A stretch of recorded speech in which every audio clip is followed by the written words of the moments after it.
Chapter 1, A One Wind of Ephemera. Archenemy. Zhong Ying's eyes widened, his voice trembling. He couldn't believe what he was feeling. He had exerted all his strength, but still couldn't break free from Xuan's grasp. It wasn't just that he couldn't break free. He couldn't even unleash his power. Under normal circumstances, the power of someone in the unification realm exploding would instantly collapse this medicine valley. His chi and spiritual power couldn't escape from his body.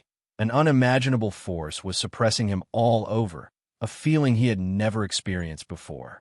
He was a cultivator in the unification realm, in a place of 9 dynasties. He came and went as he pleased. Despair filled Zhong Ying's heart as he realized he was doomed, but he didn't want to die. "Spare me, senior." Zhong Ying gritted his teeth, pleading without any pride of the unification realm. Xuan had already isolated the surrounding space with his spiritual power, making their conversation inaudible to the outside world. He had a general guess about Zhong Ying's identity, so he didn't immediately resort to killing. He asked, "Give me a reason not to kill you." Up until now, Zhong Ying hadn't harbored hostility towards Xuan, likely out of utter fear. "I'm known as the Ghost Thief. I came to steal the mystic pure tree, not for myself, but for the mortal world. Senior, since you are an expert of the Supreme Sect, you should understand the disparity in resources in the immortal cultivation world. The Supreme Sect occupies too many cultivation resources, while the spirit energy is scarce among commoners. Those without distinguished family backgrounds simply cannot break through. At this rate, the immortal cultivation world will only belong to aristocrats." Zhong Ying spoke quickly, and towards the end, his eyes even reddened.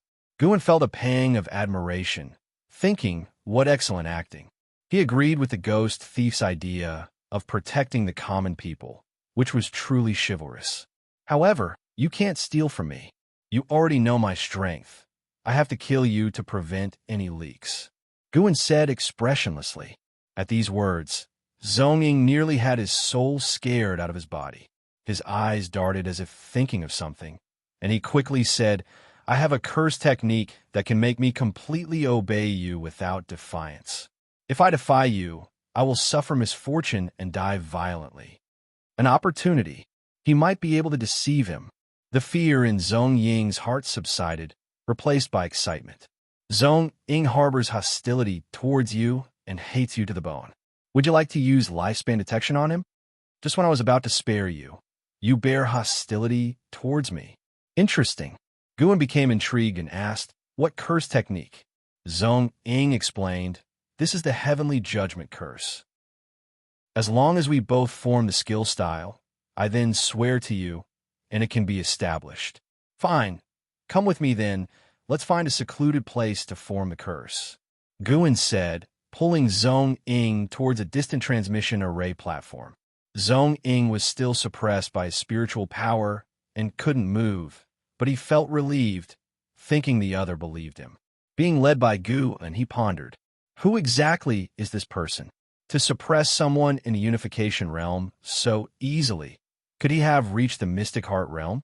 Could he be a supreme elder in seclusion from a supreme sect? The more he thought, the more alarmed he became. This must be reported to the sect. Thus, they transmitted to the Mystic Valley and then left it. During this time, some disciples cast curious glances at them, but seeing they were chatting and laughing, quickly looked away. After leaving the Mystic Valley several miles behind, Xuan confirmed no one was following and stopped. They stayed in the forest, where Zhong Ying was unable to break free from Xuan's spiritual power suppression. Zhong Ying smiled obsequiously and asked, "Senior, can we begin?" Xuan nodded, also showing a smile. Seeing Xuan's smile, Zhong Ying's face changed drastically, sensing danger instinctively. Before he could think much, a powerful divine sense invaded his mind. Soul-capturing skill. In a dim great hall, Zhong Ying knelt on one knee, his gaze fixed on the mysterious shadow on the steps. The shadow was shrouded in black mist, making it impossible to discern the true form. "Your energy concealing skill is the most formidable. You should probe the depths of the Supreme Sect." The mysterious shadow spoke in a cold male voice, devoid of any emotion. Zhong Ying hesitated. LV Tian has resumed his position as the sect leader of the Supreme Sect, and his cultivation is at the 9th layer of the unification realm. Are we really going to confront them head-on? The mysterious shadow responded. This is an order from the main line. We must annex the Taizong dynasty before the great calamity of the demons arrives. The Taizong dynasty, being coastal, is crucial to our sect's future plans. Upon hearing this, Zhong Ying asked excitedly, an order from the main line? Is the main line finally able to help us? Yes, the failure 200 years ago dissatisfied the main line. Though we have infiltrated the Taizong dynasty, compared to the achievements of other branches, we have embarrassed the ephemeris sect. You should first probe the foundation of the Supreme Sect. When a great cultivator from the mystic heart realm of the main line arrives, we will then wage war against the Supreme Sect. Hearing the mysterious shadow's words, Zhong Ying immediately agreed excitedly, seeing this as a great opportunity to earn merit. The scene shattered, and Xuan's divine sense continued to explore other memories of Zhong Ying. This scoundrel wasn't a ghost thief at all. He just borrowed the ghost thief's name to make the Supreme Sect prepare early. Thus he could understand how many powerhouses the sect concealed. The reason he didn't use the name of the ephemeris sect was to avoid alerting the enemy. If he failed, he could still survive as a ghost thief. The ghost thief acted righteously, and the Supreme Sect, being a righteous sect, might not kill a ghost thief. If it weren't for lifespan detection warning him, Xuan might really have been deceived by him. For a long time. In reality, an hour passed in the forest. Zhong Ying fell dead in front of Xuan with a thud. His eyes rolled back, his body stiff. He had been completely exorcised.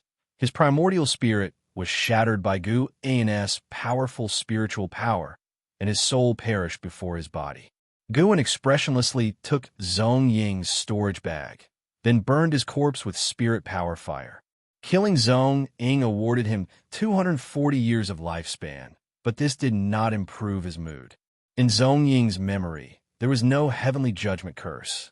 What Xuan saw was his heinous acts of murder, pillaging, extermination, bullying female cultivators, refining souls to make ghost devices, and more. A truly evil person. This sharply worsened Xuan's impression of the ephemeris sect. He had previously thought the conflict between the ephemeris sect and the Supreme Sect was just a normal sect rivalry, but now he believed life under the ephemeris sect's rule would be much worse. Although the Supreme Sect also had darkness within, the cultivators of the unification realm were not as debased. Mystic Heart Realm? Xuan thought to himself, then turned and left. The autumn wind blew into the forest, scattering Zhong Ying's ashes. In the air, the ashes completely disappeared, leaving no trace. Xuan first went to the 8 scenic caves to check Zhong Ying's storage bag, destroying anything suspect to prevent revealing the location of the 8 scenic caves, keeping only the cultivation resources. The storage bag of a great cultivator in the unification realm was indeed extraordinary. Countless magic artifacts, strange and varied, many elixirs, and even quite a few low-level elixirs. After spending an hour sorting through them, Xuan finally left the 8 scenic caves. Returning to the Mystic Valley, Xuan went to find Xianxia to see how the ephemeras were growing. He found Xianxia meditating in the ephemera garden, cultivating.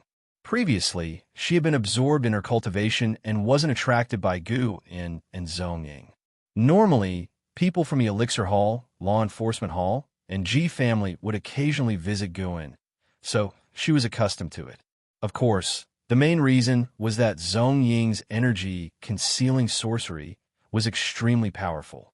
Why are you cultivating here? Xuan asked, noticing that Xianxia was absorbing the spiritual energy from the ephemeras, which wasn't beneficial for their growth. Xianxia opened her eyes and said, cultivating in the valley to avoid exposing my cultivation level. Xuan directly pulled her up and led her to his pavilion, saying, cultivate in my room. I recently set a restriction there. The disciples cannot spy on what happens inside. Xianxia frowned, but couldn't directly refuse Xuan, and could only follow him back to the valley. Winter arrived, and snow covered the third medicine valley. Guan was reading in his room when Ji Xiaoyu suddenly visited him. He quickly put away the supreme secret records and got up to greet Ji Xiaoyu. Ji Xiaoyu closed the door and set a restriction, then asked, "Did you gain the insights from the Xinzhou scripture in a dream?" After studying the Xinzhou scripture for half a year, she had many insights. Guan solemnly said, "This is not a cultivation technique, but life philosophy. It helps you stabilize your mind. A calm mind allows you to cultivate better. Not glean from a dream. Of course not. I encountered an elder in the outer sect who gave me the Xinzhou scripture, saying something about the simplicity of the Tao and a bunch of other things. Over the years, I have often studied the Xinzhou scripture, and though my cultivation hasn't grown, my state of mind has become increasingly calm and open. Nothing worries me anymore, and I am not obsessed with anything." Guan shook his head as he spoke. Hearing this, Ji Xiaoyu gave him a deep look. Ji Xiaoyu said, "This book is indeed useful. My state of mind has become much calmer since reading it, and I no longer think about things I can't achieve for now. I want to take this book back to the Ji family. Do you agree? If so, I will try to get you a 7th grade spirit tree. The Ji family's resources are no less than the Supreme Sect's. Of course, if you disagree, I will not force it and promise not to leak the Xinzhou scripture. A 7th grade spirit tree? The Ji family has such resources?" Guan suppressed his excitement and said calmly, "Of course I agree. The thoughts of Kongzi mentioned in the scriptures are about conveying one's philosophy to the world. How can I keep it private?" The Xinzhou scripture was a compilation of sayings from Laozi, Kongzi, Zhuangzi, and other ancient saints of Wuxia. Guan had marked their names in the book to construct their immortal images. Hearing this, Ji Xiaoyu smiled and began discussing the Xinzhou scripture with Guan. They talked for a long time before she took her leave. Just before reaching the door, Ji Xiaoyu turned around and said to Guan, "Now that you hold such a significant position in the third medicine valley, your status has changed. You must have heard of the Ephemera sect. If someone from the Ephemera sect tries to recruit you, do not agree." "Why?" "The Ephemera sect acts deceitfully and is not righteous. Engaging with them won't lead to good outcomes, and the Ji family is their archenemy. The real reason must be the latter, right?" Guan silently mocked, while also sensing the pressure the Ephemera sect was exerting on the Supreme Sect. Ji Xiaoyu's words surely implied she knew many had been recruited by the Ephemera sect. Chapter 102. Defying Destiny. The green vine tree's fear Guan waited for over half a year, passing his 60th birthday, yet still hadn't received the Ji family's 7th-tier spirit tree. He believed Ji Xiaoyu wouldn't deceive him, just that the Ji family's processes were a bit complicated and required more time. In comparison, the Supreme Sect was much more efficient, having quickly delivered the mystic pure tree they promised. On a scorching summer day, Guan was sowing seeds in the third medicine valley. Guyu was beside him, chatting nonstop about the Supreme Immortal Venerable. This year, the plot of the Supreme Immortal Venerable reached its climax, with the protagonist Guyu teaming up with the second male, Li Zhou Tongyu, to battle the demon, causing chaos in the world, tantalizing countless readers. Guan was in a good mood because he had just spent 10,000 years of his lifespan last night to advance the great yin-yang transformation to the 9 extremes yin-yang body. The 9 extremes yin-yang body retained its previous abilities to prevent spying and deduce causality, and added a doppelganger technique, allowing him to create 9 doppelgangers. He could manipulate them to fight or carry out tasks. Upon returning, he specifically tested using a doppelganger to pick medicinal herbs, but unfortunately, just like before, it didn't extend his lifespan. He could only be down to earth. While burying seeds, Guan pondered what combat techniques to enhance next. Originally, he wanted to improve once a month, but in the past year, he frequently sensed great cultivators from the Unification Realm battling in the North Sea Mountains, so he delayed his plans to become stronger. Guyu couldn't help but look at Guan and asked, "Hey, were you seriously listening?" Without looking up, Guan casually replied, "I can't write the book according to your ideas. Just wait and see." How long will it take to finish the supreme, immortal venerable? Guyu asked quietly. In a 10-mile radius, only the two of them were present, so they weren't worried about being overheard. It should be soon, not many years left. What will you write next? We'll see. I might not write anymore. No way. If you stop writing, it would be a huge loss for the immortal cultivation world. It would actually be a good thing if I stop. Cultivators shouldn't waste time sneaking around reading books every day. Nonsense. Who reads every day? You write only a few words a year. We all read in our spare time from cultivation. The two began to bicker. When Guyu took out the latest Supreme Secret records, Guan finally believed he hadn't been slacking off reading books. Guan stored the Supreme Secret records in his storage bag, then asked, "Have there been any significant events in the immortal cultivation world recently?" Guyu secretly despised his actions, then said, "Indeed, there have. The Demon Path and the Ephemera Sect have been battling in the North Sea Mountains for over half a year now. The Thousand Autumn Pavilion and the Wanine Sect were almost wiped out by the Ephemera Sect and are almost disbanded. At this rate, in 2 or 3 years, the Ephemera Sect could unify the Demon Path." Mentioning the Ephemera Sect made his tone excited again. The Ephemera Sect and the Supreme Sect are bound to clash, and this battle will unify the immortal cultivation world of the Taizong dynasty. The sect isn't in a hurry, which suggests they are confident of victory. Hearing this, Guan couldn't help but think of LV Baitian's lifespan limit, doubting whether LV Baitian could successfully break through. Regarding the lifespan limit, Guan was helpless. He couldn't just point out the existence of the lifespan limit to others. The lifespan limit was like a destiny everyone on the path of immortal cultivation fought against. Who would believe in fate? Guan felt there had to be a way to break the fate, but it was hard to find. The two chatted for another hour before Guyu left, saying that the Gu sect had been secluding themselves lately, seemingly preparing to confront the Ephemera sect, and that he too needed to cultivate diligently to help the Supreme Sect when the time came. 7 days after Guyu left, the Elixir Hall issued an order to collect medicinal herbs from the various medicine valleys in advance. Even the third medicine valley saw LV family and G family cultivators coming to collect large quantities of medicinal herbs, signaling that something major was about to happen.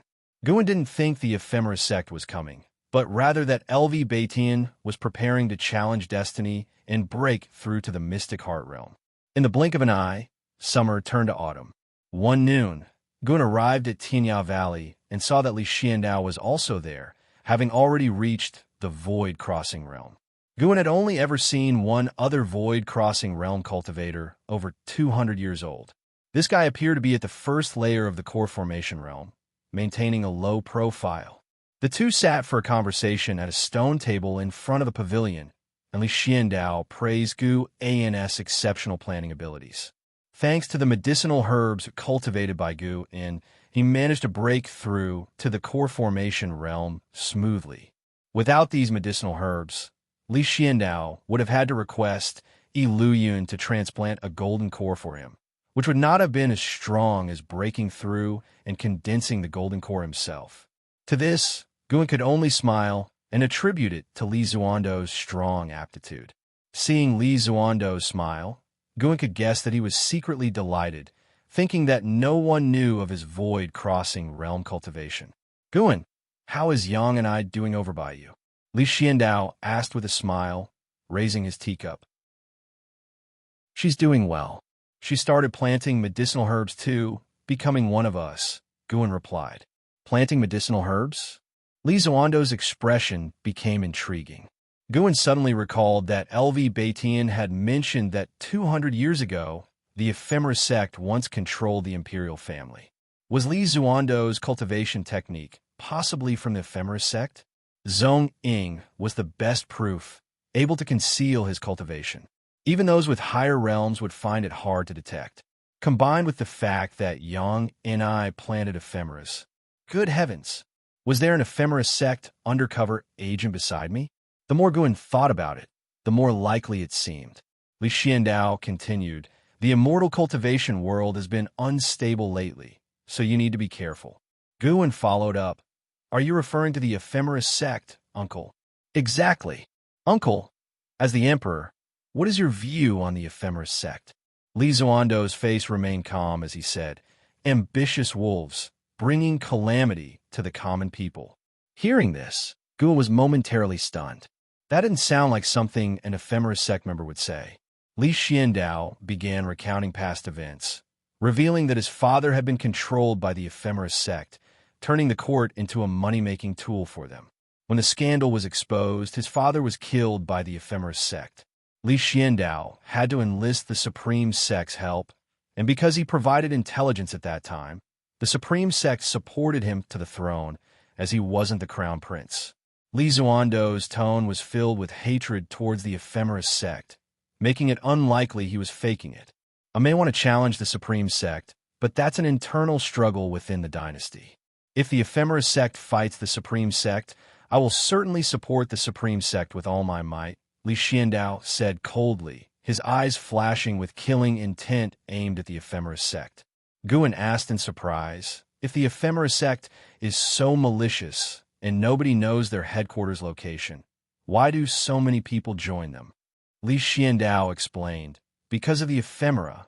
It said that the ephemera can change a cultivator's aptitude and even extend their lifespan. Plus, they offer generous cultivation resources to their members, so people keep joining. Based on the information I have, the ephemeris sect foundation is extremely strong, possibly even stronger than the entire Taizong dynasty. What we're dealing with now is just a branch of the ephemeris sect. Ephemera? Changing aptitude? Guan raised an eyebrow. No wonder Yang and I sat meditating in the ephemera garden. But he remained skeptical about the ephemera's effects. Could a sixth-tier medicinal herb really defy nature? Li Xiandao continued to narrate the ephemeris sect's actions from 200 years ago. Back then, entire cities' populations would often disappear, leaving only empty cities behind. To this day, Li Xiandao hadn't found out where those people went, but their fate was undoubtedly grim. Listening to this was like hearing ghost stories for Gu and completely engrossed in the tales. The ephemeris sect was indeed incredibly sinister. It was said that the ephemeris sect's followers weren't limited to cultivators, but included demons and ghosts. This reminded Gu and of the ghost mother of the ephemera still left on the heavenly repair platform. After chatting for a full hour, Li Xiandao hadn't finished his story, yet Guan was not bored. Suddenly, a prompt appeared before Gu in Zhongliang harbors ill will towards you and wants to kill you. Do you wish to perform lifespan detection on him? Zhongliang? Who's this? A complete stranger. Guan was puzzled. He was usually kind to others and rarely made enemies. The name sounded significant, and Guan silently chose yes. Consuming 100 years of lifespan is required. Do you wish to continue? So pricey? Guan couldn't help but ask, Uncle, have you heard of Zhongliang? Li Xiandao frowned deeply and said, has the ephemeris sect begun contacting you? Is this person from the ephemeris sect? Guan asked, suddenly tense, immediately opting to continue in his mind. Zhongliang, 3rd level of Unification Realm 1462/2900/3000, 3rd level of Unification Realm. Gu An's brow furrowed as he carefully considered how the other party had identified him. Was it because of Zongying? No. He had checked many times to ensure there were no messaging items from other great cultivators on Zongying, and Zongying had been dead for half a year. Who was it then? Gu, realizing the ephemeris sect had targeted him, felt a sudden urge to infiltrate their headquarters and eliminate them. Unfortunately, the ephemeris sect had no central headquarters, at least not in Zongying's memories. Zongying and that mysterious figure always met in different places. 200 years ago, Zhongliang was the sect hierarch of the ephemeris sect, who fled after being severely injured by LV Tian. Where did you encounter him? Li Xiandao asked gravely. Guan shook his head, saying, I once had a chance encounter with him outside the Supreme Sect outer sect. He invited me to seek an opportunity, but I refused. Talking with you today reminded me of him, and I never thought he would be an ephemeris sect demon. Li Xiandao didn't doubt Gu An's words, but considered many possibilities. Could it be that Zhong Liang was targeting Li Ye, or maybe even himself? Li Xuando's expression darkened further. The name Zhong Liang took away their interest in chatting. Subsequently, Guan inspected Tian Valley before leaving hastily. Returning to the Mystic Valley, Guan went to the tunnel within the 8 scenic caves. He wanted to search Zhong Ying's storage bag again, just in case. As soon as he arrived, he saw with his divine sense a vine from the green vine tree fiddling with Zhong Ying's storage bag. Keeping his energy concealed, he made no footsteps and quietly approached. As he stepped out of the tunnel, the green vine tree was visibly startled, with its vine retracting instantly. Guan approached it coldly and said, "Since you've gained spiritual wisdom, why are you hiding? Are you afraid of me? Be careful, or I'll burn you." As he finished speaking, spirit power fire ignited in his right hand. The animosity from Zhong Liang had put him in a foul mood. Hearing his words, the green vine tree shuddered, leaves falling, and a gentle female voice spoke. "I am not afraid of you, but of that tree." Chapter 103, Ephemera Tree. Guan dispels demons. What kind of tree? Guan looked at the green vine tree and asked. The green vine tree was nearly 300 years old and capable of speech, which was not surprising to him. The green vine tree's voice resembled Xianxia's, likely because it had overheard Xianxia frequently while it was developing spiritual wisdom. "I don't know, but I can sense it. It will eat me." The green vine tree's voice sounded again, causing Guan a frown. Guan first thought of the human face tree.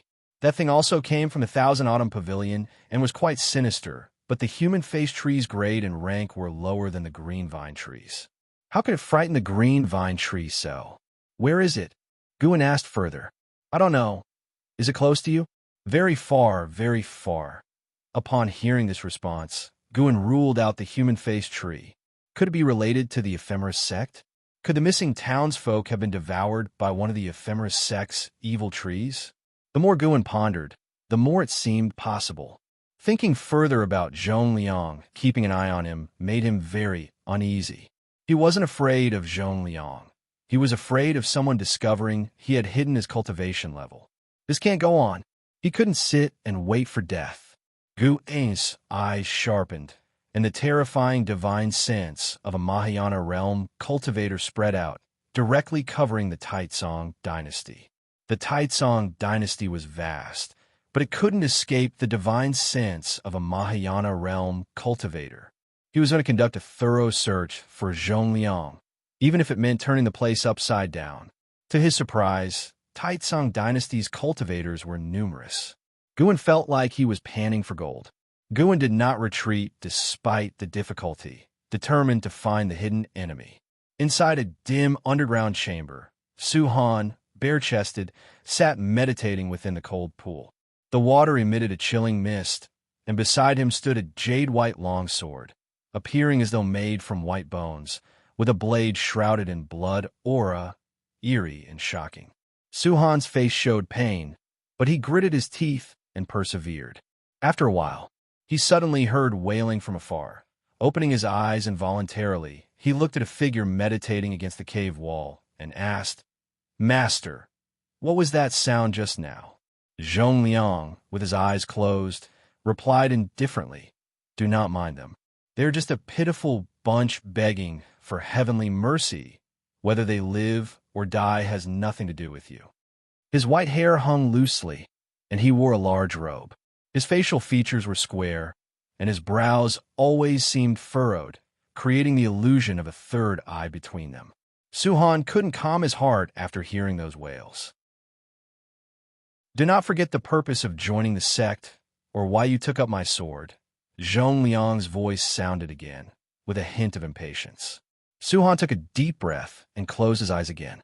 Once he closed his eyes, Zhong Liang opened his, looking at him with a cold glint. The kid's hatred is still insufficient. I need to find his master and use him to provoke him, Zhong Liang thought. Suddenly, Zhong Liang's heart trembled, experiencing a brief moment of panic, causing him to frown. What's happening? Is this an illusion? Zhongliang felt uneasy and immediately spread his divine sense, but saw no sign of an enemy. Elsewhere, within the 8 Sina caves, Guan's eyes suddenly changed. Found. Guan searched the entire Taizong dynasty, but did not find the ephemeris sect stronghold. He recalled the underground and probed it again, looking for special spiritual energy, eventually discovering Xuan. Beside Xuan sat a unification realm cultivator. In a vast underground space miles away from the two, there stood a giant spiritual tree. Upon seeing it, Guan confirmed this must be the existence feared by the green vine tree. This should be the ephemeris sect's stronghold. None of them were good. Kill them all and then hunt down Zhongliang. Not killing Zhongliang left him restless. Guan looked back at the green vine tree and said, "In the future, whenever you sense fear or notice anything unusual nearby, tell me immediately. I won't treat you badly." The green vine tree twisted its trunk, making a timid sound. "Okay, master." Guan stepped away. Even in front of the green vine tree, he didn't show his true strength. Keeping it hidden was always beneficial. Leaving the 8 Sina caves, Guan entered a forest, using the limitless freedom step to speed away. In the underground chamber, Zhongliang's frown deepened. He scanned with his divine sense several times, finding nothing unusual, but he did not trust his senses to be wrong. Suddenly, a hand pressed on his shoulder. His face changed drastically, instinctively wanting to jump away, but to his horror, he found himself unable to break free. At this moment, he felt the same as Zhong Ying did earlier. Inconceivable. Fear. Despair. He was a unification realm cultivator at the 3rd level, yet he was pinned down by a single hand, unable to move. Zhongliang glanced sideways and saw a figure emitting demonic qi standing beside him. It was Guan, using the 9 extremes yin-yang body, surrounded by purple-black demonic qi, making it impossible for Zhongliang to see his true face. This stronghold had over 100 types of formations and restrictions, but Guan, with his 9 extremes yin-yang body and limitless freedom step, entered without a trace, not triggering any alarm, and even the monitoring formations didn't detect the intrusion. Guan pressed Zhongliang with one hand, his gaze shifting to Xuan. Xuan's cultivation had reached the 9th layer of the Foundation Establishment realm, but his maximum lifespan hadn't increased, remaining at 199 years. Normally, a 9th layer Foundation Establishment realm cultivator's lifespan would exceed 200 years. Clearly, the hateful Heaven Divine Sword had potential beyond its limits, but couldn't break the restriction of its own destiny. No wonder those who cultivated the hateful Heaven Divine Sword, despite rapid progress, became increasingly prone to deviation as they advanced. Xuan hadn't noticed Guan's arrival as he focused on his cultivation. Guan looked at Zhongliang, preparing to use the soul-searching skill, trying to find Zhongliang via lifespan detection. It's you, kid. Then you die. Guan crushed with his right hand, infusing terrifying spiritual power of the Mahayana realm into Zhongliang's body, annihilating him, body and soul. A gust of wind swept across, causing Xuan to instinctively open his eyes. His pupils dilated suddenly as he quickly got up and grabbed the jade-white longsword beside him. "Who are you?" Xuan pointed his sword at Guan, querying sternly. "Where was Master? Why did he suddenly disappear?" Xuan was filled with terror. Guan's presence was intimidating, especially in the dimly lit chamber. A terrifying pressure burst from Guan, instantly overpowering Xuan, who fell into the pool, dazed. Guan turned and walked to a nearby cave entrance, disappearing into the darkness. Miles away in a vast underground space, dimly lit, stood a giant tree 100 feet tall with blood-red leaves. Vines hung from its branches, each holding a person bound at the bottom. These people had vines around their necks, unable to escape, their bodies withering at a visible rate, many already reduced to dried corpses. The scene was horrifying and extremely ghastly. Beneath the giant tree stood members of the Ephemera sect, each holding cultivators. Both men and women had talisman papers all over their bodies, sealing their spiritual power, resembling common prisoners, looking very disheveled. The prisoners numbered over 1,000, while the Ephemera sect members guarding them were over 100. All the prisoners looked despairingly at the giant tree feeding on them. "It's a demon, a demon. You will die horribly for deceiving me into joining only to feed me to this evil tree. Is this a monster or a demon? Damn it!" Some cursed, some wailed, some pleaded. Their voices made the dark underground space even more terrifying. A demon cultivator woman, with a seductive figure and beautiful face, snorted coldly. "Victor's right history. What are you yelling for? You're no good people either. Maybe the heavens think we're eradicating evil." While speaking, she picked up a man beside her, bringing her mouth to his forehead, and started to devour his life essence, making the man's complexion rapidly pale and his eyes lose their sparkle. Whoosh, a cold wind blew by. The demon cultivator woman instinctively looked at the weeds at her feet, seeing the leaves tremble. Before she could react, swoosh, the blade of grass shot up, piercing her forehead, blood splattering in her mind. Not only her, but the other demon cultivators of the Ephemera sect also simultaneously got killed by grass blades, regardless of their cultivation level, all dropping dead. The prisoners were stunned. Sensing something, they turned their heads in unison, seeing a figure approaching from the darkness. Demon Shadow, divine skill, a member of the Thousand Autumn Pavilion. Someone shouted in delight. As the words fell, Xuan suddenly accelerated, becoming multiple afterimages, passing all the prisoners, arriving beneath the giant tree. The prisoners seemed immobilized, all frozen in place. A breath later, they all turned to ashes simultaneously. Xuan lifted his eyes to see a prompt appear before him. Ephemera Tree, 8th rank 340/42000/230000, 8th rank. No wonder the green vine tree was scared. The main trunk of the Ephemera Tree started to crack, revealing a giant human face, only its features visible, gender indistinguishable, but with a greedy, sinister expression. The vines loosened, all attacking Xuan simultaneously. Clang, the sound of the sword being drawn echoed in the underground space, ear-piercing. The Ephemera Tree was cut in half, its vines falling like rain. Its greedy face also split in two, freezing in expression. The two halves of the tree body suddenly shattered as sword chi burst forth spectacularly. Xuan sheathed the heavenly resident's sword and put it in his storage bag, then used his spiritual fire to burn the Ephemera Tree. Lines of lifespan gains frenziedly appeared before his eyes. The 8th rank spiritual tree was strong, its aura no less than a unification realm's, but alas, it faced a Mahayana realm cultivator. At noon, in the 3rd Medicine Valley, Xuan walked down from the transmission array platform in good spirits. Having harvested over 40,000 years of lifespan the previous night, with the Ephemera Tree contributing 5,000 years. Only Xuan remained alive at the Ephemera sect's stronghold. Knowing those prisoners were demon cultivators, Xuan had shown no mercy, ensuring there were no potential threats left. As he stepped off the platform, Xuan sensed the auras of LV Tian, Gu Zong, and Jihan Tian, who were waiting in his pavilion. Xuan immediately walked there. Upon reaching the pavilion, the door opened. He crossed the threshold, intending to salute, but Gu Zong waved his sleeve, closing the door and setting a restriction again.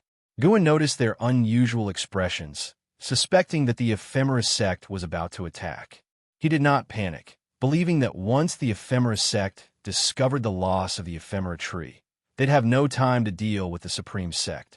LV Baishan's face was extremely grim, appearing very weak, pale-faced. He looked at Xuan, gritting his teeth. "I have to tell you some cruel bad news." Chapter 104, Sinner's Attack. What bad news? Xuan asked, sensing LV Baishan's weak aura, so he cast a lifespan detection. LV Tian, Unification Realm 9th Layer 764/2050/3200. It didn't seem to have changed much. Wait, his lifespan had dropped by 1100 years. Xuan remembered his previous lifespan was 3,150 years. Could it be a failed tribulation? Xuan was secretly astonished. No wonder in cultivation evolution. Every time he failed, it took many years before he could attempt another tribulation in reality.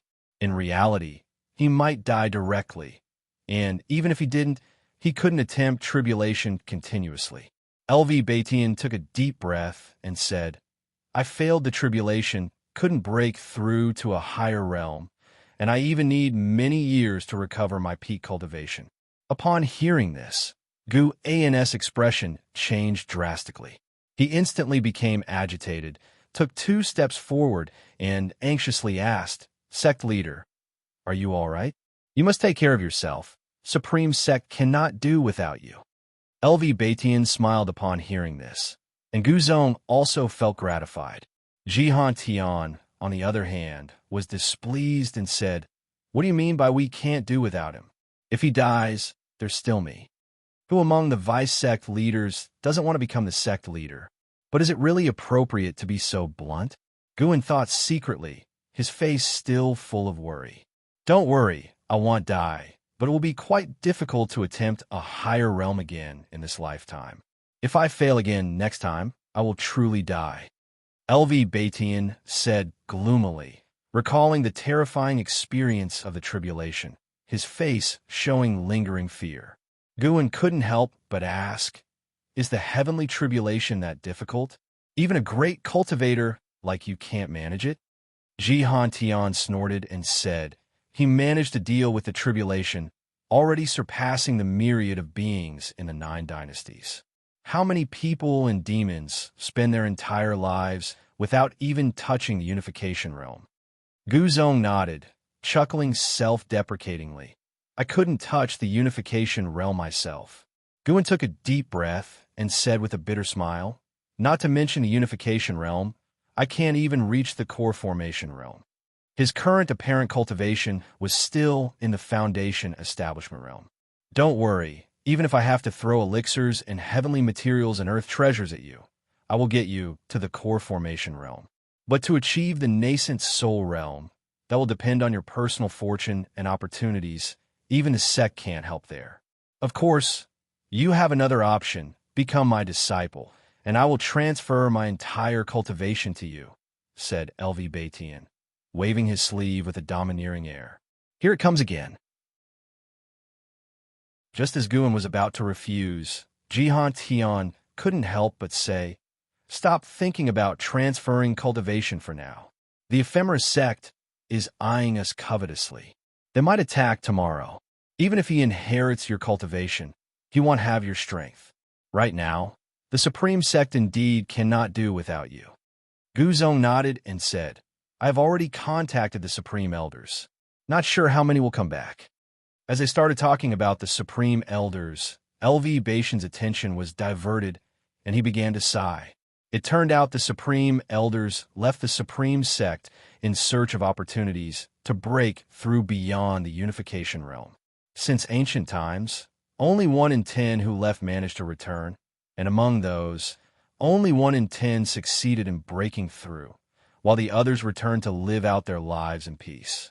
Tian mentioned the true inheritor, saying he believed that person was most likely to surpass the unification realm among the Supreme Sect cultivators, even more likely than the Supreme Elders. This piqued Xuan's curiosity about the true inheritor.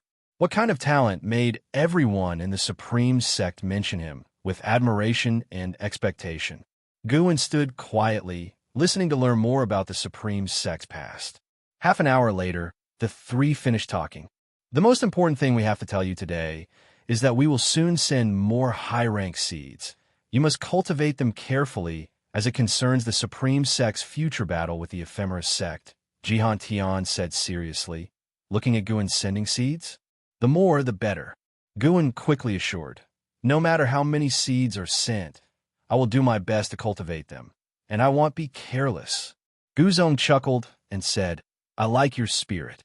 No other Valley Master is as dedicated as you. Some neglect their duties, and some embezzle. Work hard, and you'll be promoted to Intersect Disciple in the future." Guan hastily gave his thanks. Then LV Batian and the other two got up and left. As they walked out of the pavilion, LV Batian's complexion instantly recovered. As the sect leader, he couldn't let the disciples see him looking weak. Guan went downstairs and watched them leave. He felt some regret. He had wanted to ask Jihan Tian when the 7-layer spirit tree was coming. The news of the ephemera tree being destroyed and LV Batian's failed tribulation had not spread in the immortal cultivation world. At least when Yilan came to visit Guan, she didn't mention these two things. Yilan couldn't participate in the upcoming spring festival because the law enforcement hall had a big mission recently, which would take several months. Standing by the edge of the tower, Guan watched Yilan's departing figure. Only after she disappeared into the swirling snow did he withdraw his gaze. He turned to see Xianxia emerging from the forest, and when she walked past his tower, he asked, "You say the ephemera sect has no foundation, yet it attracts so many cultivators. How foolish are the cultivators of this world?" Xianxia stopped her steps, looked up at Guan, and said, "Maybe the ephemera sect has something they want." "Really? But it feels like a scam." The Outer Sect's Demon Extermination Hall was the same. Wuxia trusted them, thinking he could rise to prominence, only to be persecuted. Guan said with a sigh, shaking his head, "People in this world cannot escape the concept of strife. But in my Medicine Valley, there's no need for strife." With that, he turned and went back inside. Xianxia frowned, feeling that Guan was hinting at her. If Guan suspected her connection with the ephemera sect, why didn't he confront her directly? Xianxia thought for a moment and decided to talk to Wuxia to see what was going on. Winter snow fell heavily, and the 7th-layer spirit tree promised by Ji family finally arrived. Pure Yang Tree, 7th layer 2/8999/64,000. Gu and carried the sapling, taller than a person, and started looking for a suitable place to plant it. He finally decided to plant the Pure Yang Tree in the open space in front of the pavilion, immediately calling the disciples to come and shovel snow and dig the ground. Hearing it was a 7th-layer spirit tree, many disciples gathered to watch. Even as a sapling, the Pure Yang Tree melted the surrounding snow as soon as it entered the ground, making everyone feel warm, like a fire tree. This Pure Yang Tree was Gu An's personal treasure, so listening to the disciples' discussions filled him with a sense of accomplishment. Suddenly, he looked into the distance and saw cultivators flying over the mountain on their swords, led by the Outer Sect Great Elder LV Songhan. Following LV Songhan were 200 servant disciples, with cultivation levels all above the 7th layer of the energy cultivation realm. Why is she here? Guan saw Ascender Lu Lingjun among the group. This person's apparent cultivation was at the 8th layer of the energy cultivation realm, while hidden. Who could expect this servant disciple to be a great cultivator in the 9th layer of the unification realm, comparable to LV Batian? If a fight started, Guan thought that LV Batian might not be Lu Lingjun's match. LV Batian had lived for over 700 years, while Lu Lingjun was a near 2,000-year-old monster. After landing, LV Songhan clasped his fists and said with a smile, "Brother Gu, these are 200 servant disciples I specially selected for you to command, with higher approval." Choosing servant disciples was because they were unlikely to steal medicinal herbs here, as this was intersect territory with an entire outer gate city nearby as a barrier, ensuring safety and just needing manpower. Guan stepped forward and exchanged pleasantries with LV Songhan. Lu Lingjun, standing in the crowd, scrutinized Gu and with curiosity. Foundation establishment realm cultivation, yet could address nascent soul realm cultivators as equals? Who was this person? The other servant disciples were excited. The Medicine Valley being in the intersect territory meant a massive opportunity for them. After LV Songhan left, Guan called Xuan to arrange accommodations for the servant disciples. He didn't look much at Lu Lingjun, not wanting to get entangled with an ascender. That day, the new servant disciples were all busy building pavilions and exploring the Third Medicine Valley. Seeing two seventh-layer spirit trees hidden in the Third Medicine Valley surprised Lu Lingjun. She had seen a seventh-layer spirit tree before ascending, over 20,000 years old and larger than a mountain. The Supreme Sect Foundation was astonishing, and she must take root here. In the following days, Lu Lingjun worked so hard that Guan couldn't help but notice her. After the new year, Guan had Xuan select 10 servant disciples to become deacons of Medicine Valley, to oversee the other servant disciples, and Lu Lingjun was among them. Lu Lingjun's eager gaze made Guan uncomfortable. She was outstandingly beautiful, unmatched by any female disciple in the valley, and her performance was impeccable. Ignoring her would raise suspicions. Addressing the 10 Medicine Valley deacons, Guan gave them some encouragement before dismissing them. Lu Lingjun approached and whispered, "Valley Master, I have something to tell you. Can we speak in your room?" Guan hesitated for a moment, but then nodded in agreement, leading her to the pavilion. The deacons who hadn't left looked at Lu Lingjun with envy. Beauty truly was an asset. Once inside, Lu Lingjun closed the door and Guan sat at his desk, flipping over the green hero travelogue on it. Lu Lingjun approached and took out a secret book from her bosom. Handing it to Guan, Guan glanced at it. 9 Revolutions Golden Body Art. The name was quite imposing. In a low voice, Lu Lingjun introduced, "This is my family's cultivation technique. I hope the Valley Master does not disdain it." Guan frowned and said, "What are you doing? Take it back now. Do you know how inappropriate this is if someone sees it?" Understanding his point, Lu Lingjun stowed away the 9 Revolutions Golden Body Art and took out a magic artifact from her storage bag. "I told you not to." Lu Lingjun then produced an elixir, saying it could enhance chi blood and meridians. "Are you testing me? Accusing me of questioning my loyalty to the Supreme Sect?" Guan rose furiously, quietly admonishing her, as if afraid the disciples outside might hear. Lu Lingjun silently cursed his greediness. Suddenly thinking of something, she took out a white jade vial from her storage bag and said, "This is heavenly spirit water. Don't underestimate this single vial. When poured on the ground, it gathers spiritual energy to form a lake.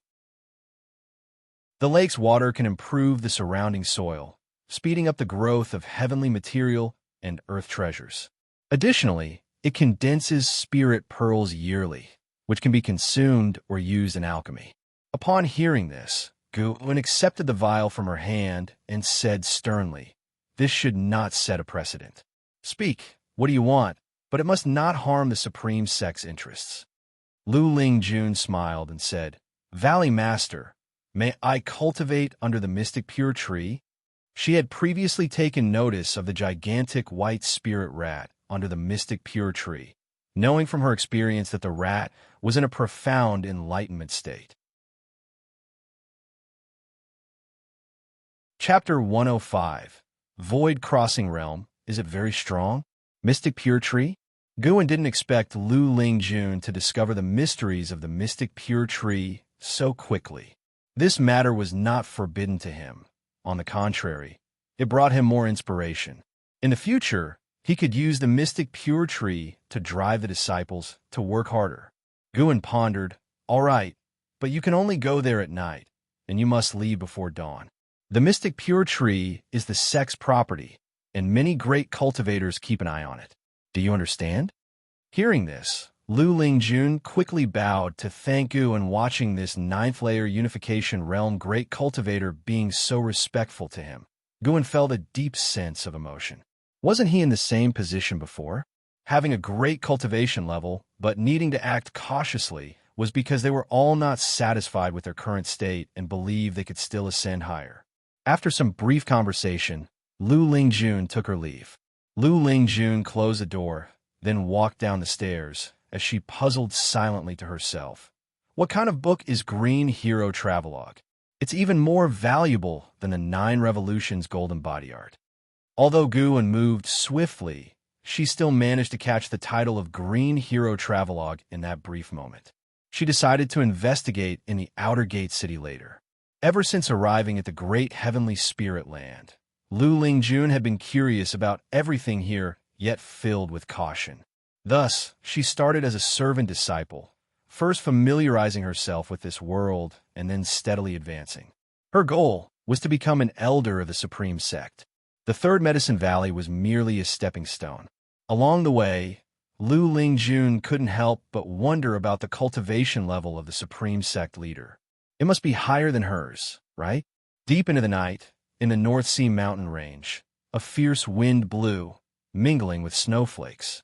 Xuan sat cross-legged under a tree, slowly opened his eyes, and a sharp gleam flashed across them. He had just spent 10,000 years of his lifespan to elevate the Ji family's divine skill, Heaven and Earth Path Gang, and had advanced twice from Heaven and Earth Path Gang to Heaven and Earth Dominator Body, and then to Taoist Gang Primal Energy. Once Taoist Gang Primal Energy was mastered, the invisible and colorless energy automatically protected the body, repelling any evil invasion. It could withstand all kinds of spells and divine skills while being able to manipulate Taoist Gang Primal Energy to attack enemies, capable of both offense and defense. Xuan began refining Taoist Gang Primal Energy. He had already inherited the evolutionary memories. He just needed to run the technique once to master it. An hour later, Taoist Gang Primal Energy was formed. He could now retain the energy on his skin's surface, allowing others to touch him without causing harm. Xuan still had 430,000 years of lifespan left, hesitating whether to continue enhancing the Taitsong Divine Shocking Sword. The Taitsong Divine Shocking Sword was already powerful enough, and further enhancement seemed unnecessary. His intuition told him that improving the Wood Spirit Sword technique might be stronger because his cultivation technique had a wood attribute, whereas he temporarily did not possess the sorcery of 5 elements. But he already had one sword technique, and practicing another seemed pointless. It was better to focus on mastering one fully. However, in 100 years' time, 10,000 years of lifespan might not mean much to him, so there was still time to cultivate the Wood Spirit Sword technique. Forget it. He decided to cultivate other spells and divine skills first. In fact, with Xuan's Mayana Realm 8th layer cultivation level, any spell in his hands could crush the power of the Mystic Heart Realm. He wouldn't cross realms to challenge stronger enemies, so enhancing spells and divine skills was preparing for future breakthroughs. After reflection, Xuan decided to enhance the Gathering Spirit Divine Finger taught by LV Baitian. The Gathering Spirit Divine Finger was unique because it didn't just gather the caster's spiritual power, but also the surrounding spiritual energy. In other words, this spell could harness the power of heaven and earth. Xuan had a bold idea. Could he use the power of heaven and earth to disperse the heavenly tribulation with one finger during his evolution? The thought alone made his heart race with excitement. He hoped his evolving self would be wise enough. Xuan immediately invested 10,000 years of lifespan into the Gathering Spirit Divine Finger. The Gathering Spirit Divine Finger advanced to Sky-Reaching Finger and then to Breaking Path Divine Light. A vast torrent of memories poured into Xuan's mind, immersing him deeply. The finger technique evolved, expanding from being limited to the fingers to being executable from any part of the body. The spiritual energy of the North Sea mountain range continued to sink, causing discussions among the creatures there. By now, they were used to it, so there was no fear, only curiosity about what was happening. Another hour passed. Xuan opened his eyes, secretly amazed. Such an overbearing, breaking path divine light. This spell specialized in breaking all formations, restrictions, and defensive spells and divine skills. It could even outright destroy enemies, making them perish and vanish. He hadn't improved it wrongly this time. Xuan smiled, then stood up. He undid the lifespan barrier and walked deeper into the woods. There was still time before dawn, and he intended to enjoy the scenery of the North Sea and check on Leah. Leah was still at the edge of the North Sea, diligently practicing the Taitsong, divine shocking sword. When Guan had taught him the sword technique, he had also infused a strand of sword intent into the North Sea heavy sword to guide his practice. With the guidance of sword intent, Li Ya's progress in cultivation was rapid, far easier than interpreting it himself in the evolution. The trees in the North Sea mountain range were tall, making one feel small. The forest was filled with demon energy, and Guan even saw spirit beasts like white spirit rats. Some were adorable, others hideously grotesque. While Guan enjoyed the scenic route, thousands of miles away at the lakeshore of the North Sea, Li swung his North Sea heavy sword under the full moon, shirtless. On the shimmering lake, the full moon hung high, and snowflakes drifted like falling stars. Li was drenched in sweat. His muscles tensed with each sword swing, exuding a sense of power. Even if your Taitsong, divine shocking sword, isn't practiced to perfection, your physical body has completely integrated with Dragon Image Divine Primordial. Your chief's strength rivals that of a fourth-tier demon beast. The Ancestor's voice echoed, filled with praise. Li Ya's lips curved into a smile. He continued practicing his sword, not responding. He began to imagine defeating LV Xian, Zhou Tongyu, and Ji Xiaoyu. He wanted to make the 100 clans marvel and restore the Li family's peak. Impressive swordsmanship, truly a promising youth. A voice sounded from the side, startling Li Ya. He turned to see a scholar-like man walking along the beach. The man wore white robes, carried a bookcase on his back, and held a folding fan, his figure in the moonlight giving Li Ya the impression of a ghost. Li Ya frowned and asked, "Do you need something?" Having spent so many years in the North Sea mountain range, he had encountered demons and evil spirits.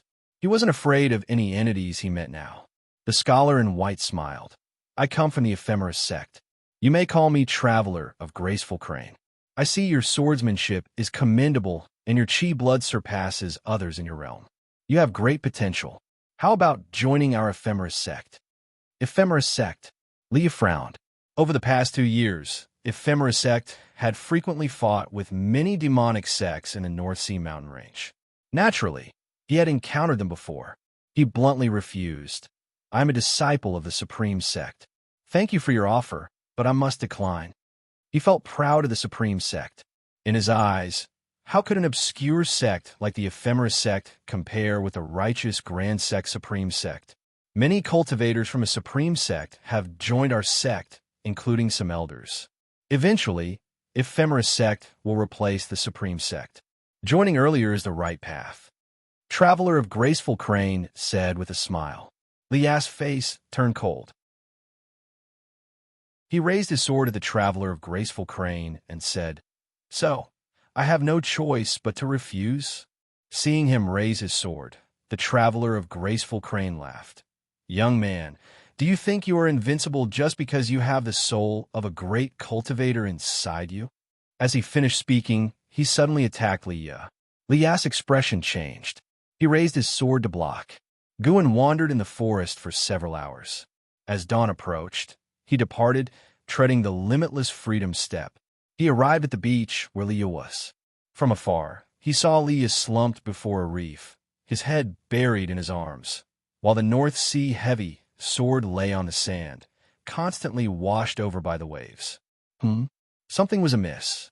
Guan focused and discovered that Li Ya's soul had vanished. He immediately walked toward Li Ya. As he approached, Li Ya finally heard the footsteps. Li Ya slowly lifted his head. Upon seeing Guan enveloped in demonic energy, his face changed drastically. He quickly got up and rushed over to kneel before Gu in primordial ancestor. "Please save my ancestor." He was captured by the Traveler of Graceful Crane from the Ephemeris sect. Li Ya exclaimed, his voice tinged with a sob. He wanted to cry because he believed Gu and was the primordial ancestor of the Li family. In front of his ancestor, his emotions crumbled. Guan asked in a weary voice, "What happened?" At the same time, he spread out his divine sense to search for the soul aura within Li Ya. He had never met the Traveler of Graceful Crane, making it difficult to track him directly, so he searched for the soul aura instead. Li Ya began recounting his earlier encounter. After being defeated by the Traveler of Graceful Crane, he was humiliated and finally had his soul taken. The Traveler of Graceful Crane said to join the Ephemeris sect to save the soul. Years of arduous cultivation had made Leah feel that he had changed dramatically, yet he stood no chance against the Traveler of Graceful Crane. His confidence was shattered. Xuan failed to detect the soul aura, likely hidden by the Traveler of Graceful Crane. He wasn't worried. With a serious search, he would eventually find him. Why didn't you find a safe place to practice your sword? Why here, without even setting up a formation? Xuan suddenly asked. He felt that Leah had many strengths, but one bad habit. He was too reckless. Relying on the soul of his ancestor within him, he acted rashly and often got hurt. It was a good opportunity to temper him. Leah wanted to answer, but was too ashamed to speak, unable to justify himself. He chose this place to attract demons and ghosts to attack him, thus improving himself through battle. Of course, his confidence came from having his ancestor's soul as backup. You always escape death narrowly, but have you considered the burden on him? Xuan asked. Remembering how his ancestor often scolded him for being reckless, Leah felt even more ashamed, wishing he could find a hole to hide in. Seeing his sad expression, Xuan's heart softened, unwilling to be too harsh. Joined the Ephemeris sect, Xuan suddenly said. Leah looked up in shock, unable to believe what his assumed ancestor had said. The Ephemeris sect harms the living. You infiltrate the Ephemeris sect and, at the end of each month, find a mountaintop and release your aura. I will find you. When the Ephemeris sect gathers, I will act. Xuan said coldly. Leah quickly said, but isn't that very dangerous? The entire demonic path isn't a match for the Ephemeris sect. It said there are beings above the void-crossing realm in the Ephemeris sect, and not just one. Xuan retorted, void-crossing realm, is it that strong? Leah was stunned into silence. Chapter 1069 Nether Road. Leah finally agreed to join the Ephemeris sect, and Xuan did not further comfort him, maintaining his mysterious senior image. After leaving the North Sea Mountain, Xuan returned to the Mystic Valley. Next, he prepared to start a long-term life extension plan, aiming for the milestone of a 10,000-year lifespan. The harsh winter finally passed, and the New Year festivities began. The entire Taisong dynasty celebrated, with lanterns and decorations everywhere. Even the Supreme Sect started to hold New Year celebrations. On this day, Xuan wandered around the outer city with Xuan and Lu Lingjun. Lu Lingjun was very interested in the new year. It was even her idea to come here. Given that the Heavenly Spirit Lake formed by Heavenly Spirit water was indeed extraordinary, it had won Xuan's favor, so he brought her along. Just right, LV Tian had failed his tribulation crossing. If he could recruit Lu Lingjun to become a cultivator of the Supreme Sect, she could shield him from the wind and rain in the future. Xuan's foundation had already been built. The stronger the Supreme Sect became, the more he could lay low and survive. Over the years, the Supreme Sect had been improving, and the occurrences of dark deeds had been rare, making Xuan's sense of belonging to the Supreme Sect stronger. As soon as they arrived at the outer gate city, Xuan left on his own, as he had his friends in the city. Xuan took Lu Lingjun to the heavenly repair platform, wanting her to see the words righteous path. When he carved the words righteous path, he had just reached the unification realm. This was why the demon path feared LV Batian more. The sword intent on the heavenly repair platform wasn't astonishingly strong for someone at the unification realm, because he had carved the words remotely. So many years have passed, and the sword Venerable Fudeo's sword intent still attracts so many cultivators to observe. Truly impressive, Xuan remarked. Lu Lingjun had seen the words righteous path when she first arrived at the Supreme Sect, and she nodded, saying, indeed, impressive. In the world she came from, she had never seen such strong sword intent, which also made her full of expectations for the Supreme Sect. If the outer sect had such powerful sword intent, what kind of foundation did the inner sect have? And even higher, the main city of the sect. Thinking about it excited Lu Lingjun.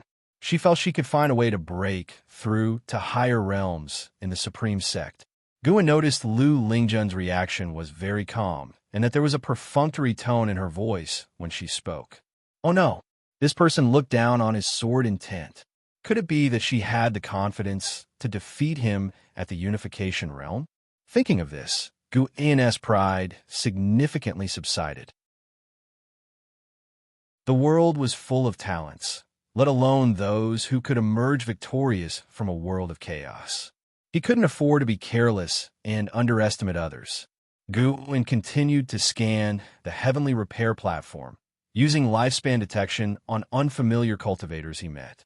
Since it was the new year, there were fewer people on the heavenly repair platform than usual, as most were wandering the city, relaxing their Taoist heart.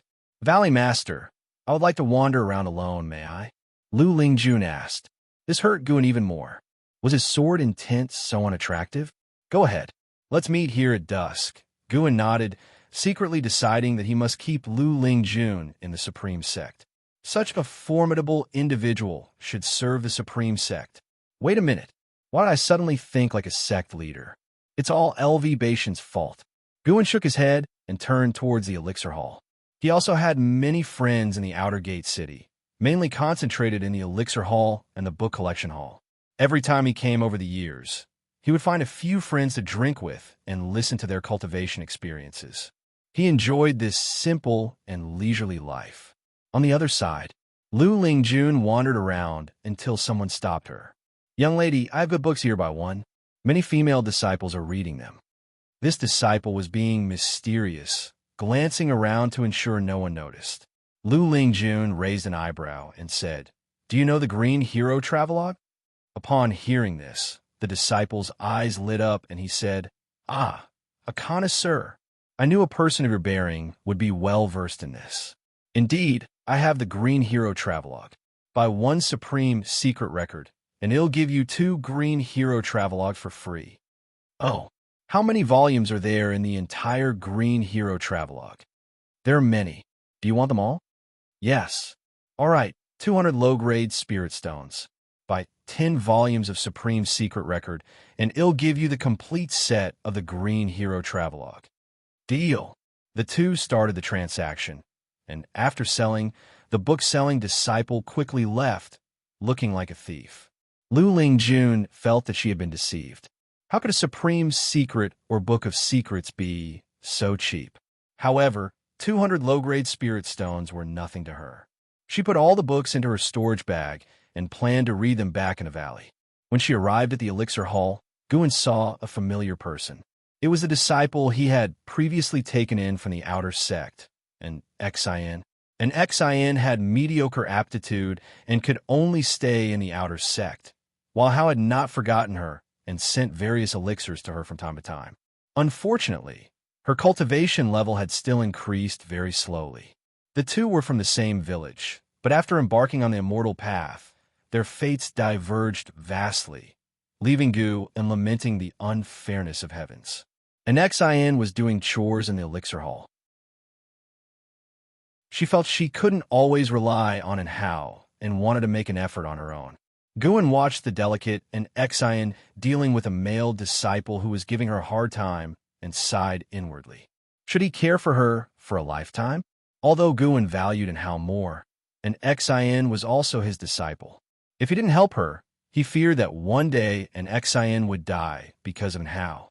As the cultivation level rose higher, an Hao's enemies would only increase and would eventually target an Hao's soft spot, which was an Xian. Thinking of this, Guan walked up to an Xian. The male disciple, seeing Guan approach, quickly smiled and saluted.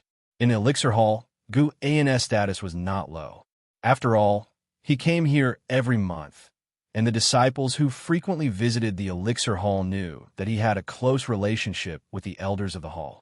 After sending off the male disciple, Guan looked at an Xian. Valley Master Gu, what can I do for you? An Xian asked nervously. She knew better than the outer sect disciples about Guan's status, as he was someone who could have casual conversations with the sect leader. Previously, when LV Tian had brought in how to visit Gu and during an event, and how it also brought an Xian to the Third Medicine Valley, so they had met. Although Guan had not talked to an Xian at that time, she remembered him vividly. Your name isn't Xian, right? Why don't you come to the Third Medicine Valley? After all, it's just chores. The treatment would be better if you worked for me, and you'd find it easier to see and how. I'm quite familiar with your senior brother, Guan said with a smile. An Xian hesitated upon hearing this. Guan saw through her thoughts and said earnestly, self-reliance is good, but there's no need to make it harder for yourself intentionally. If it's good for you and in how, why hesitate? An Xian remained silent. For the first time, Guan noticed how stubborn this girl was. He whispered, I have a cultivation technique that might change your aptitude. If you perform well in the Medicine Valley, I will teach you. He was referring to the Taoist expansion skill given to him by Wuxia, accumulating spiritual energy and suppressing the cultivation level, waiting for a breakthrough to defy fate. Wuxia had spoken highly of it, but it had not been verified yet. Upon hearing this, an Xian was finally tempted. She bit her lip and said, Thank you, Valley Master Gu. Shall I go back and pack now?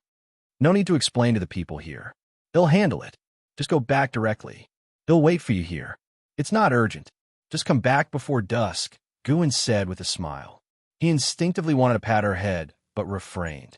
Children had grown up, and such behavior was inappropriate. Moreover, they hadn't acknowledged each other. Such an action would be abrupt. An Xian smiled, bowed to him, and left. Guan watched her back, feeling many emotions.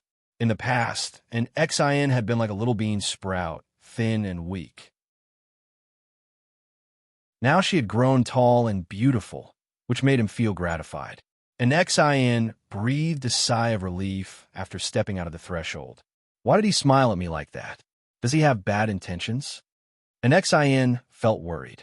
But thinking of the many disciples in the Medicine Valley, she figured that even if Guan had a malicious heart, he probably wouldn't dare to act rashly, and her mind settled. After returning to the Third Medicine Valley, Guan asked Lu Lingjun to arrange in Zin's position. If they grew closer, Lu Lingjun might also guide an Xian a bit. This arrangement also relieved an Xian. On the way, Guan had noticed in Zin's nervousness but didn't think much of it. Later, he returned to the Mystic Valley through the transmission array platform.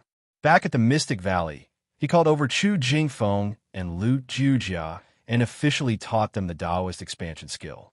Upon hearing Gu and explain the effects of the Taoist expansion skill, both of them began to breathe heavily. Lu Jujia was the first to regain his composure and immediately knelt to Gu, and Chu Jingfeng gritted his teeth and did not kneel. Guan quickly helped Lu Jujia up. He didn't need other people to kneel before him, as kneeling down didn't necessarily represent loyalty.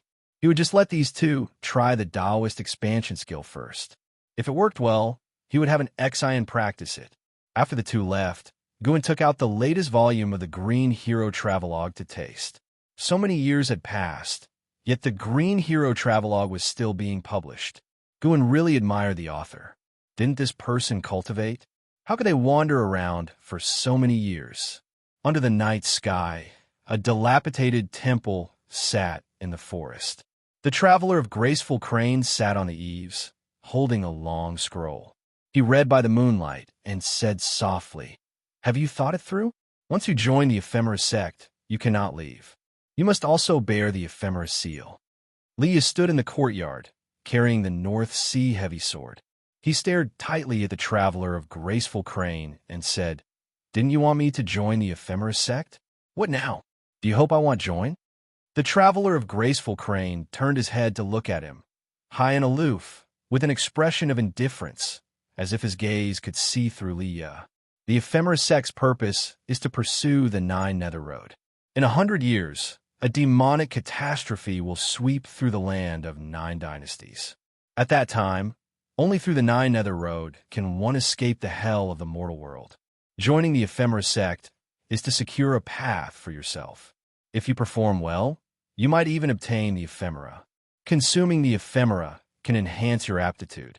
The traveler of graceful crane's words carried a cold tone, and the term demonic catastrophe made Leah frown. Leah asked what the demonic catastrophe was. The traveler of graceful crane did not hide anything and explained it to him. Upon hearing that the land of 9 dynasties would be flattened by endless demons, Liu was also taken aback. What you're saying is nonsense. To the south is the sea, and if we can't win, can't we escape? Do we have to rely on your 9 nether road? Liu questioned. Through history, how many cultivators have ventured south? How many have returned? The demons on the sea are even more terrifying. If the cultivators of the 9 dynasties unite, might we not resist the demonic catastrophe? Beyond the 9 dynasties, demons have emerged that surpass the unification realm. Do you know what the unification realm means? It is a realm above the void crossing realm. Such a supreme demon can sweep through the 9 dynasties alone. Besides, there isn't just one. They command endless demons under them. The traveler of graceful crane's tone was icy, as if he were narrating the fate of all beings. Liu remained silent. Above the unification realm, he couldn't help but think of the primordial ancestor of the Li family, wondering if the primordial ancestor had surpassed the unification realm. The traveler of graceful crane continued, I forgot to tell you, the ephemera sect also has entities that surpass the unification realm. When he arrives, it will be the day the supreme sect turns to ruins. Chapter 107 Holy Land. Death of the sect hierarch Gu and did not know what Li had gone through. Every few days, he would use his divine sense to search the Taitsong dynasty. Li was currently practicing his sword techniques at the borderlands of the Taitsong dynasty, with an additional soul within his body. It appeared that the graceful crane traveler had not lied to him. Next, he would wait for the ephemera sect to gather, and then wipe them out in one swoop. Ever since Xuan had destroyed the ephemera tree, the ephemera sect had remained active, as if unaffected. It was apparent that there was more than one ephemera tree.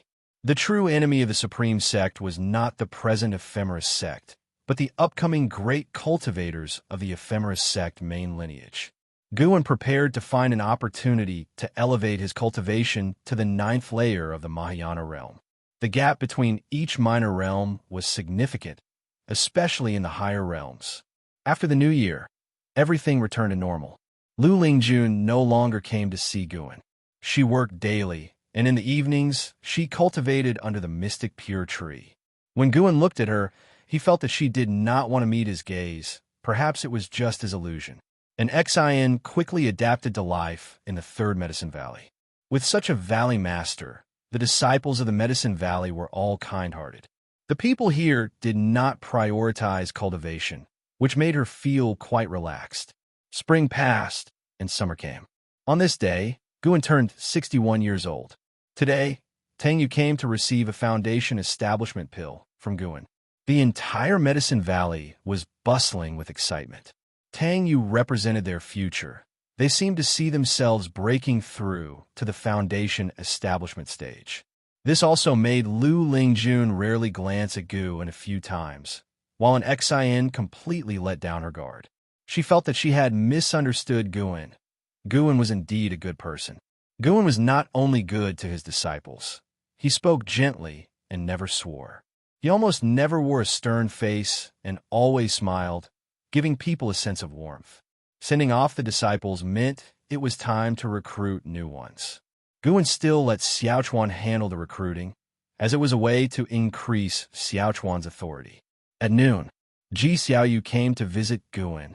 This top-ranking genius continued to cultivate her mind within the Medicine Valley, but they rarely interacted with the servant disciples, keeping their distance. I am preparing to leave and participate in the Holy Land assessment, Ji Xiaoyu said softly after sitting down. Holy Land?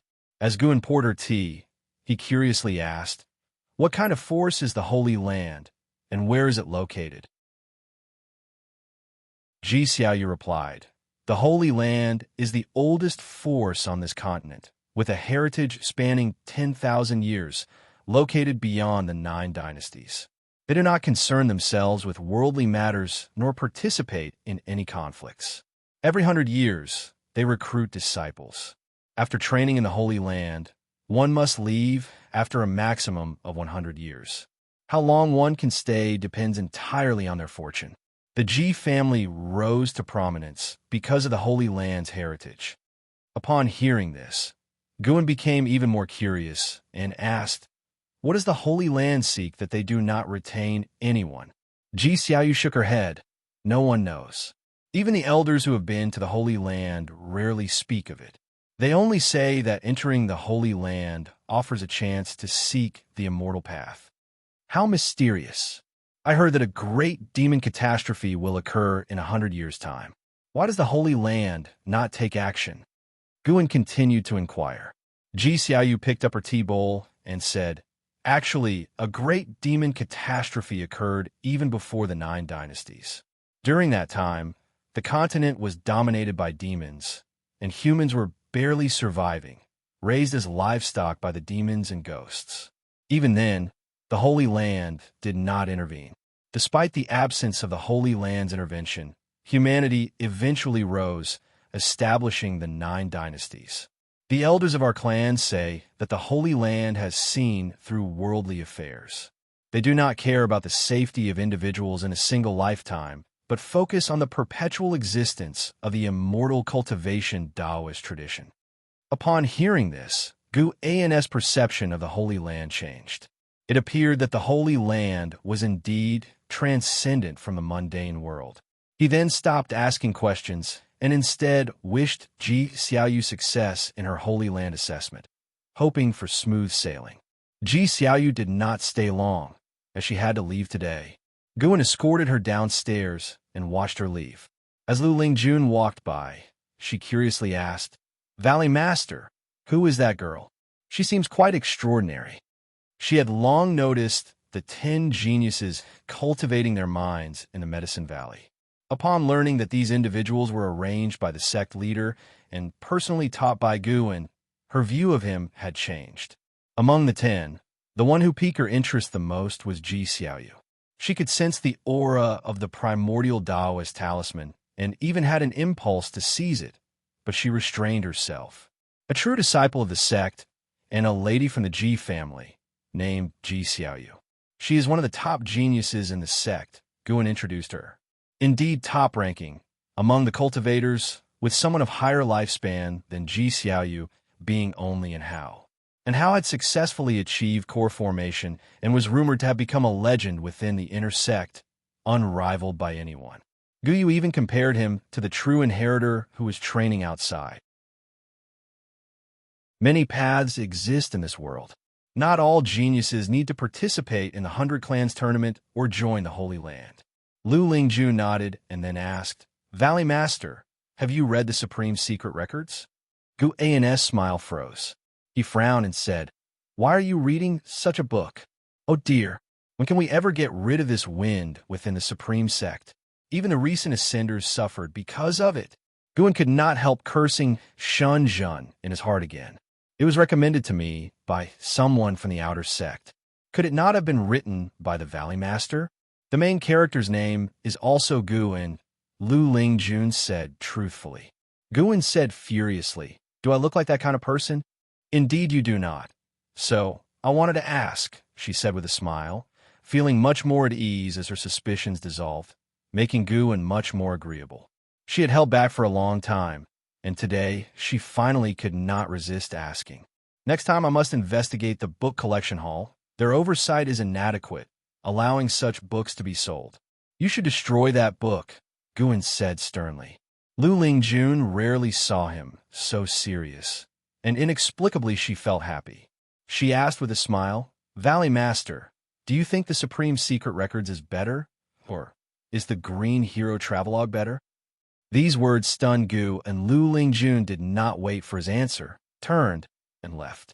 Guan watched her back, wanting to say something, but in the end, it turned into a sigh. His reputation was ruined. He shook his head and turned towards the pavilion, simultaneously pulling out the Green Hero Travelogue from his sleeve. Since his reputation was already ruined, he might as well not hide it. The moon hung high, and stars were sparse in the Mystic Valley. Guan was in the pavilion reading a secret book on cultivation techniques, which was a basic skill of the fire attribute. He had previously bought cultivation techniques of other attributes from the intersect because seemingly no five-element skill existed, so he planned to comprehend it himself. Since he usually did not cultivate, what if he figured it out? Though his comprehension was poor, he had plenty of time on his hands. Until late at night, Xuan suddenly detected an aura entering within 100 miles of the Mystic Valley. A void-crossing realm cultivator. Such a cultivator hiding their aura and approaching the Mystic Valley was not a good sign. Xuan did not act immediately, as he suspected someone. Sure enough, after a while, Yang and I walked out of her courtyard and quietly left the Mystic Valley, quickly heading in the direction of the void-crossing realm great cultivator. Eventually, the two met in the woods over 30 miles away. In the dim forest, Yang and I stopped and looked at a figure under a tree in front of her. By the moonlight, she could see that it was a female cultivator. "You're a bit slow, Yang and I. Why have you stayed in the outer sect? Did Li Xiandao not arrange for you to enter the intersect?" The female cultivator asked coldly. This female cultivator wore a purple dress, her hair styled into a bun with several jade hairpins inserted. She was graceful, with a beautiful face, and even though her eyes were full of coldness, they carried an allure. Yang and I replied, "He did not. Li Xiandao directed me to protect an outer sect disciple closely connected to his son, Leah. Has Li Xiandao detected your true identity? I believe not. Otherwise, he would not have placed me with Leah." The ephemera tree was destroyed by a mysterious cultivator, and even the sect hierarch was killed. It was likely the work of a great cultivator from a supreme sect. You must find a way to investigate whether the supreme sect has any other cultivators above the 5th layer of the unification realm besides the sect leader. Above the 5th layer of the unification realm, Yang and I was taken aback and quickly said, "With my cultivation level, how could I come into contact with someone from the unification realm?" Based on the information from our contacts in the Hall of Elders, LV Tian has already failed to cross his tribulation, so he could not be the one who killed the sect hierarch. Such mystery leads us to suspect that it might be Sword Venerable Fudao. Since Sword Venerable Fudao became famous, our sect has been investigating him. After ruling out all possibilities, we can only speculate that Sword Venerable Fudao is a cultivator hiding his true cultivation level, possibly concealed in the outer sect where the Heavenly Repair Platform is located. The purple-dressed woman's words made Yang and I frown. Of course, Sword Venerable Fudao is just a guess. Anyway, you need to find a way to investigate the outer sect. Yang and I, upon hearing this, could not help but say, "I've been growing ephemera flowers and cannot leave." "Cannot leave?" The purple-dressed woman hesitated before she released her divine sense to probe the distant Mystic Valley. A few breaths later, she scoffed, "That boy does have a good appearance." Yang Nis' expression changed. She quickly said, "Do not lay a hand on him. What is your relationship? He is not only the person whom Li Xiandao wants to protect, but also the disciple I have just taken." "Your disciple? How about I take him?" Silence. Yang and I was furious, immediately taking out her treasure sword. The purple-dressed woman looked at her with contempt and said, "I will return next year. If you cannot provide me with satisfactory information, that boy will be mine. After draining his vital energy, I will turn his bones into a pendant for you, so you can think of him whenever you miss him." After saying this, she turned and left. Yang and I watched the purple-dressed woman's back, her eyes filled with anger. However, her hand could not draw the treasure sword. Taking a deep breath, she could only turn back to the valley. Her movements were swift, as if she were afraid something might happen to Xuan. As she quickly returned towards the Mystic Valley, the purple-dressed woman walked through the forest, reflecting on Yang and I's earlier reaction, a mocking smile on her face. Slap! A hand suddenly pressed down on the purple-dressed woman's shoulder, making her stop instantly, her pupils dilating. Reflexively, she turned her head, catching a glimpse of a deep purple demonic shadow. Thou bang! A terrifying divine sense forcefully invaded her mind, leaving her gaze blank. Elsewhere, Yang and I returned to the Mystic Valley. She arrived below Gu An's pavilion and saw that the oil lamp inside was still lit. She could sense Gu An's presence, and she finally breathed a sigh of relief. Inside, Guan sat at the table, the purple-dressed woman kneeling before him, his right hand pressing on her head as he used the soul-capturing skill. His spiritual power covered the purple-dressed woman, and the 9 extremes yin-yang Buddha's fortune enveloped her. Unless someone stepped inside, even a probe with divine sense would reveal neither her presence nor her aura.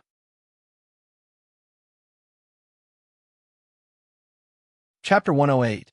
Why are you forcing me? Guan originally just wanted to eavesdrop, but the woman in the purple dress used her divine sense to detect him and even showed hostility, implying that she wanted to tear him to pieces. Can this be tolerated? Guan caught her directly. Before killing her, he first investigated the internal information of the ephemeral sect. The woman's identity was obviously not simple, and he might get some useful information. The woman in the purple dress was named Xuan, previously an elder of the Thousand Autumn Pavilion. She joined the ephemera sect 200 years ago, and after the ephemera sect's defeat, she had been lurking within the Thousand Autumn Pavilion. Yang and I was personally recruited by her. Yang and I joined the sect because Xuan promised to help her find the murderer of her sister. Xuan's purpose in recruiting Yang and I was to monitor Li Xiandao and Liya. Xuan felt that Liya, who had inherited the heavenly resident sword, might become the crown prince, so she first had Yang and I monitor this father and son pair, waiting for the ephemera sect's resurgence. Yang and I didn't completely trust Xuan. She just wanted an additional channel to find the truth. Little did she know, the person who killed her sister was Xuan herself. The power structure of the ephemera sect was very complex, with many branches. Every void-crossing realm elder was working to establish their own achievements. As long as their contributions were significant, they could walk the 9 Nether Road, seeking the immortal path. Xuan had only heard of the 9 Nether Road, never seen it. It was said that the 9 Nether Road could cross the ocean to another continent. The 9 Nether Road was the yin-yang path opened by the ephemera sect, passing through a ghostly realm where yin and yang intersected, filled with evil ghosts and extreme danger, but also full of opportunities. After investigating for a long time, Guan still did not obtain information about the main lineage of the ephemera sect and could not understand how powerful it was.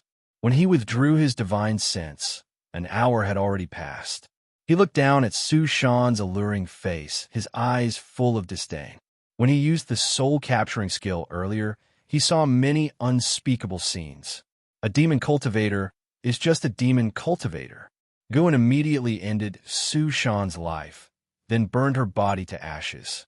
This great cultivator of the void-crossing realm died silently. She contributed decades of lifespan to Guan, which was passable. Afterward, Guan began to inventory her 2 storage rings. Meanwhile, Yang and I was in her room, still unable to calm her mind and cultivate. Xuan's threats kept surfacing in her mind.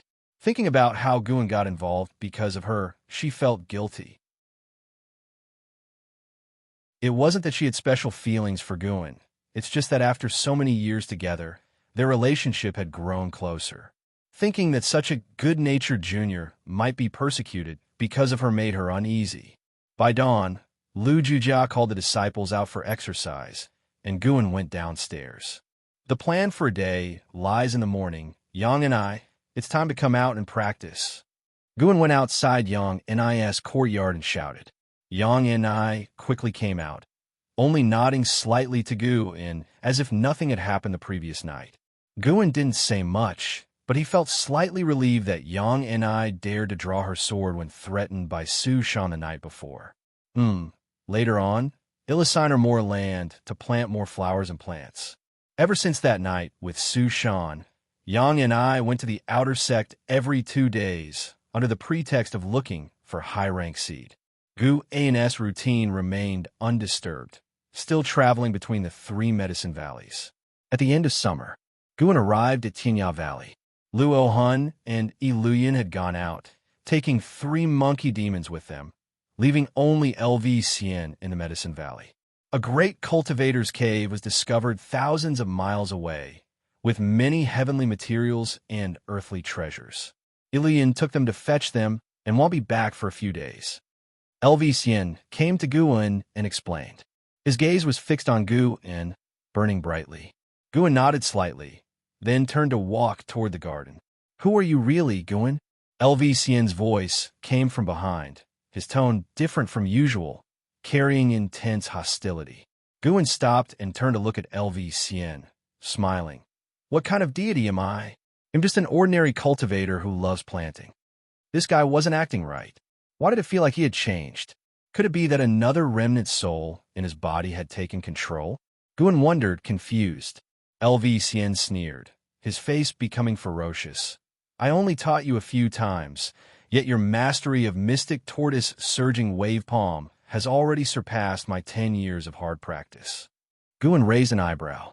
He didn't expect that holding back intentionally would still be noticed by Xian. This was troublesome. Xian took a step forward.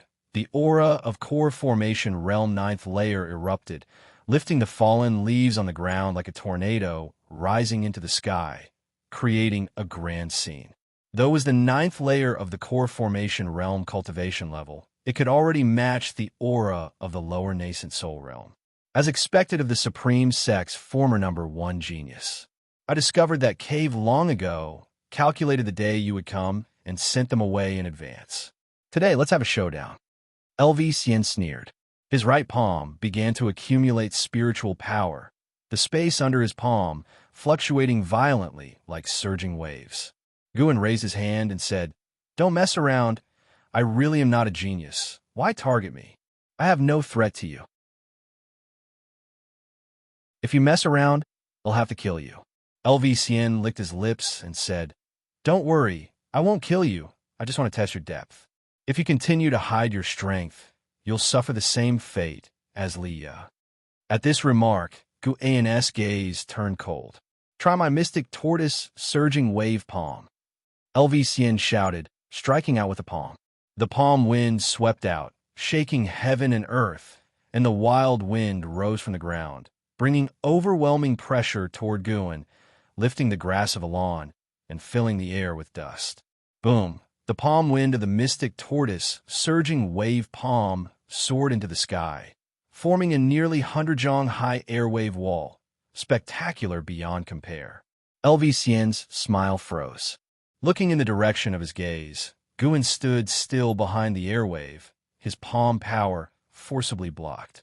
The medicinal herbs in all the gardens behind Guan swayed in the wind, but remained in the soil, untouched. At this moment, Guan's face was expressionless, and his entire temperament suddenly changed, making Xian feel unfamiliar. Xian trembled in his voice, seeing Guan step toward him. With just one step, Guan crossed several zhong, arriving in front of him. Boom! Xian's aura was directly dispersed.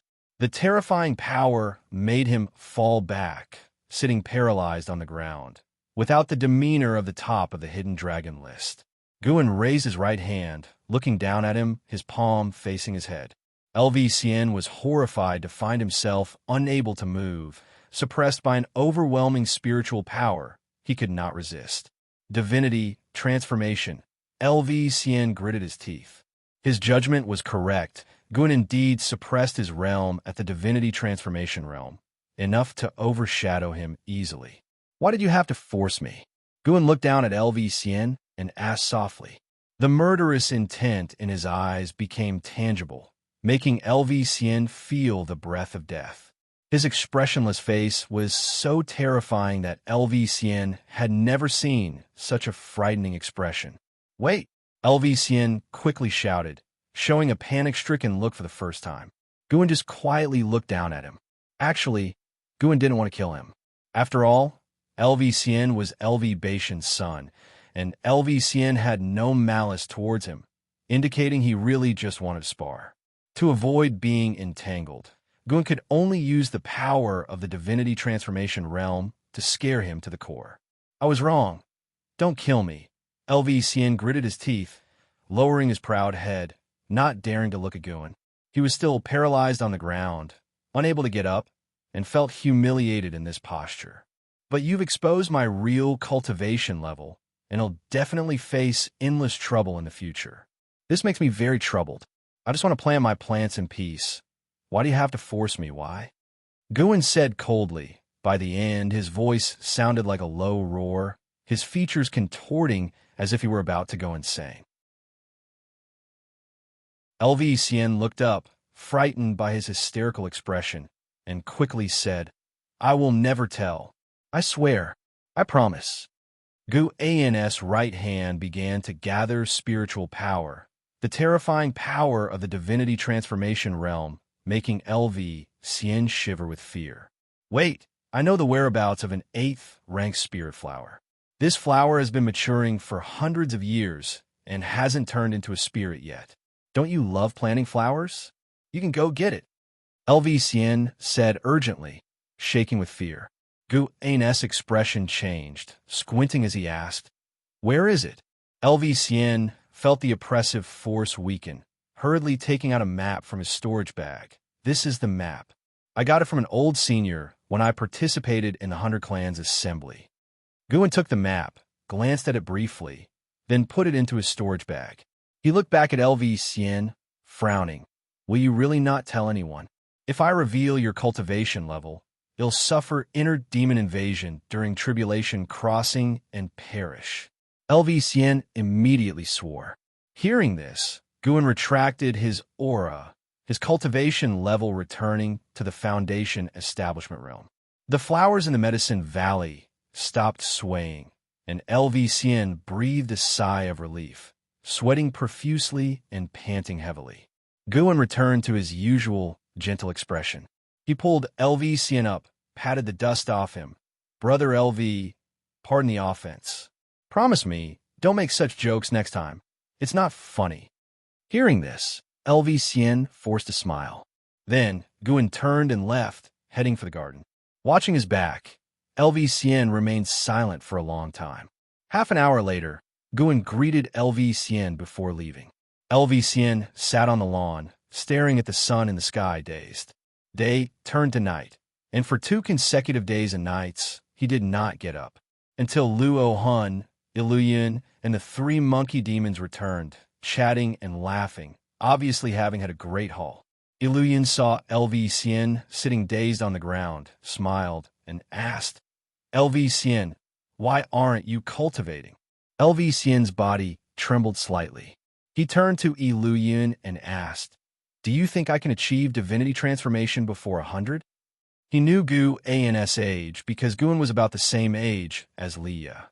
If you hadn't wasted time before, you could definitely reach divinity transformation before 100. Unfortunately, you're already 90. It's hard to go from the 9th layer of the core formation realm to the 1st layer of the divinity transformation realm in 10 years. Iluyan shook his head and said, Luohan suggested, His Majesty values you so highly. Just ask, and he'll provide you with a large amount of elixir. Xian remained silent. He fell into self-doubt, wondering if he really was not a genius.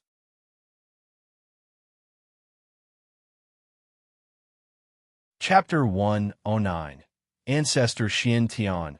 Heaven-cutting divine acts. Since Xian had been disciplined by Guan, he thoroughly became honest. When Guan went to Tian Valley again, Xian was always in closed-door cultivation. Luohan said he wanted to reach the divinity transformation realm as soon as possible. Guan asked for the reason, but Luohan said he didn't know. This made Guan feel at ease. Xian might be crazy, but he was tight-lipped. This matter passed. Guan studied the map given by Xian. It was too far from the Taizong dynasty, so he could only set it aside for now. What if that place had Mahayana cultivators? He couldn't take the risk. Now, the lifespan income from the 3 medicine valleys was considerable. Even if he didn't improve, he could quickly expand his lifespan. In the blink of an eye, 2 months had passed. The autumnal scenery of withered yellow covered the mystic valley.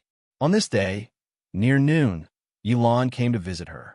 Having not seen each other for nearly a year, Yilan missed Guan a lot. As soon as she entered the room, she hugged him. "Junior sister," Guan said in a deep voice with a tone of reproach. Yilan let go of him and laughed, saying, "What's wrong with hugging? This is a ceremony for reunion after a long separation between senior and junior apprentices. Senior brother, don't think too much. I don't want any romantic affairs now. I just want to cultivate immortality." Guan rolled his eyes at her and then turned to make her tea. He had just instinctively performed a lifespan detection on Yilan, which made him feel a bit heavy-hearted. Yilan, Foundation Establishment Realm 5th Layer 56/130/130. The regular lifespan for the Foundation Establishment Realm exceeded 200, but Yilan's Foundation Establishment was built up with Ans elixirs, so it had already reached its limit. What would happen when Yilan reached the age of 130? Would it be celestial decline and sudden death, or demonic possession, causing chi blood to attack the heart? Guan sighed inwardly and decided to teach Yilan the Taoist expansion skill. With 74 years left, perhaps it could be effective. The Taoist expansion skill was a process of accumulating spiritual power. Guan had a bold idea. What would happen when practicing the Taoist expansion skill while frantically consuming spirit energy elixirs? Yilan didn't know what her senior brother was thinking and began to narrate what she had seen and heard during her recent outing. The law enforcement hall went out to protect the crown princely Dai. The enemies were from the ephemeris sect. Over the past half year, she had experienced 7 or 8 battles and survived without danger. Guan had known about this for a long time because he occasionally used his divine sense to check on her. The disciples of the law enforcement hall were basically scouts. The real fighters were several nascent soul realm cultivators. Senior brother, the reason we were able to come back was that a void-crossing realm great cultivator came to protect the crown prince. Above the nascent soul realm is the divinity transformation, and above the divinity transformation is the void-crossing realm. That senior was amazing. He killed the ephemeris X demon cultivator in the divinity transformation realm with one palm. At that time, we all thought we were doomed, but it turned out the crown prince had such a master behind him. They say he is not even a cultivator of the supreme sect. Yilan seemed very excited when she talked about the great cultivator in the void-crossing realm. Guan raised an eyebrow, pretending to be shocked. That powerful? How old is he? It said he's already 900 years old. Yilan said this while carefully observing Ans' expression. She once suspected Gu and was Sword Venerable Fudao. During the outer sect chaos, her white spirit sword sensed the Qinghong sword. The words righteous path carved on the heavenly repair platform were also made by the Qinghong sword. However, after her research, she learned that Sword Venerable Fudao was at least a cultivation beyond the divinity transformation realm, which made her a bit hesitant. She had grown up with Guan and knew his age. A void-crossing realm in his tens of years? That was unheard of in the immortal cultivation world. Moreover, Guan never admitted that he was Sword Venerable Fudao, so she suspected he might be a disciple of Sword Venerable Fudao. Regardless of the situation, Yilan felt that she was unworthy of her senior brother. Therefore, she rarely expressed her feelings nowadays, focusing more energy on her cultivation. When her cultivation level was raised and her senior brother wanted a Taoist friend, that would be her chance. Guan sighed. "Junior sister, you're encountering cultivators of higher and higher realms now, but your own cultivation seems hard to improve. How about practicing my cultivation technique?" "What cultivation technique?" Yilan asked curiously. Ans' Gale, Shadowless Leg, was already her strongest combat means, so she didn't underestimate his cultivation techniques. Perhaps this technique was passed down by Sword Venerable Fudao. Guan began to introduce the Taoist expansion skill, and Yilan listened intently. When Guan finished, Yilan couldn't help but ask, "Senior brother, you possess so many medicinal herbs, but your cultivation hasn't improved much. Is it because of the Taoist expansion skill?" Guan nodded. "This is an ultimate skill. I'm only passing it on to you, so you must not tell anyone else." Hearing this, Yilan's heart sweetened. She hesitated, If I practice the Taoist expansion skill, will it burden you more? She understood that Guan would continuously provide her with elixirs to aid her cultivation, which would inevitably delay his own cultivation. Guan laughed. If you're worried, don't practice. Just wait until your lifespan runs out, and your senior brother will live for another few hundred years. By then, I can take several junior sisters and enjoy the bliss of having many companions. No, ill practice, Yilan said, glaring. Guan immediately took out the already written Taoist expansion skill and handed it to her. After accepting the Taoist expansion skill, Yilan took out a blackwood box from her storage bag. This is a gift prepared for you. I planned to give it after our conversation, but you gave me the cultivation technique first, which makes my sentiments seem inadequate. Guan took the blackwood box and smiled. Junior sister, what are you talking about? You've given me so many good things over the years. You are undoubtedly the best to me. The 6-layer human face tree was given by Yilan. Besides, she brought various medicinal herbs every time she visited Guangu and had also declined, but Yilan convinced him by repaying the elixir's kindness. Rejecting more would seem uncaring. So now the two of them exchanged gifts and were both happy about it.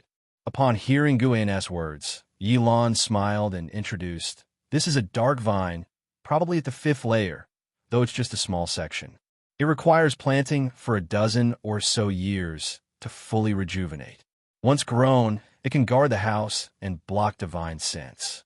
Guan opened it and saw a piece of something resembling black coal, with faint vitality. He wasn't disappointed. Yilan's cultivation was limited, so obtaining this remnant was already good. The previous human face tree was also just a root, now recovering vitality. Then, Yilan continued to talk about the events in the immortal cultivation world during this period. Guan listened attentively, enjoying his time. Recently, a group of mysterious cultivators emerged in the immortal cultivation world, known as 9 Nether 13 Evil. They broke into Wanin's sect, seized Wanin's sect's treasure, and left. Their strength shocked the immortal cultivation world. Besides, another major event was the ancient sky sect nurturing a holy bee sky dragon. The whole sect was invigorated, and various states discussed it, claiming the ancient sky sect was rising. The holy beast was none other than the sky dragon Guan raised. He had previously checked on the ancient sky sect, and seeing the sky dragon being well taken care of, he didn't worry. According to Yilan, the immortal cultivation world was relatively peaceful. The ephemera sect had also settled down, no longer fighting to death with the demon path. But Guan knew this was just the calm before the storm. When the great cultivators of the ephemera sect main lineage arrived, the immortal cultivation world would again be engulfed in a bloody storm. In the depths of night, the North Sea mountain range, spiritual energy began to descend, disturbing all beings once again. Guan was meditating within a barrier, enjoying the improvement in his cultivation. He had spent 3,000 years of life to reach the 9th layer of the Mahayana realm. After a short hour passed, he invested another 50,000 years of life into alchemy. Previously, he intended to improve his alchemy skills on his own, but later realized alchemy also required talent. Investing 50,000 years of life elevated his alchemy to the Tai Ching elixir path, greatly enhancing his comprehension of alchemy.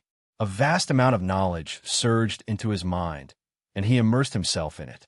The alchemy he practiced was the basic alchemy of the Supreme Sect. Different sects' alchemy had differences, resulting in diverse elixir paths. The Tai Ching elixir path included a spell named Tai Ching True Fire, helping better in alchemy and capable of killing enemies. These 50,000 years of life were well spent. When Guan woke up, he lifted his right hand, and a blue flame ignited on his fingertip, a smile appearing on his lips. He then looked at his attribute panel, still having 490,000 years of life, feeling exceedingly wealthy. He closed the lifespan barrier and stood up, preparing to leave. His gaze suddenly fell on the nearby mountain wall. Because of the disturbance caused by the descending spiritual energy, the weeds in front of the mountain wall were tilted in all directions. Upon closer inspection, there was a crack from which strands of spiritual energy leaked, and this spiritual energy was unusual, not the common five-element spiritual energy. He immediately walked over, arriving before the mountain wall, and infused his divine sense into it. Soon, his divine sense encountered a restriction. Breaking through required at least void-crossing realm cultivation. He instantly understood and didn't forcibly break the restriction. Instead, he used the 9 extremes yin-yang body, turning into a demonic shadow and stepping forward with limitless freedom step, crossing in one step. Passing through layers of restrictions, he reached a spacious underground area. This space was larger than the 8 scenic caves. In the center, there was an underground lake with a grassland about 300 meters long and 100 meters wide beside it, along with a row of old trees. Under one of the old trees stood a dilapidated wooden house. His divine sense didn't detect any cultivator or demon presence. Yet the underground lake had many fish, even 1-2 meters long, resembling a spirit beast. Xuan walked forward and passed a stele with 4 large characters inscribed on it. Mystic Heaven Cave Mansion. The spiritual energy here was abundant, even stronger than the 8 scenic caves. He performed a lifespan detection on the row of trees. They were all 6-layer spirit trees, named heart-clearing trees. Excellent. Xuan was suddenly delighted. If no one lived here, it could become his 4th Medicine Valley. The Mystic Valley, 3rd Medicine Valley, and Tian Valley were under others' watchful eyes. His treasures were all kept in the 8 scenic caves, but the space there was limited. Xuan reached the wooden house, where there was a stone table covered in moss, with 2 books lying on it. One was a nameless book, and the other secret book. Heaven-Cutting Divine Axe. What a domineering name. Xuan picked up the nameless book and started reading. It was a testament left by the owner of the Mystic Heaven Cave Mansion. The mansion owner was known as Ancestor Xianxia, and surprisingly, he was a Mystic Heart Realm cultivator. Xuan read on, frowning slightly. Ancestor Xianxia was actually a supreme elder of the Supreme Sect. After leaving the Supreme Sect, he established the Mystic Heaven Cave Mansion here, intending to seek enlightenment. Later, he experienced deviation and, before his death, decided to leave the cave mansion and head towards the demon land beyond the 9 dynasties. The heaven-cutting divine axe was Ancestor Xianxia's ultimate skill, inherited from the Holy Land, one of the Holy Land's 9 great inheritances.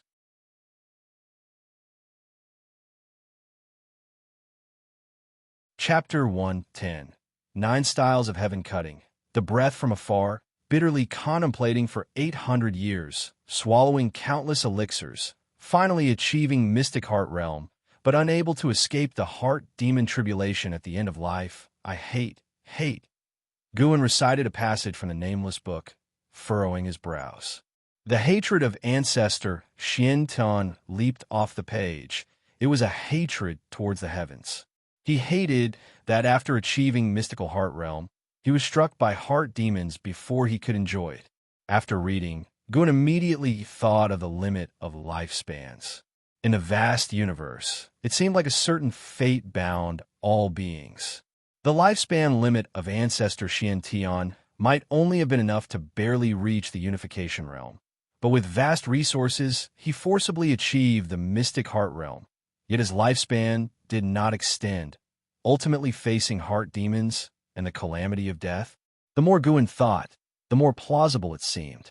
For all beings cultivating to immortality, it was less a struggle against the heavens than a struggle against destiny. Xuan believed that fate could certainly be broken. He himself was the best example. The lifespan limit he perceived might just be a reminder of the existence of fate. Besides his ability to seize lifespans, there must be other opportunities in this world to help break the lifespan limit. He just hadn't found them yet. Because achieving eternal life was so difficult, that's why so many people sacrificed themselves without regret. Let's see if the Taoist expansion skill worked. If it did, he could potentially use part of his lifespan to enhance the Taoist expansion skill. Xuan felt hopeful. because Wuxian's lifespan far exceeded that of others in the same realm. He continued to read further, finding records of Ancestor Tian's life events, from joining the Supreme Sect to competing for the position of sect leader. It read like a novel, with the brief descriptions sparking endless imagination. After finishing the testament, he threw the book into his storage bag, then picked up the heaven-cutting divine axe secret book to check. He became increasingly engrossed, as if a figure wielding a great axe danced in his pupils. The heaven-cutting divine axe had 9 forms in total: severing life, severing demons, severing ghosts, severing mountains, severing seas, severing magic, severing immortals, severing gods, severing heaven. It sounded domineering, but he wondered if it could really sever immortals and heavens. The 9 forms were not 9 levels, but 9 techniques. Ancestor Xianxia had mastered all 9 forms and faced no adversary before his deviation. He swept through the 9 realms of the immortal cultivation world, establishing the supreme sect's renown. However, he didn't leave the heaven-cutting divine axe at the supreme sect because it was a holy land's legacy, not to be passed on to others. If discovered by the Holy Land, his cultivation level would be abolished, a point specially noted in his testament. After skimming through, Xuan threw the secret book into the storage bag. He turned and walked into the dilapidated wooden house. Everything inside was old and worn, the floor covered in weeds, with an axe standing in the center, covered in dust. He walked over to the axe and blew gently, causing the dust to instantly vanish, revealing a black axe. The heaven-cutting axe, a supreme-grade magic artifact, also forged from North Sea nether iron, and it was millions of years old, heavier, and capable of withstanding more spiritual power than Lias North Sea heavy sword. Xuan grasped the heaven-cutting axe, raising an eyebrow. It was heavy, despite being a Mayana cultivator and having cultivated the primordial Rui skill with immense chi force. Even he could feel the weight, showing just how heavy this heaven-cutting axe was. There was no need to use the techniques of the heaven-cutting divine axe. It felt like just smashing someone with it could crush them. When Xuan lifted the heaven-cutting axe, it seemed light in his serious grip. He wielded it with ease. He considered putting this treasure into the storage bag, but it was repelled by the bag's spatial restriction. It wouldn't fit. Interesting. Xuan immediately put down the heaven-cutting axe and examined the surroundings, finding nothing else of value in the house. Immediately, he stepped outside the mystic Heaven Cave mansion, sealing the crack on the mountain wall. Being a 5 elements treasure body now, he had perfect earth attribute aptitude, capable of condensing spiritual power into earth. After completely sealing the crack, Xuan felt relieved. From now on, this would be his cave mansion. Xuan felt joyful. His lips curved upwards, stepping into the mystic Heaven Cave mansion once again. Preparing the land.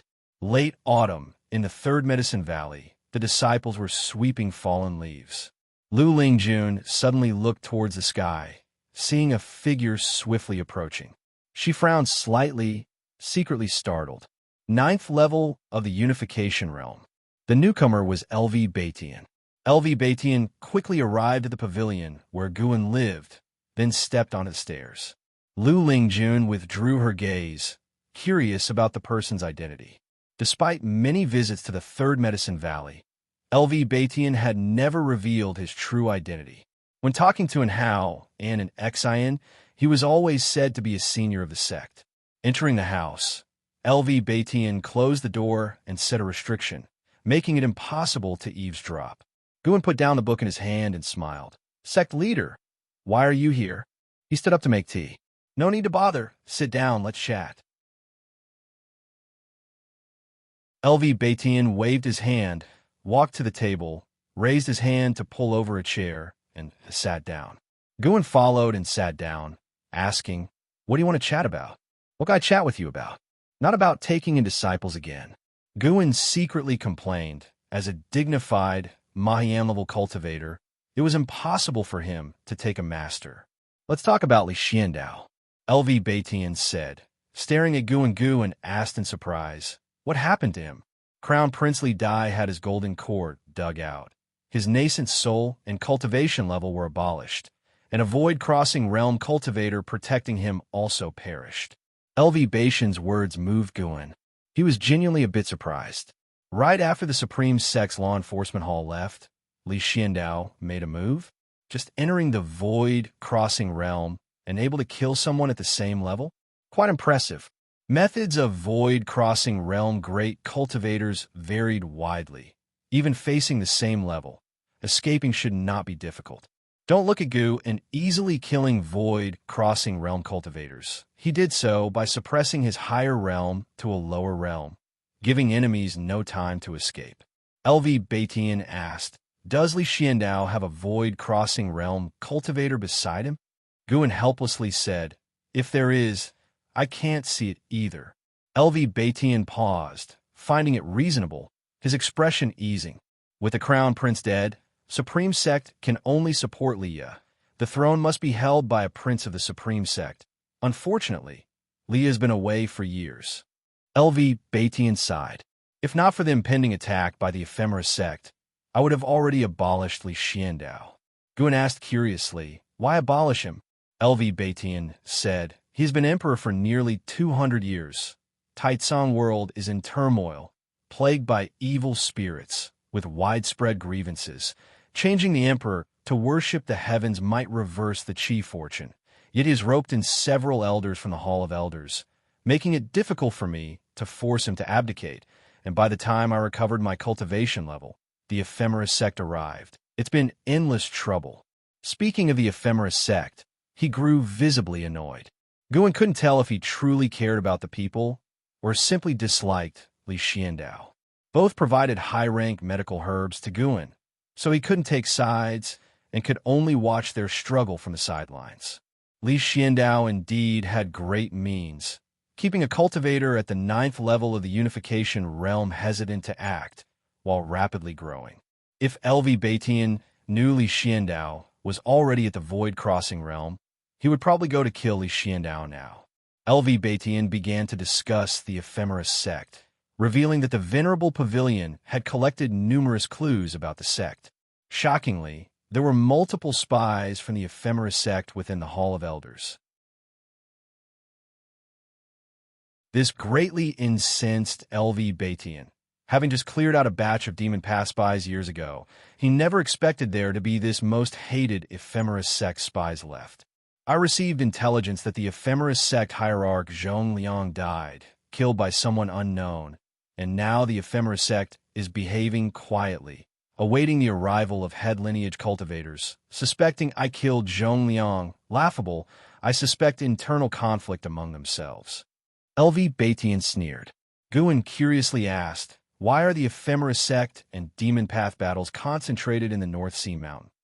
LV Baitian replied, "Because most Ephemera Sect high-level members are in the North Sea Mountain, seeking a fortuitous opportunity related to our sect." "What opportunity?" "We had a supreme elder 1,000 years ago who attained path enlightenment in the North Sea Mountain, surpassing the unification realm, and then disappeared. However, legends noted that he left behind the sect's supreme treasure, the heaven-cutting axe, which cannot be placed in a storage Dharma artifacts, involved in a significant legacy the Ephemera Sect has been seeking." As expected, Guan was secretly pleased. After years of searching, the Ephemera Sect still hadn't found it, yet he stumbled upon it unintentionally. It seemed suppressing spiritual energy was not without benefits. The heaven-cutting axe is not simple. It is said to be related to the Holy Land. In 3,000 years, only that Supreme Elder had inherited such a high-level legacy from the Holy Land. He was also my martial master. LV Baitian said with emotion. Ancestor Tian was indeed extraordinary. Xuan thought of the weight of the heaven-cutting axe, finding it reasonable. LV Baitian clearly revered Ancestor Tian, recounting his deeds. Though he had never met Ancestor Tian, he often heard his master mention him. His master said Ancestor Tian never tasted defeat, able to carve a path through any number of enemies, even venturing south for adventures. purportedly obtaining immortal sorcery before returning to retreat. However, Guan knew Ancestor Tian never obtained immortal sorcery. He had roamed the sea for years, nearly killed by the Demon King, forced to flee back, hoping to reach Mystic Heart Realm and venture again. Unfortunately, he never succeeded before death. Guan suddenly thought of the true inheritor's outside training. He might have also gone to the sea. It was said the true inheritor was more formidable than LV Tian, likely reaching the Mystic Heart Realm. However, when Guan mentioned the true inheritor, LV Tian grew displeased, not wanting to discuss it further. Clearly, their relationship was poor. As LV Tian spoke, he suddenly halted. Guan felt a strong aura approaching from the north, but he feigned ignorance, as LV Tian was present. LV Tian turned, looking towards the sky outside the window, muttering, "Has it finally come?" Guan confusedly asked, "What has come?" LV Tian stood, saying, "Nothing. I have matters to attend to." He quickly left. Guan hurriedly rose to see him off, escorting him to the entrance. Guan noticed Lu Lingjun, sensing the distant strong aura, frowning deeply. Feeling Guan's gazes, Lu Lingjun glanced at him, then resumed sweeping. Guan looked in the direction LV Tian left, wondering what was the origin of that aura. It didn't feel like a cultivator's aura. It had an indescribable odd feeling.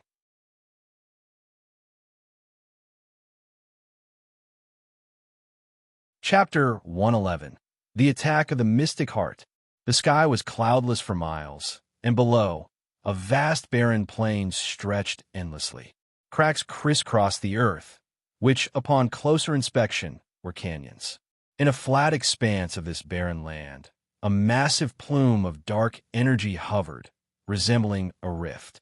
At the base of the dark energy was a circular array platform with a diameter exceeding 3 zhang. It was engraved with complex and profound runes, and spiritual energy surged, causing them to emit a faint sheen. In front of the array platform, a group of ephemera sect cultivators stood waiting. Their numbers exceeded 1,000, and among them were Xianxia and Xuan. At the forefront stood an old man in a gray robe, holding a wooden staff. His back was hunched as he gazed expectantly at the black energy in the sky. Ephemera sect, main branch. Xianxia watched the spatial disturbances within the dark energy, feeling very tense. Having joined the ephemera sect for a while, she had come to understand it deeply. The ephemera sect, in the 9 Dynasties territory, was merely a branch and could not be compared to the main branch. Suddenly, a flash of lightning burst out from the dark energy, followed by expansion, revealing an expanse of dark red sky inside, with faint billows of ominous clouds. The old man in the gray robe suddenly knelt down and loudly exclaimed, "Welcome, Lord of the Main Branch." As he knelt, the other ephemera sect cultivators followed suit, repeating his words in unison. The 1,000 voices combined into a deafening roar. Under everyone's gaze, a figure emerged from the dark energy, stepping out with his back towards the dark red sky. This was a man dressed in a tight purple robe, with a gold-trimmed red scarf around his waist. His robe was adorned with images of ephemera flowers, and the back was embroidered with an ephemera tree. His face was handsome, his expression aloof, and his snow-white hair was coiled under a purple jade crown set with a red gemstone that resembled a sinister eye at a glance. With his hand behind his back, he looked down at the cult, slowly saying, "Who is Elder Qihan?" The old man in the gray robe quickly answered, "Reporting to the Lord, that would be me." The man in the purple robe maintained his lofty stance, not deigning to descend. He calmly said, "Find someone to lead me to the Supreme Sect. The rest of you stay here and wait for the main branch to arrive." Qihan Elder asked excitedly, "Are more seniors from the main branch coming?" "Yes, it's time for the ephemera to bloom." The mysterious aura was too far from the Supreme Sect, beyond even the range of divine sense of those in the Mahayana realm. Guan did not act rashly. His intuition told him that the aura was related to the main branch of the ephemeris sect. Without knowing the strength of the main branch of the ephemeris sect, he wouldn't act on impulse. Although from Zhongliang and Su Shan's memories, it seemed the ephemeris sect was waiting for great cultivators of the mystic heart realm. With Xuan's extermination of the ephemera tree, the situation might change. What if more than one great cultivator of the mystic heart realm arrived? Moreover, the supreme sect was deeply rooted and might not need his intervention. Perhaps the Supreme Elder would return. Leaving aside the Supreme Elder, the Ji family and Gu family also had unfathomable depths. Guan searched the Taizong dynasty with his divine sense, but couldn't find the main families of these two houses, likely hidden within minor heaven and earth realms. In this world, there existed multiple minor heavens and earths, akin to innate spatial restrictions, or, as one might describe using earthly terms, alternate dimensions. The day after Liu Beitian left, the atmosphere in the Supreme Sect became tense. Numerous core formation realm and nascent soul realm cultivators flew over the Third Medicine Valley toward the outer sect. Even the 9 geniuses cultivating in the Medicine Valley were summoned, bidding farewell to Guan. Every disciple had their own identity token, and the Supreme Sect could use these tokens to transmit orders to everyone, including those on missions outside. Xuan approached Guan nervously and asked, "Senior brother, what happened this time? Could it be the ephemeris sect attacking?" Every time he visited the outer gate city, he heard other disciples discussing the ephemeris sect.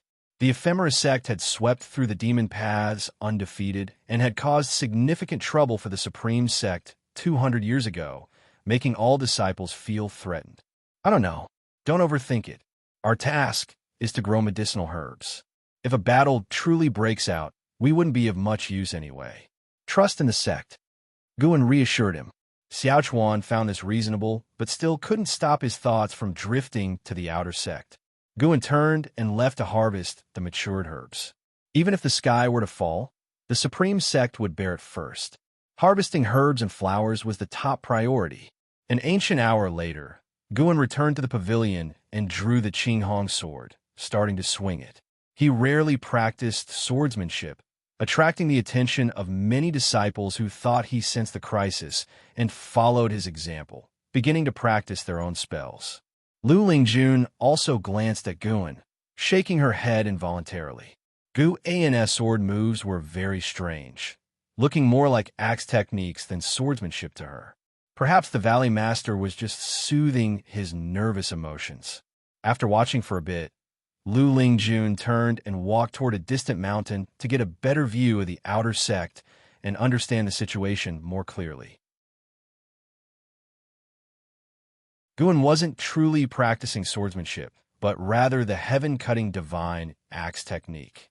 He purposefully used a sword to avoid drawing attention, as the heaven-cutting divine axe hadn't left any legacy in the Supreme Sect, so no one knew how to use it. In the blink of an eye, 3 days passed.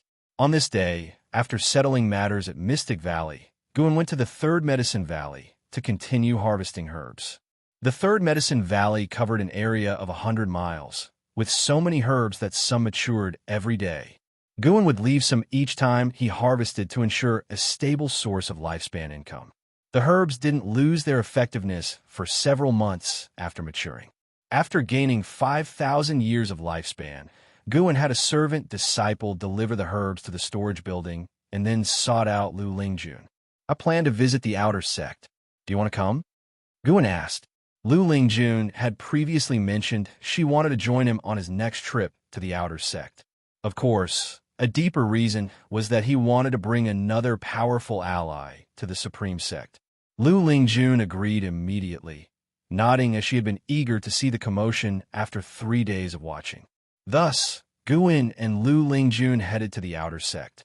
Upon arrival, Guan agreed to meet Lu Lingjun at the heavenly repair platform in the evening and then went his own way. So considerate, Lu Lingjun thought as she watched Guan's back. She turned to look at the sky above the South City Gate, where numerous great cultivators hovered. Each one had a large banner behind them, numbering 1,000, surrounding the entire outer sect city. The cultivation level of these people was at least nascent soul realm. One city of the outer sect boasted so many high-level cultivators. Lu Lingjun had used her divine sense to check the other cities, finding similar situations, marveling at the depth of the Supreme Sect's power. With the current strength displayed by the Supreme Sect, she believed it could easily sweep through the mortal world she came from. Meanwhile, Guan found Xianxia of the Law Enforcement Hall. The Law Enforcement Hall hadn't been assigned combat duties, but was patrolling the city to prevent ephemera sect cultivators from infiltrating. Guan pulled Xianxia to the side of the street, retrieved a Taoist expansion skill from his storage bag, and handed it to her, saying, "Keep this well and train hard with it when you return. Don't tell anyone, not even Marshal Uncle Yi." Xianxia glanced at it and saw it was a cultivation technique, instantly excited and nodding quickly. She knew Guan's status in the intersect with Medicine Valley was far above hers, and whatever he gave her would be exceptional. She had been struggling to advance her cultivation level for years despite practicing Jiang Xiong's technique. After a brief chat, the two parted ways. Guan didn't seek out Yilan as she was attending an outer sect meeting at the Great Elder's residence. The entire Supreme Sect was on high alert for battle. Guan chose this day to visit the outer sect city because he sensed an aura exceeding the unification realm entering the Taizong dynasty, approaching the Supreme Sect. Mystic Heart Realm. The pace was not fast, as someone was guiding, or perhaps he was exerting pressure on the Supreme Sect, flaunting his powerful aura. Even Divinity Transformation Realm and Void Crossing Realm cultivators could feel it, which explained the tense atmosphere of the Supreme Sect. Guan didn't plan to take action rashly. He wanted to gauge the sect's resilience. Not every enemy should rely on him to resolve. While killing cultivators could grant him lifespan, it wasn't much different from harvesting herbs in value, so he wasn't eager for combat. Of course, if many enemies showed up, he wouldn't mind claiming some kills. Guan walked to the Heavenly Repair platform, standing behind the ghost mother of ephemera, pretending to sense the sword intent on the platform. "Gu Xiaoyu, what brings you here?"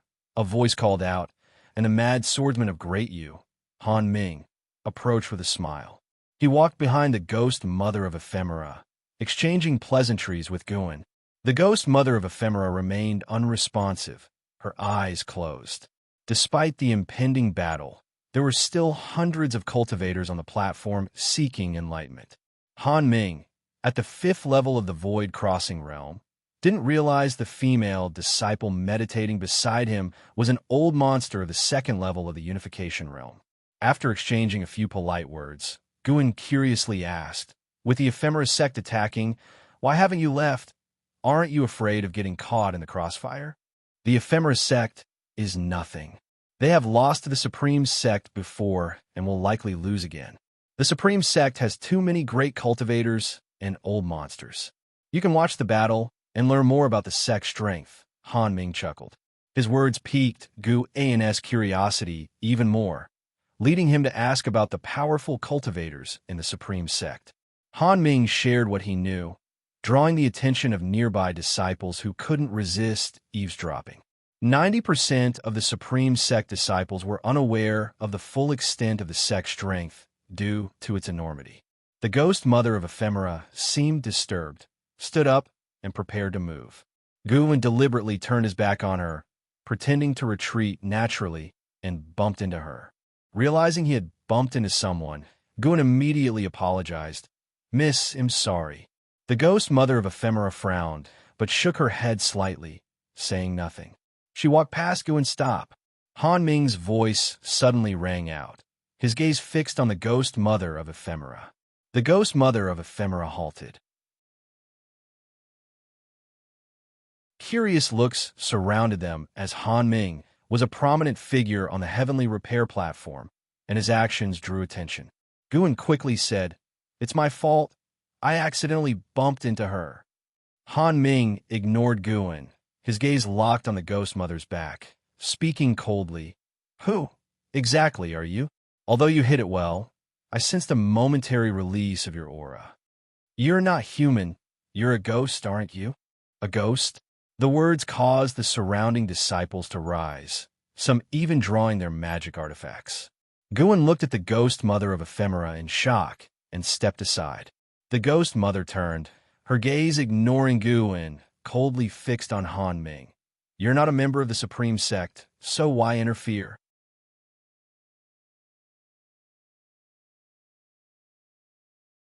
Chapter 112.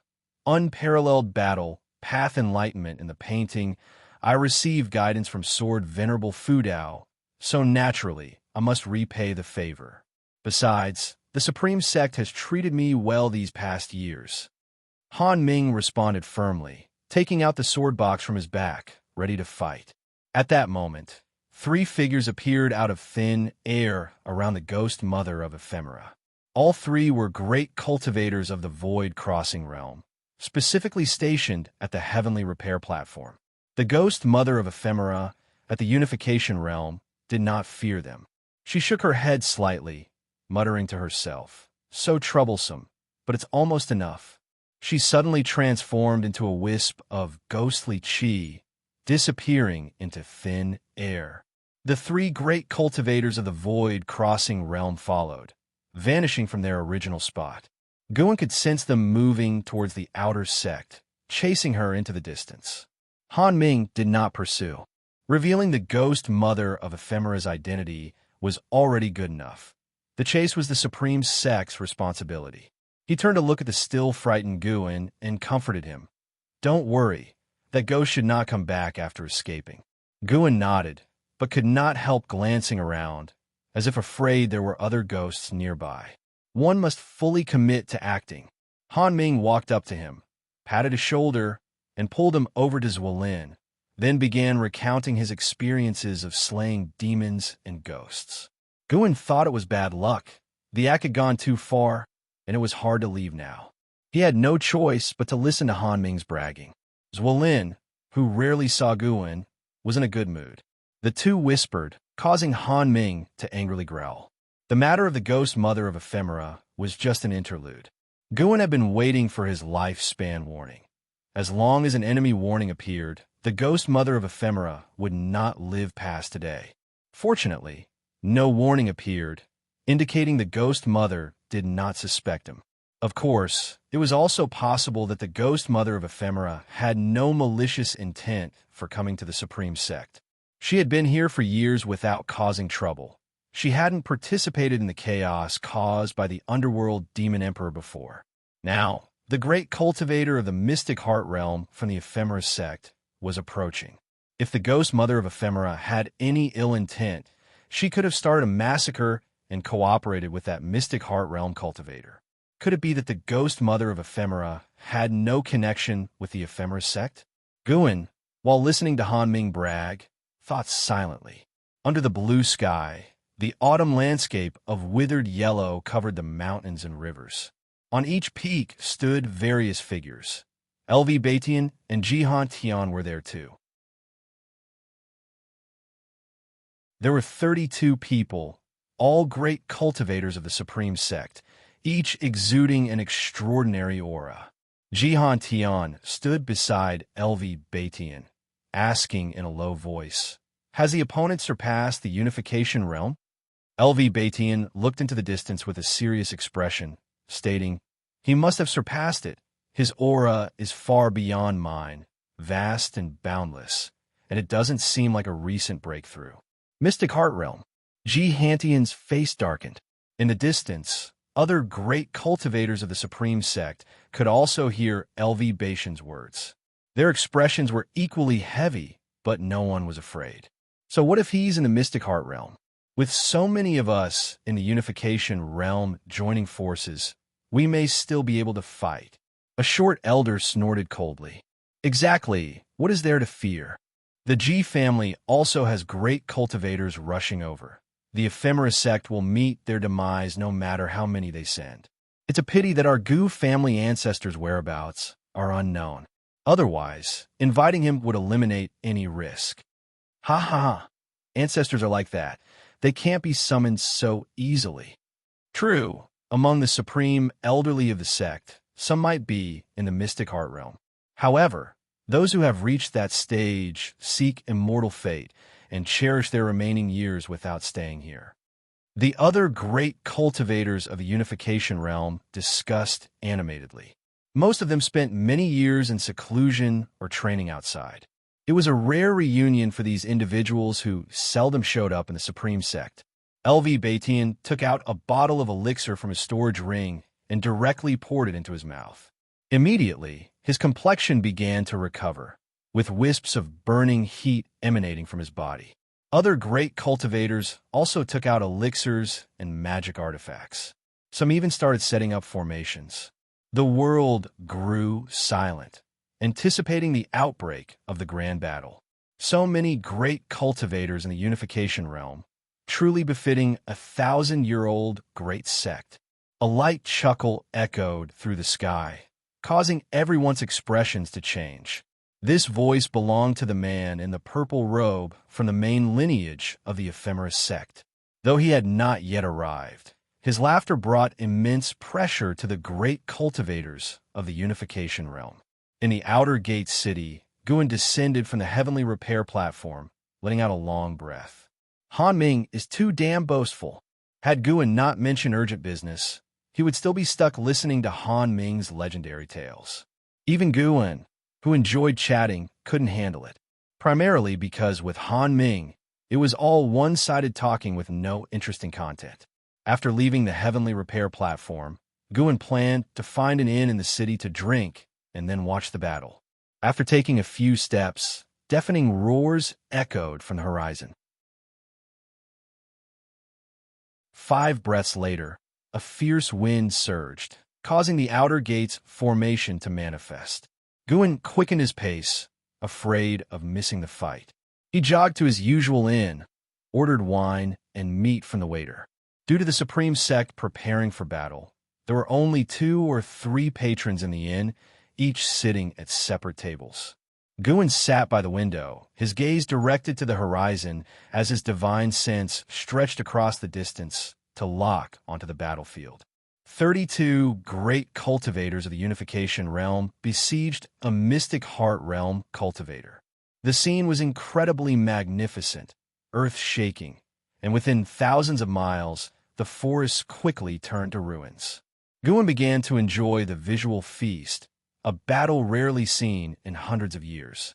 Even if he chose to fight, he hardly got to witness such battles. If he couldn't easily crush the opponent, he wouldn't bother fighting. The Mystic Heart realm was undoubtedly formidable, far beyond the unification realm.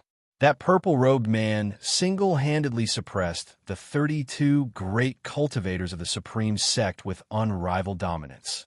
Xuan noticed a familiar figure atop a mountain 1,000 miles away from the battlefield. Xuan. It was Xuan who led the purple-robed man. Xuan had sensed this earlier and now felt dissatisfied seeing that Xuan hadn't fled. This guy isn't afraid of being shattered. Having saved Xuan before, Xuan decided not to save him again in the future. A master like him had done enough. Even if Xuan were to be killed today, he wouldn't intervene. Then, Xuan focused solely on the battle. Shortly after, a waiter started serving wine and dishes. Xuan had just taken 2 sips when a voice remarked, "You're actually drinking here." Xianxia. Xuan ignored her. Lately, Xianxia's supreme secret records were getting so exaggerated that even he couldn't resist reading them. It tarnished Xuan's name. Undoubtedly, in the Supreme Sect, there must be other people named Gu and likely resenting Xianxia intensely. Xianxia sat directly across from him, wearing a veil that attracted even more attention. The inn's patrons couldn't help but glance at her. A grand battle is about to start, and this one might be fiercer than the previous righteous demonic battle. I plan to paint the entire process. Why don't we do it together? Let me tell you, I recently gained some insights from my past paintings, so I might achieve enlightenment through my art. Xianxia spoke with a tone of pride when mentioning her path enlightenment. She had specifically sought out Gu and tracking him from the Third Medicine Valley to this place. Xuan replied, "Forget it, I won't participate. It's too dangerous. With my level of cultivation, ID easily be reduced to ashes near the battlefield. No worries, it'll protect you. What is your cultivation level? Can you even protect me? At least in the core formation realm. Core formation realm in such a battlefield is just cannon fodder. When hit by the battle's aftershocks, you'd only convulse a bit longer than I would. You sign it. Okay, that makes some sense. Xianxia glared before pouring herself a bowl of wine. She gazed into the distance, her expression growing more alarmed with the intensifying battle aura. What kind of fight could cause such a huge commotion? Xuan enjoyed the spectacle with his divine sense. Tian was indeed strong, clearly on a different level from other great cultivators. Tian was also impressive, with his Qilan step nearly perfected, being one of the few cultivators able to approach the purple-robed man. However, the fight had barely begun, yet most Supreme Sect cultivators were already injured to varying degrees. Some were even blasted to pieces, with only their primordial spirits left to form ranks from afar. The purple-robed man wielded several magic artifacts, holding a long spear imbued with immense power, effectively dominating the battlefield. Xuan thought this man hadn't even used his full strength. At this rate, the Supreme Sect side would face complete annihilation. Sigh, it's no good, I have to step in. To ensure better prospects for his stay, Xuan had to prevent the Supreme Sect from losing so many great cultivators, unless an enemy appeared that even he couldn't handle. In that case, he would just flee. Xuan stood up and said, "Ms. Xuan, I need to step out for a moment. They'll come back and find you later. Stay here and don't leave." Without waiting for Xianxia's response, Xuan quickly exited the inn. Xianxia wasn't suspicious, being more curious about the distant battle than Gu, and swiftly walked several streets before making sure no divine sense was locking onto him. Then, employing the limitless freedom step, he moved beyond the outer gate. After 5 steps, he entered the mystic Heaven Cave Mansion. Entering a wooden house, he picked up the heaven-cutting axe, and dark purple demonic chi began to ooze from him. 9 extremes, yin-yang body. His right foot lifted, disappearing within the cave mansion. The next moment, he stood atop a mountain 1,000 miles away from the mystic Heaven Cave Mansion. Xuan waved the heaven-cutting axe in his hand, recalling the techniques of the heaven-cutting divine axe in his mind. Forget it. To kill him, do I even need techniques? Xuan immediately headed towards the battlefield with the heaven-cutting axe in hand. He planned to use Ancestor Tian's identity to kill the enemy, ensuring the news of the Supreme Sect's Ancestor returning would spread across the immortal cultivation world. By then, anyone in the 9 dynasties who wanted to oppose the Supreme Sect would have to think twice. Meanwhile, in the Taitsong dynasty, boom, mountains shattered, dust flying everywhere. Another great cultivator of the unification realm fell, his life or death unknown. In midair, Tian and 2 great cultivators from the Ji family manifested the heavenly dragon demon-suppressing form to restrain the purple-robed man. All 3 panted heavily, their spiritual power nearly exhausted. From all directions, golden dragon shadows assaulted, as the purple-robed man stood proud in the air, a golden halo hovering behind his head, radiating brilliant light. Any dragon shadow approaching within 10 feet of him was dispersed by an invisible force. The heavenly dragon demon-suppressing form is indeed a marvelous divine skill. Considering you are from the Ji family, I can spare your lives. But if you persist in being obstinate, don't blame me for disregarding the Ji family's dignity. The purple-robed man's cold voice was laced with intense killing intent, no longer retaining his previous disdainful, teasing demeanor.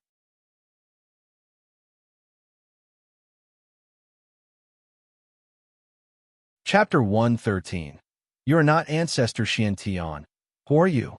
Facing the threat from a man in the purple robe, the 3 great cultivators of the Ji family remained indifferent and continued their attack, as did the other unification realm great cultivators from the Supreme Sect, determined to kill him here and now. The man in the purple robe snorted coldly, lifted the spear in his hand, and swept it forward. In an instant, vast demonic chi erupted, as if a black streak had been brushed across the painting of the heavens, spanning the sky. The 3G family great cultivators were sent flying, vomiting blood, their heavenly dragon demon-suppressing forms annihilated, dispersing into smoke and clouds. The three crashed into the mountains like fallen stars from beyond the sky, causing the ground to shake and dust to rise in plumes.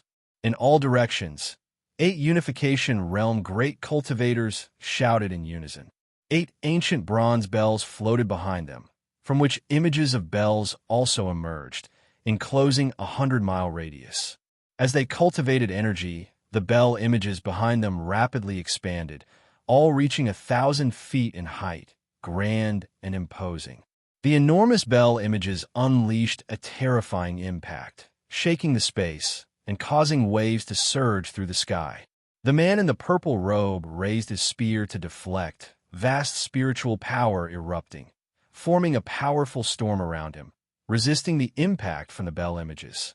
Whoosh! Amidst the mountains, the sound of something breaking through the air approached the man in the purple robe at an incredible speed. His pupils contracted as he swiftly dodged the attack. It was a flying sword, fast as a streak of light.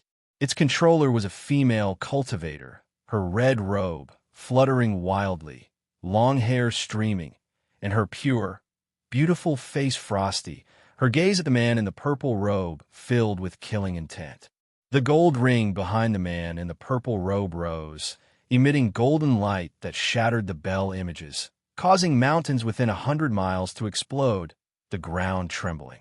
Mighty waves of fire rose from the dust, transforming into fire dragons pouncing at the man in the purple robe, who sneered disdainfully. He suddenly turned and thrust his spear. Clang! An earth-shaking collision rang out, the spear striking a 3-zhang-tall great cauldron. The cauldron, with its sides carved with rare and exotic beasts, exuded a primordial aura. LV Batian stood atop the cauldron, unleashing a palm strike, spiritual power bursting out like a flood.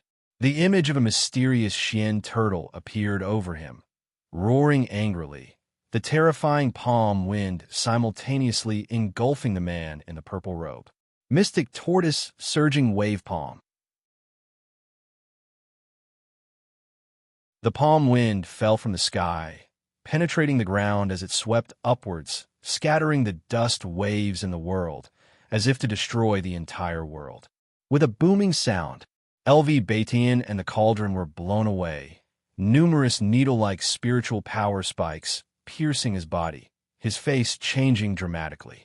In a violent blast, the man in the purple robe stood like a deity descending to the mortal world, dominating all things. He looked at LV Batian and sneered arrogantly. Unification Realm 9 layer, such a pity to die for this seat. Before he finished speaking, he suddenly turned his head. Not only him, but the Supreme Sect's great cultivators also seemed to sense something, all turning to look in the same direction. 1,000 miles away, atop a mountain, Xuan stood at the edge of a cliff, gazing into the distance. Noticing the sudden halt in the battle, he frowned, unable to probe into the heart of the battle with his divine sense. Could the Supreme Sect side have already lost? Xuan frowned deeply, his mind conflicted. He didn't want to lead the way, but Elder Chi Han had chosen him. Without him, others would lead, so he had to come. In fact, he did hold resentment towards the Supreme Sect. As an outer disciple of the Supreme Sect, the Sword Sect of the Great Yu dynasty sought to kill him. Yet the Supreme Sect did not protect him, instead forcing him to cripple his cultivation, which left him disappointed. Despite his disappointment, the Supreme Sect was his first sect on his immortal cultivation path. He didn't want to see the Supreme Sect destroyed, but had to accept it since he had joined the Ephemerous Sect, which was the only sect in the immortal cultivation world that could accept him. As Xuan was feeling conflicted, a figure flew over his head. So fast, Xuan couldn't see who had just passed by, only sensing a flash of a purple-black shadow, as if it were an illusion. That figure was Xuan, with Gu Ans cultivation. How could Xuan detect him? He deliberately let Xuan see him, intending to scare him away. This was his last bit of care as a master. After passing Xuan, Guan suddenly accelerated, arriving above the battlefield in one step. He stopped 100 feet away from the man in the purple robe, immediately using a lifespan detection. Golden Spirit Venerable, Mystic Heart Realm, 2nd Layer, 1840/4500/4600. Earning 2 or 300 lifespans would be acceptable. Guan did not act immediately, but allowed the man in the purple robe and the Supreme Sect's great cultivators to appraise him. Heaven-cutting axe, who are you? Golden Spirit Venerable frowned tightly, glaring at Guan, and asked in a deep voice. The Supreme Sect great cultivators all looked at Guan. Upon hearing the words heaven-cutting axe, Tian, who was covered in blood and had just flown up, couldn't help but shout in surprise, Ancestor Xianxia! Ancestor Xianxia! All the Supreme Sect great cultivators were moved. Even Tian, who stood on the great cauldron, looked incredulously at Ancestor Xianxia. Was Ancestor Xianxia actually still alive? Impossible! You're not Ancestor Xianxia. Who are you? Golden Spirit Venerable stared intently at Gu, and unable to see through the other's true form made him uneasy. 1,000 years ago, your ancestor Xianxia, who went mad due to deviation, was killed by our sect's cultivators. His head still hangs on the 9 Nether Road. Who are you really? Have you inherited the heaven-cutting divine axe? Golden Spirit Venerable demanded, gripping his spear tightly, with golden strength energy swirling around it. Hearing about Ancestor Xianxia's fate, the Supreme Sect's cultivators were furious, cursing the ephemeris sect, while Golden Spirit Venerable remained unfazed, his gaze fixed on Gu and remained silent. Still can't pretend to be Ancestor Xianxia? Suddenly, Golden Spirit Venerable thrust his spear, golden light bursting forth, draining all color from the world. A terrifying pressure followed, causing a great windstorm, forcing the Supreme Sect great cultivators to retreat. The ruins below collapsed again, as if the apocalypse had arrived. The scorching golden light caused Baishan's skin to begin to ulcerate, scaring him into immediately cultivating energy. Not just him, but others too. Luckily, the golden light came quickly and disappeared just as fast. When the golden light suddenly vanished, everyone stared with wide eyes. Golden Spirit Venerable still maintained his thrusting stance, while the mysterious shadow appeared beside him, the heaven-cutting axe already at his neck. Golden Spirit Venerable's body stiffened, his face full of disbelief. How is this possible? So fast. He was in a mystic heart realm, yet he could not capture the other's speed. Most crucially, the unimaginable suppressive force enveloped him, preventing his spiritual power from escaping his body. This was Xuan's divine skill, Mystic Yellow Dragon Might. Mystic Yellow Dragon Might was a divine skill realized when developing the Mystic Yellow Dragon Energy skill. Combined with the suppression of Mahayana Realm 9 Layer, someone as powerful as Golden Spirit Venerable in Mystic Heart Realm 2nd Layer couldn't resist. The Supreme Sect side was entirely subdued by Xuan, an unspeakable fear enveloping everyone. Regaining their senses, they noticed he used Demon Shadow, divine skill. Could Thousand Autumn Pavilion possess such great power? Xuan held the axe in his right hand, hovering at Golden Spirit Venerable's neck.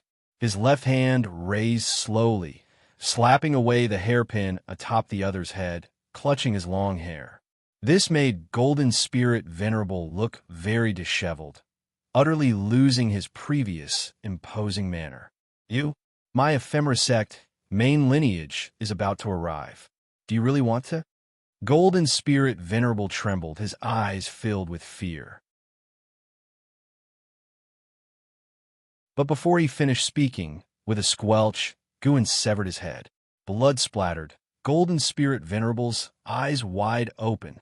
As Xuan wielded the heaven-cutting axe, a terrifying gust of wind swept across dozens of miles, blowing the dust explosively along the way.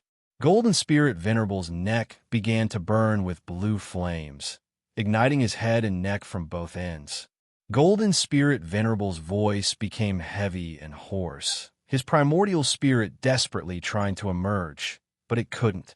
With a hiss, Xuan let go, taking Golden Spirit Venerable's storage bracelet, then watched the blue flames consume him. In less than 5 breaths, with his spiritual power dispersed, Golden Spirit Venerable was reduced to ashes, leaving only a heart suspended in the air, still beating. Mystic Heart. Xuan grabbed the Mystic Heart, tossing it into his storage bag. He turned to leave. Wait, who are you really? Are you here to help us? Or do you hold a grudge against the Ephemeris sect? If it's the latter, why not join forces? The Nine Nether Road has already opened.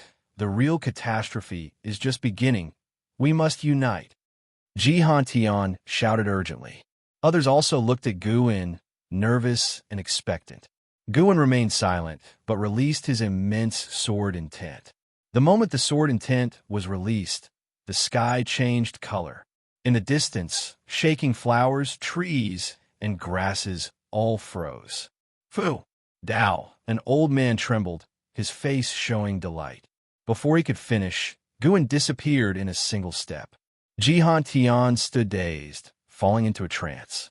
Sword Venerable Fu Dao had easily slain the Golden Spirit Venerable.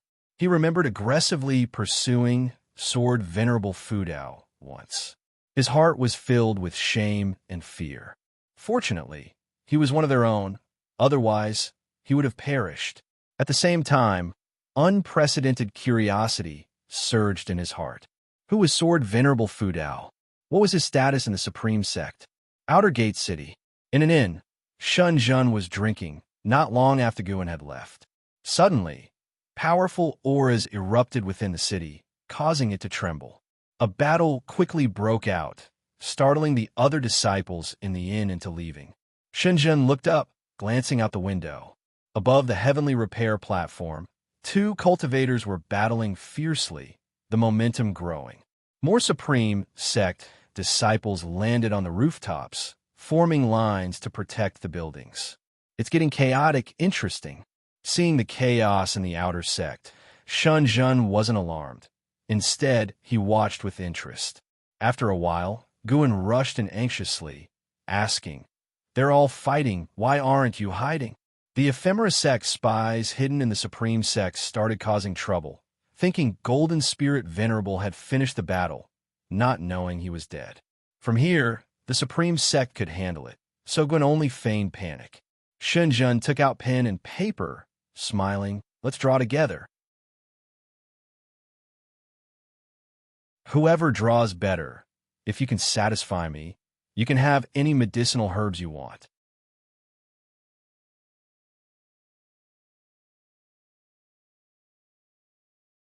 Chapter 114 Ephemera Gathering. Path Enlightenment Xuan was not swayed by Xianxia's words. Drawing someone's battle process was too offensive, and he was not lacking in high-rank medicinal herbs at present. Unless Xianxia offered him a 7th-order medicinal grass, he would remain uninterested. Xianxia came from the Daotian sect of the Great Yu dynasty, an extremely distant place. Even conveying a single message would take an indeterminate amount of time. Xuan said, "The whole city is in chaos. How can I be in the mood to paint, Miss Shun? We should find a place to hide to avoid." Suddenly, a thunderous noise interrupted Xuan's words. The entire inn shook violently, and dust surged in from the windows, engulfing the two of them. Xianxia quickly wrapped her arm around Xuan's waist and rushed out of the inn, arriving at the back courtyard. Xuan tried to free himself from her grip, but she held him tightly. With a serious look in her eyes, she looked towards the back of the inn and whispered, "Don't move." Xuan had no choice. Did she really think she could protect him, a great cultivator of the 9th layer of the Mahayana realm?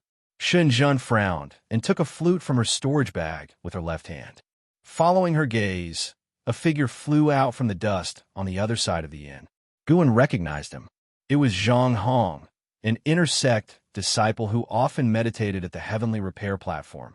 Xuan always saw him whenever he visited the platform.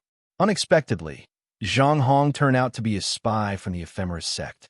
Wiping the blood from the corner of his mouth, Zhang Hong glanced at Gu and Shun Zhen and immediately swung his sword at them.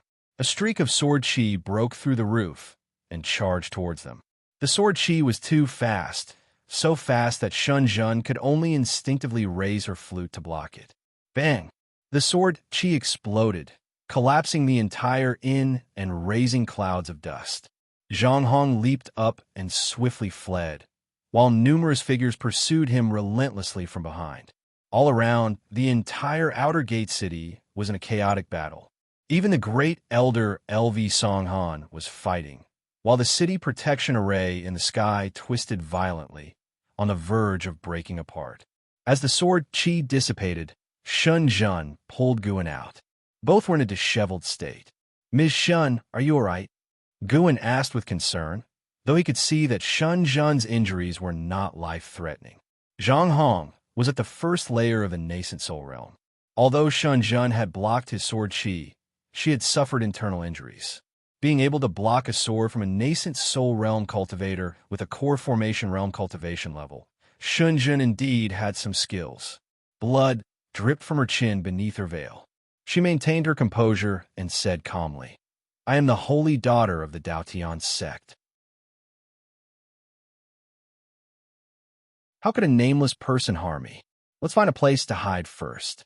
She let go of her right hand and then quickly walked ahead, with Guan following closely behind. The entire city was in battle. The two dared not fly and had to traverse the streets on foot. Fortunately, they encountered disciples from the law enforcement hall who led them to an underground palace to take refuge. The underground palace was extensive, sheltering many disciples, most of whom were servant disciples. Shenzhen found a place to sit cross-legged, took out a bottle of elixir from her storage bag, and began to cultivate and heal after consuming it. Guan did not disturb her. He scanned the underground palace, and after confirming there were no abnormalities, he also sat down and closed his eyes to observe the world with his divine sense. The entire Supreme Sect was in turmoil, not just the outer gate city. Battles raged in all the cities. LV Tian and others, sensing the unrest in the Supreme Sect, were all hurrying back. Without the support of the Golden Spirit Venerable, the Supreme Sect would surely overcome this internal conflict, albeit with some casualties in the process. Gu An's divine sense focused mainly on the Third Medicine Valley and the Mystic Valley. The Mystic Valley, located outside the outer gate, remained unthreatened since the ephemeris sect spies were causing chaos within the Supreme Sect. The Third Medicine Valley was under protection, with Guyu leading a group of cultivators to guard it. Fierce battles had already erupted. As long as the medicinal herbs remained untouched, Guan was not inclined to intervene. The Supreme Sect needed this trial by fire. Time passed by. As Unification Realm great cultivators returned, skirmishes in the cities quickly subsided. In less than 30 minutes, there was no more fighting in the outer gate city where Guan was located. A figure emerged from the tunnel, shouting joyfully, "The battle is over. Everyone can come out." Hearing this, the disciples smiled, stood up, and helped each other out. Shenzhen stood up as well. Looking at Guan, she said, "Why aren't you helping me? Look at the others." Guan laughed. "I don't think you're that seriously injured. Once we return to the Medicine Valley, you can pick a batch of medicinal herbs as a reward for protecting me just now." Shenzhen smiled, but did not respond, and walked towards the crowd with Guan. After leaving the underground palace, Guan reached the street. He looked up to see the sky shrouded in dark clouds, with fire dragons formed by spiritual power swirling majestically, appearing as if divine beings were protecting the city. Guan saw a figure of a Unification Realm great cultivator hovering thousands of feet in the air. During the earlier battle with the Golden Spirit Venerable, this person had looked quite haggard. Now, however, he seemed invincible and overbearing. Shenzhen gazed upwards as well. After confirming the battle had truly ended, she said to Guan, "I need to return. You should also go back soon." With that, she turned and left. She tried to appear relaxed, but once out of Guan's sight, he noticed she suddenly sped up. Shenzhen's injuries would likely require months of rest to fully recover. Guan began to stroll through the city. Wherever he passed, he saw many buildings damaged, with injured disciples coming and going, inspecting the city. Guan sensed the presence of Xianxia and Yilan, both uninjured, so he did not seek them out.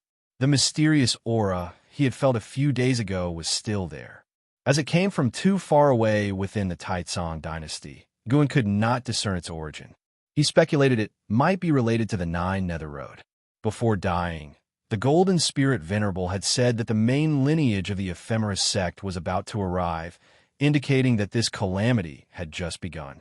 More Mystic Heart Realm great cultivators were likely to appear in the future. It truly was a troublesome time. Guan mused, his gaze suddenly drawn to a distant figure. A disciple was walking among the crowd. He looked unremarkable in both appearance and cultivation level, and few people paid attention to him as he walked along the street. Guan was drawn to him because there was an indescribable aura about him that felt somewhat familiar. Time for a lifespan detection. Wuxia, Foundation Establishment Realm, 2nd Layer 63/280/310. Such a lifespan was not outstanding in the outer gate. Guan thought as he looked at Wuxia, soon understanding why the aura felt familiar. Path Enlightenment. The other party was in Path Enlightenment. No wonder he seemed somewhat dazed while walking the streets. Guan became interested and observed Wuxia closely, wanting to see the state of Path Enlightenment from the perspective of an onlooker. He had undergone Path Enlightenment before. After that experience, he was unsure of the specific changes that had occurred, as he often used lifespan to enhance himself, which could obscure any transformations. He could not discern whether the improvements came from his own powers or the lifespan evolution. Guan began to follow Wuxia, maintaining a distance of several feet. As they walked down various streets, Guan suddenly felt Wuxia's aura surge. This surge was not an elevation in his cultivation level, but rather another profound change. He instinctively used lifespan detection again. Wuxia, Foundation Establishment Realm, 2nd Layer 63/280/340. His maximum lifespan had increased by 30 years. This was the first time Guan had seen someone's maximum lifespan increase. Was this the transformation brought by Path Enlightenment? No wonder Han Ming claimed that after Path Enlightenment, One Sword Dao advanced rapidly. It seemed even aptitude and comprehension improved. Guan was secretly astonished, growing more interested in Wuxia.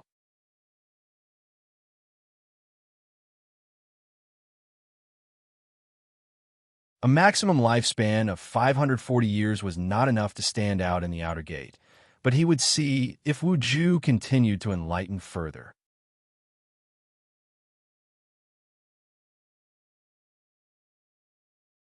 Chapter 115.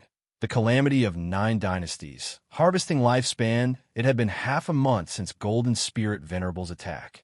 Since that day, the Supreme Sect remained in a state of readiness, summoning numerous disciples, and every day disciples could be seen flying over Mystic Valley and the Third Medicine Valley. Inside a pavilion in Mystic Valley, Guan was listening to Yilan speak about events in the immortal cultivation world, and she mentioned the Nine Nether Road. It said there's a road that leads directly to the underworld Nine Nether, called the Nine Nether Road. The Ephemeris sect has opened the Nine Nether Road's entrance, located in the Great Zhao Dynasty's dustless wasteland. Now, cultivators from the Ephemeris sect are heading to the dustless wasteland. Whether they are retreating or have other plans is unknown, but the Supreme Sect has already sent a batch of disciples to investigate. When talking about the Nine Nether Road, a trace of hope flickered in Yilan's eyes. Guan couldn't help but ask, "You seem to have a longing for the Nine Nether Road?" Yilan replied, "It said that the Nine Nether Road can cross boundless seas and reach another vast mortal world where immortal opportunities are hidden. To claim that I don't hope for it at all would be a lie. The Ephemeris sect has recruited many cultivators through the Nine Nether Road, but I think going there with my qualifications would bring more disaster than fortune." She then shifted the conversation to Sword Venerable Fu Dao. According to information she obtained from the law enforcement hall, Sword Venerable Fudao had displayed unmatched prowess throughout the sect, and it was said that without his intervention, the Supreme Sect might have faced catastrophe. While speaking, she also observed the changes in Gu An's expression.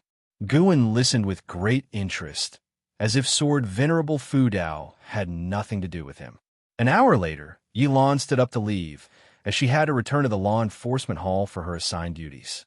After seeing her off, Guan walked into the forest and arrived at Yang and I's garden. Yang and I had gone to the outer sect again today. She was still investigating the identity of Sword Venerable Fudao. Guan dared not tell her that Xuan was dead, so he let her continue. A year from now, when Xuan doesn't come looking for her, she should understand that she's free. Guan looked at the ground where the ephemera flower grew and carefully observed it. He could feel that the ephemera flower was nurturing a unique kind of spiritual energy, but he couldn't yet determine whether this energy was good or bad. Every cultivator who joined the ephemera sect would receive a batch of ephemera seeds. Planting ephemera flowers was also a way to establish merit. Even the sect hierarch Zhong Liang didn't know the exact use of the ephemera flower. The ephemera sect members who remained in the Nine Dynasties territory were merely puppets of the main lineage. They knew nothing, but each harbored their own expectations. Guan picked an ephemera flower and then entered the 8 Sina caves, arriving before the green vine tree. He placed the ephemera flower under the tree for the green vine tree to sense. "Take it away! Take it away!" The female voice of the green vine tree echoed, soft yet anxious. Guan asked in surprise, "You are a 7th-level spirit tree. Are you actually afraid of a 6th-level flower?" "Its aura is very annoying. I dislike it," the green vine tree responded intermittently. Upon hearing this, Guan raised his hand and put the ephemera flower back into his storage bag. He then sat down and summoned the storage bracelet from a distance, beginning to inventory the legacy of Golden Spirit Venerable. The 8 Sina caves contained many storage bags and rings, all spoils acquired by Guan through battles, and this was the place where he could store things best kept out of sight. However, after searching thoroughly, he didn't find any information about the ephemera flower and had to give up. But what he found instead was an elixir record, which he took out to examine carefully. He had already mastered the Tai Ching elixir path. His alchemy skills had reached the Grandmaster level, and with an elixir recipe, he could effortlessly refine elixirs. Halfway through, his hand paused. Ephemera demon elixir? Winter eventually arrived, and snowflakes drifted down to the mortal world, continuously erasing its color. Tian Valley. Guan had just harvested a batch of medicinal herbs, successfully obtaining nearly 10,000 years of lifespan, filling him with joy. Tian Valley had special formations that prevented snow from accumulating, saving a lot of trouble. Guan instructed Sun to move all the medicinal herbs into the storage building, then walked towards the courtyard where Luo Hun and Yi Luyan were drinking and discussing the Nine Nether Road. The Nine Nether Road has caught the attention of the cultivators from the 9 dynasties.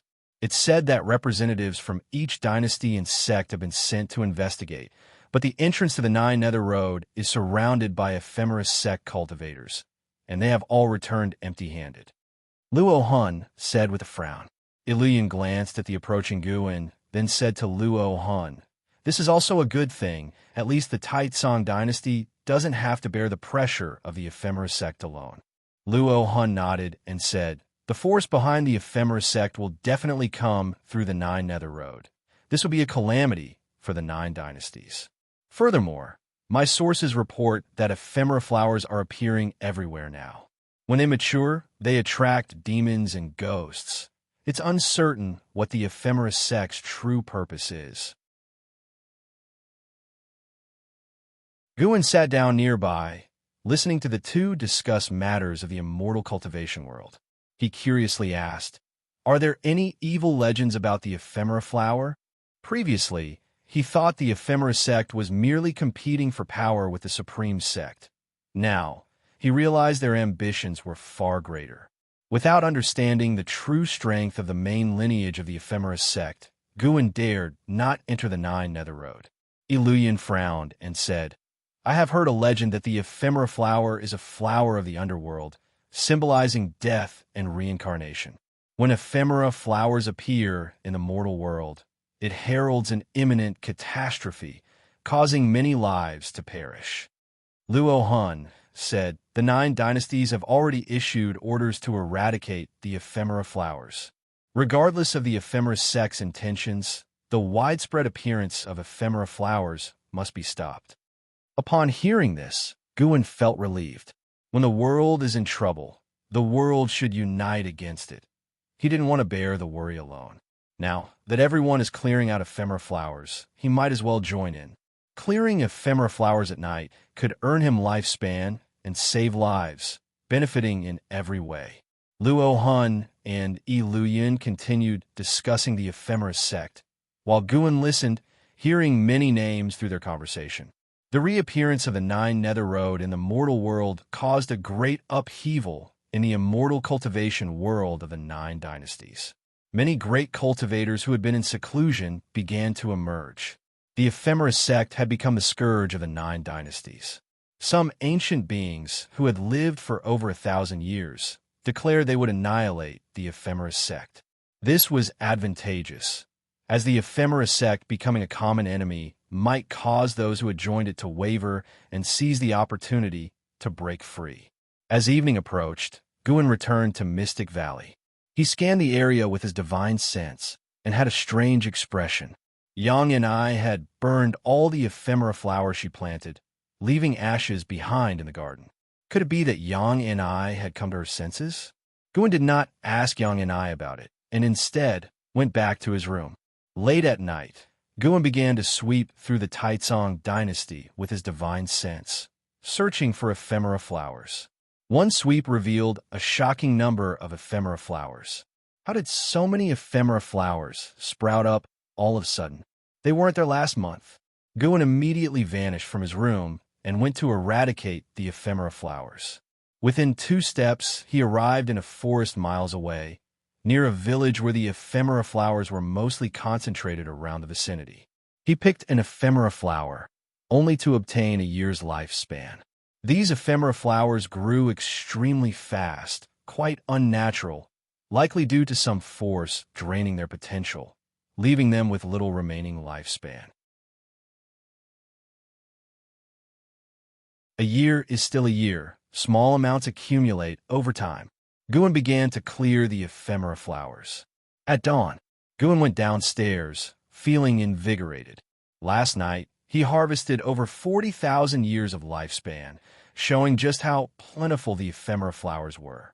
Practicing exercises with the disciples, Yang and I also arrived, though she looked listless, clearly burdened with worries. After the exercises, Yang and I approached Guan and said she was preparing to leave. Where are you going? Guan asked with a frown. Yang and I replied, to handle some matters. Guan reminded her, the ephemera sect has been causing trouble recently, and the 9 dynasties are planning to jointly eliminate them. You should stay away from it. Yang and I nodded and said, don't worry, I have no ties with the ephemeris sect. As she spoke, she stared intently at Guan. Some words were unspoken, but both of them understood the underlying meaning. 30 minutes later, Yang and I packed up and left.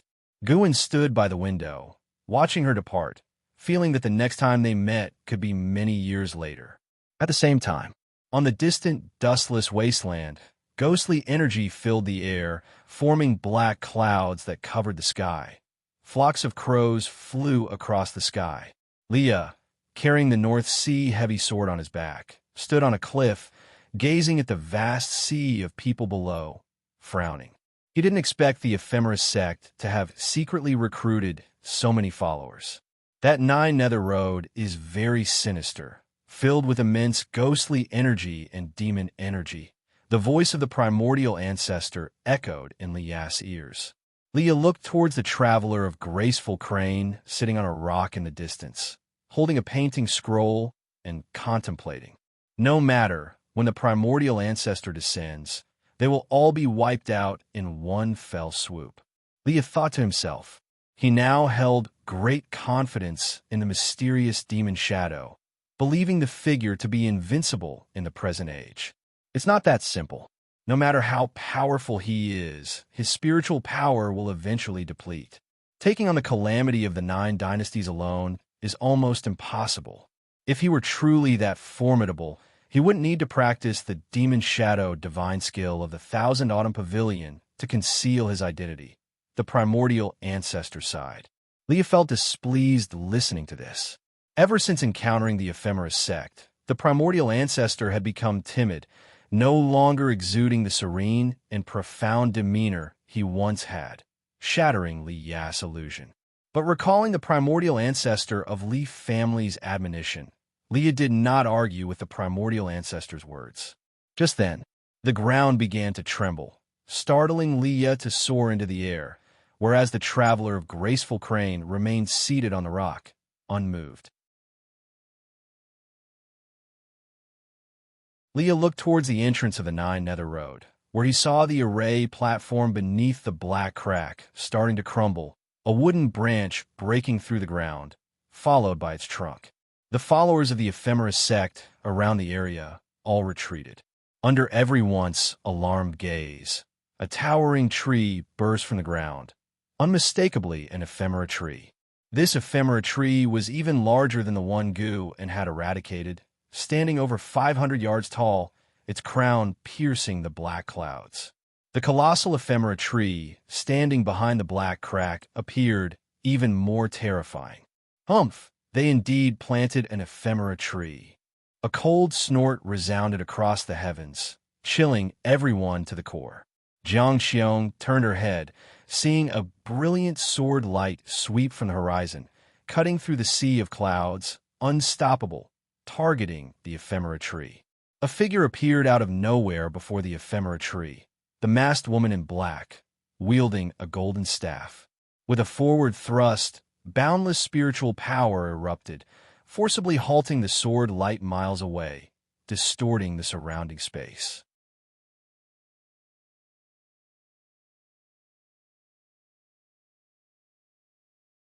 Chapter 116, Kindred Spirits on a Snowy Night, Deep in the Mountains. Xuan squatted down, picked the last ephemeral flower from the snow, and threw it into his storage bag. He only harvested 1 more year of lifespan, but he was not dissatisfied because this month he had already harvested nearly 500,000 years of lifespan, pushing his total lifespan over 1,000,000 years again. It was so satisfying. After tonight, there would be no more ephemeral flowers on the surface in the Taizong dynasty. In 1 month, he had picked over 1,000,000 ephemeral flowers, half of which hadn't even reached a year old, having just sprouted. If Xuan didn't pick them, the cultivators of the Taizong dynasty would clear them, so he could only pick them whenever he saw them, gambling on his luck. He couldn't ignore the safety of the world and forbid others from clearing the ephemeral flowers, and he also feared the ephemeris sect. He could slowly accumulate lifespan, but if the ephemeris sect's plan succeeded and he had no power to resist, he would be ruined. In the dim forest, Xuan stretched lazily and then walked towards a nearby city. It was almost dawn, and he planned to stroll around the city. Being cooped up in Medicine Valley all the time wasn't good. Occasionally getting out to see the scenery and the sights of the exotic realms could help him gain insights. Since he encountered Wu Ju's path enlightenment, Xuan had been pondering enlightenment. He felt that enlightenment relied not only on opportunity, but also on life experiences. The sun gradually rose. The city 100 miles away began to stir with noise, signaling the start of a new day. At noon, Xuan sat in the second-floor tavern, drinking wine. He sat by the window, watching the street below, where martial arts heroes were performing their skills. Where there were people, there was the martial arts world. Even though everyone in the Taizong dynasty knew about the existence of immortal cultivation, 90% of people couldn't cultivate, which led to the birth of the martial arts world. They stood apart from the immortal cultivation world, having their own excitement and grievances. In the entire city, Xuan only sensed 3 other cultivators, and like him, they were pretending to be ordinary people. The immortal cultivation world was facing the threat of the ephemera sect, with countless demons eyeing them greedily outside the 9 dynasties, while the ordinary people lived unaffected. Most of them only lived for a few decades, and by the time their lives ended, the great demon calamity might not have even arrived. This was the difference between immortals and mortals. Cultivators and mortals lived under different time rules. As Xuan contemplated the difference between immortals and mortals, many emotions surged in his heart. He wanted to see if he could enter a state of enlightenment through such reflections. However, he sat there all day without entering the state of enlightenment, but he didn't feel it was a waste of time. Sitting quietly sometimes, not speaking, and experiencing the countless facets of the mortal world had its own unique pleasure. Dusk settled again, and the snow that had stopped for a day began to fall once more. Xuan stood up, left some silver coins, and then departed. He didn't leave the city directly but started to wander the streets, mingling with the crowds, letting the snow fall on him, immersing himself in a mortal world's hustle and bustle. Only at dawn the next day did Xuan return to the valley. When he reached the 3rd Medicine Valley, he saw disciples gathered together, chattering excitedly. From a distance, he heard the disciples discussing the Supreme Elder. A Supreme Elder had returned. This news shook the entire Supreme sect. The identity of the Supreme Elder, who had lived for 1,500 years with cultivation reaching the heavens, had been revealed. At the moment, the Supreme sect was facing the threat of the ephemera sect, and the return of the Supreme Elder had greatly boosted the sect's morale. The righteous sect of the world regained its domineering aura. This Supreme Elder's title was Mystic Spring, also known as Xianxia. Xuan guessed that he had returned because the Supreme Sect informed him that Ancestor Tian had been killed by the Ephemeris sect. After listening for a while, Xuan continued to pick medicinal herbs. As he picked the herbs, he was still contemplating the insights from the past 2 days. Although he hadn't entered a state of enlightenment, his mystic heart had gained another talisman. The mystic heart could gather divine skills, and Xuan, at the Mahayana Realm 9 layers, had a divine skill brewing. Condensing divine skills depended not on cultivation level, but on insights. He already had an idea, and as he continued to perfect it, the divine skill would naturally form. 3 days later, Xuan arrived at the Outer Sect's book collection hall, where Elder Lu often personally received him as always. After not seeing him for several months, Xuan noticed that he had aged significantly, his complexion also declining. Elder Lu, Foundation Establishment Realm 9th Layer 258/270/340. Looking at the other's lifespan, Xuan sighed internally. Elder Liu's cultivation level was obviously elevated by elixirs, so his lifespan was shorter than those of the same realm. Having known each other for many years, their relationship had become profound, beyond the bounds of age. Xuan couldn't help but feel melancholic about his old friend's impending departure. However, he had long been prepared for this. He would eventually say goodbye to everyone around him. The path to longevity was destined to be lonely. Even if he found a way to extend the limit of lifespan in the future, it would just be an improvement.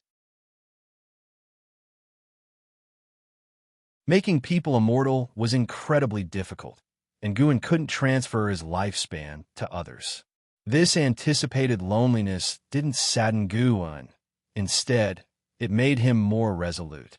The more so, the more he wanted to live on. He wanted to see the mortal world after 10,000 years, the splendors of 10 million years, and the vicissitudes of hundreds of millions of years. Elder Lu, this is the last volume of the Supreme Immortal Venerable. Xuan took a book out of his storage bag and smiled.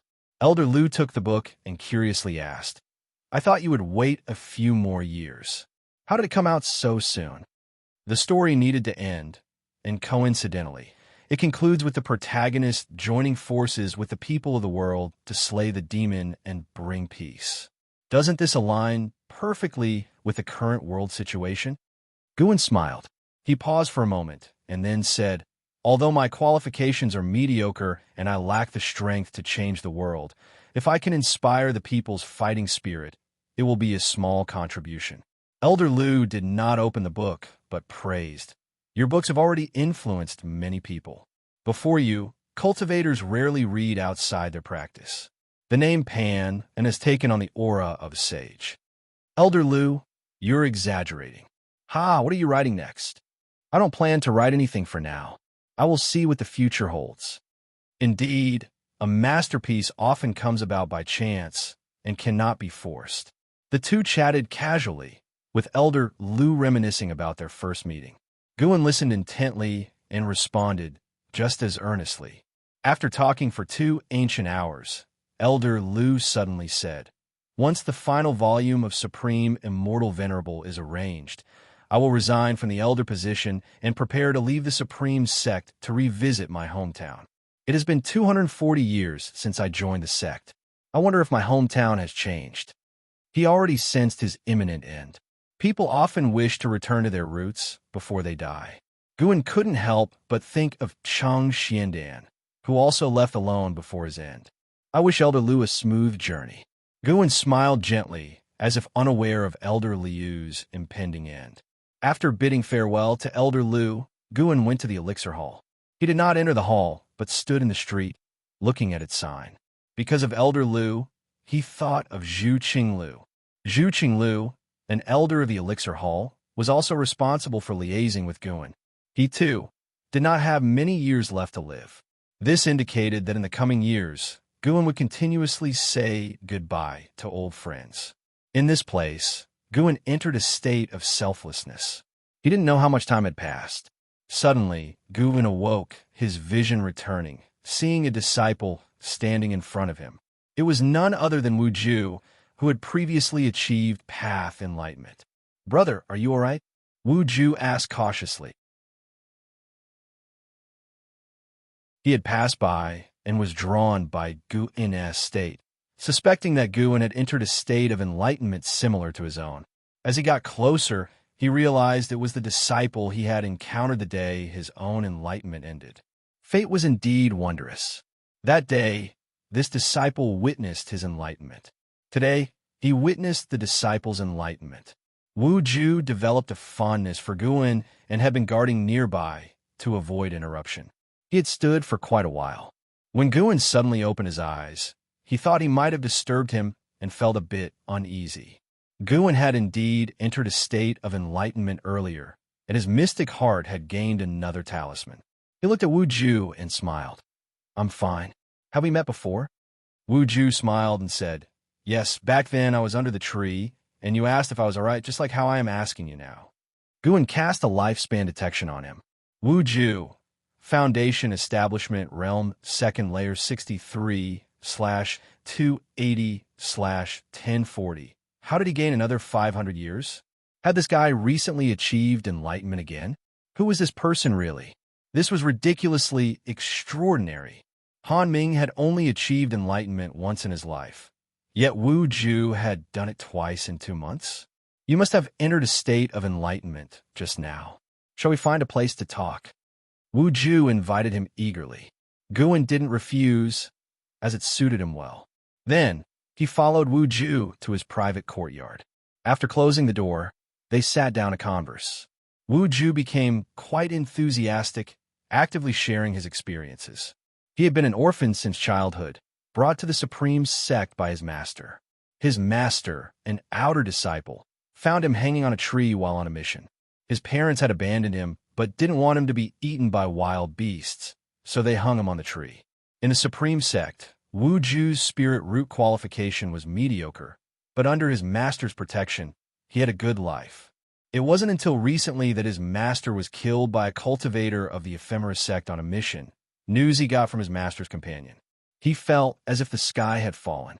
The very next day, the ephemera sect attacked. Watching the cultivators fight, Wuxia was perplexed, not understanding why people had to fight to the death. In his confused state, he achieved enlightenment. After sharing his story, he looked at Guan and asked, "Brother Gu, what led to your enlightenment?" Guan replied, "My enlightenment was also related to life and death. An old friend I've known for decades is approaching his end. He spoke calmly, but Wu Ju sensed that he must have been deeply saddened. However, the reason for Gu An's enlightenment made Wu Ju feel a deeper connection with him. Brother Gu, don't share your enlightenment experience with others. After my enlightenment, I found that my energy absorption speed increased, and even my comprehension improved. My master always taught me to be humble and keep things to myself, Wu Ju said earnestly. Guan nodded, smiling inwardly. It seemed Wu Ju's master was someone with similar beliefs. But he thought Wu Ju's enlightenment wasn't simply due to sudden clarity. Enlightening twice because of his master's death. It didn't make sense.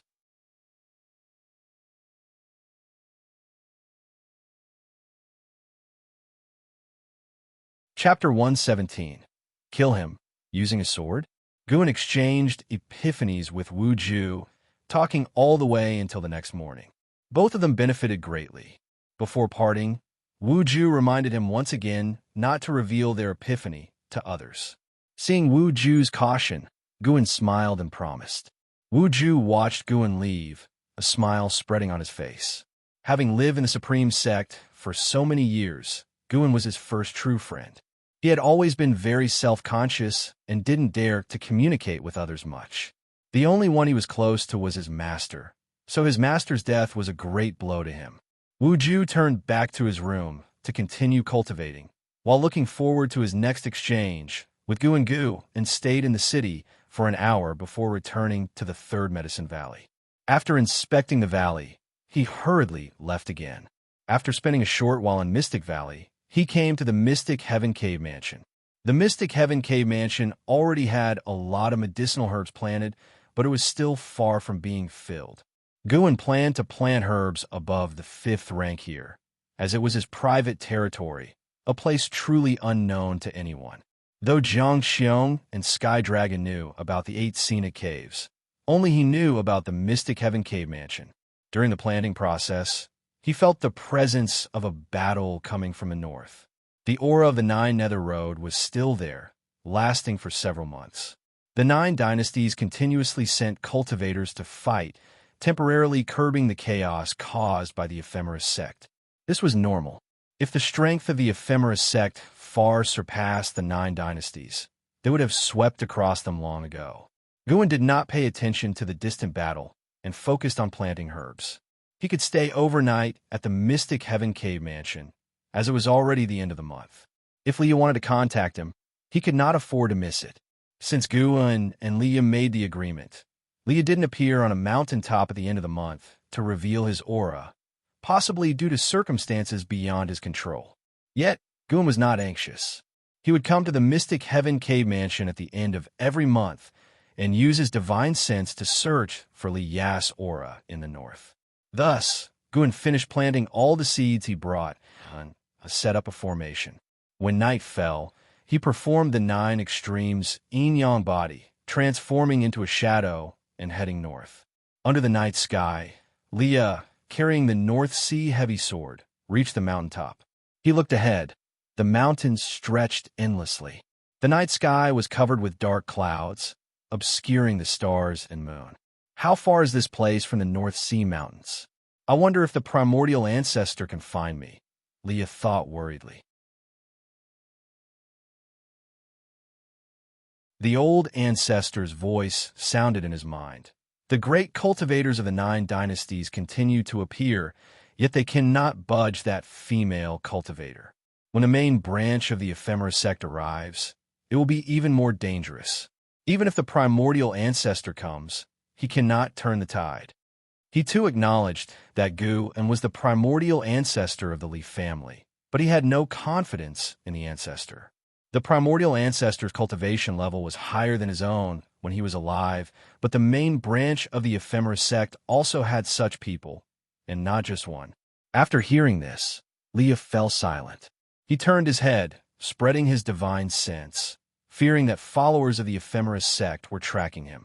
After confirming no one was following him, Leah put down the heavy sword and sat cross-legged. He placed the heavy sword on his legs, carefully stroking it, feeling the blade. He had already mastered a trace of the Taitsong, divine shocking sword intent. The longer he delved into it, the more profound he found the swordsmanship. Once it was fully mastered, he would be unrivaled in his realm, and even capable of cross-realm battles. The cold wind blew. Though there was no flying snow, it was still bone-chillingly cold. It was unclear how much time had passed. A figure appeared behind Leah, silently watching him. It was Guan, using the 9 extremes yin-yang body, observing Li Ya's swordsmanship accomplishments. Not bad. He didn't waste the swordsmanship accomplishment he had left behind. He is here.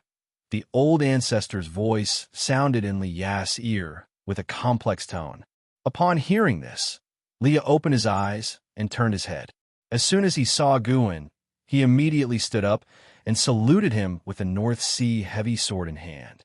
Now, he could lift the North Sea heavy sword with one hand. Greetings, primordial ancestor. Regarding the title Leah used, Guan couldn't bother to explain. As long as Leah didn't guess his real identity, it was fine. Tell me about the ephemera sect, Guan said, his voice as usual with a changed tone. Leah began reporting the situation. Currently, all the followers of the ephemera sect were gathered at the entrance of the Nine Nether Road, numbering over 1 million. Every one of the ephemera sect's followers bore the ephemera seal, causing those wavering cultivators to be unable to escape. He mentioned the ephemera tree. Nearly every day, cultivators went to fight against the ephemera sect and ultimately died, becoming nutrients for the ephemera tree. Speaking of this tree, the fearless Li Ya's face, too, showed a trace of fear. Guan wasn't concerned about these. He was only curious about the strength of the strongest person in the main branch of the ephemera sect. Unfortunately, Leah didn't know either. After talking for half a day, it was all about the battles around the ephemera tree, without mentioning the situation inside the Nine Nether Road. I wondered why you came out secretly. Turns out it was to pass on information. It seems your backer is also helpless and unable to respond to you. A contemptuous laugh echoed. Startling Leah, his face turned pale. He looked behind Guan, only to see a scholar-dressed traveler of graceful crane walking out from the forest. Guan, with his back toward him, did not turn around. Shadow magic skill. I wonder which master from the Thousand Autumn Pavilion you are? Traveler of graceful crane asked with a smile as he took off the book box behind him, placed it in front, and began to search inside it. Before Guan spoke, Leah anxiously shouted, "Primordial ancestor, he is Traveler of graceful crane. It's him who previously captured my old ancestor's soul. He is very strong. You must not be careless." Guan turned his head slightly, glancing at Traveler of graceful crane. Traveler of graceful crane, Unification Realm 9th Layer 1209/3020/3030. Unification Realm 9th Layer. No wonder he spoke so arrogantly. With such cultivation, he could indeed roam freely in the Taitsong dynasty. Guan slowly turned around, looking at Traveler of graceful crane rummaging through his things, not in a hurry, watching him perform. A Grand Unification Realm 9th Layer cultivator needed to search for something by hand? This guy clearly thought he had Guan in the palm of his hand, deliberately messing with Guan and Li Ya's minds. Primordial ancestor? So you are family. In that case, he'll torture you to death in front of him to put an end to his wild thoughts. Traveler of graceful crane sneered coldly. Upon hearing this, Leah immediately moved to stand beside Guan, offering the North Sea heavy sword to him. To kill him, do I need a sword? Guan's hoarse voice sounded, making Leah pause, causing Traveler of graceful crane to halt his search. Traveler of graceful crane looked up at Guan. The two stood on a slope, with Guan standing higher. He couldn't see Guan's true face, but for some reason, looking at the opponent's posture gave him an uneasy feeling in his heart. He suddenly pulled out a scroll from the book box. When the scroll unfurled, terrifying magma erupted, blocking out the sky and blotting out the sun with a mighty force.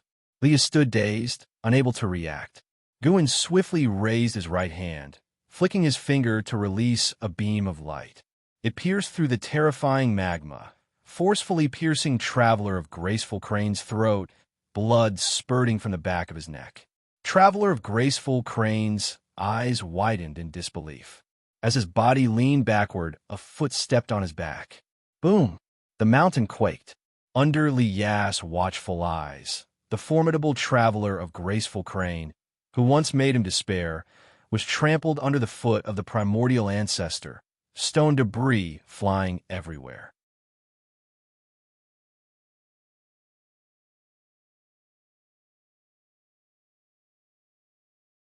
At that time, the ephemera tree could open the Nine Nether Road anytime, providing convenience for the primary branch of the ephemera sect to act, traveling wherever they wanted.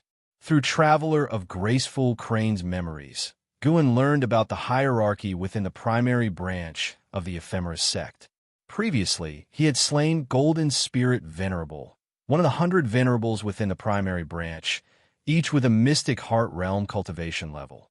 The master of the primary branch had, 500 years ago, transcended the mystic heart realm to enter the legendary Mahayana realm. In other words, there was only one Mahayana realm cultivator in the primary branch of the ephemera sect. 500 years could allow that branch master to reach the 9th layer of the Mahayana realm. Xuan pondered silently. Several ancient hours later, he withdrew his divine sense, then finished Traveler of Graceful Crane off, claiming 209 years of lifespan. Xuan's right hand rested on the book box, lightly tapping it with his finger, eyes flickering. No more waiting. Tomorrow, he would resolve the ephemera tree below the Nine Nether Road to prevent any long-term worries. Anyway, if he didn't act, the primary branch of the ephemera sect wouldn't just let it go.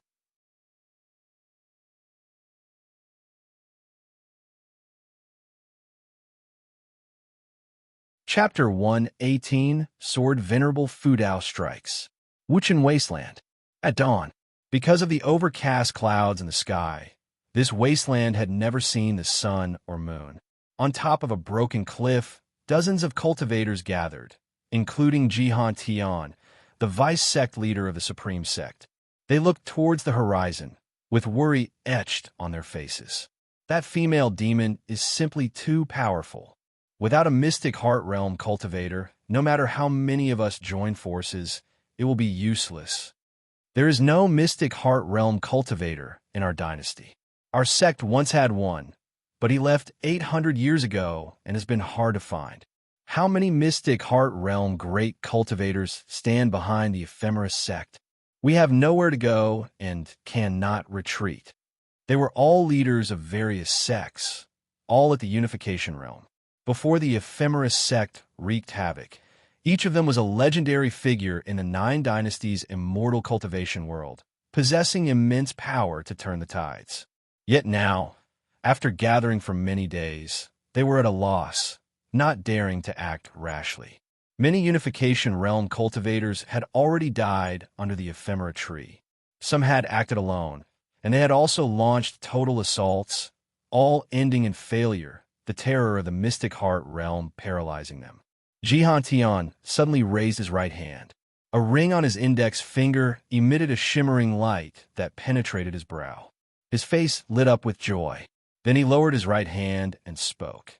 Everyone, our Supreme Sect's Supreme Elder, Grandmaster Xianxia, has returned and is on his way here. When he arrives, we can follow him in launching an attack. Our Grandmaster Xianxia has already attained the mystic heart realm.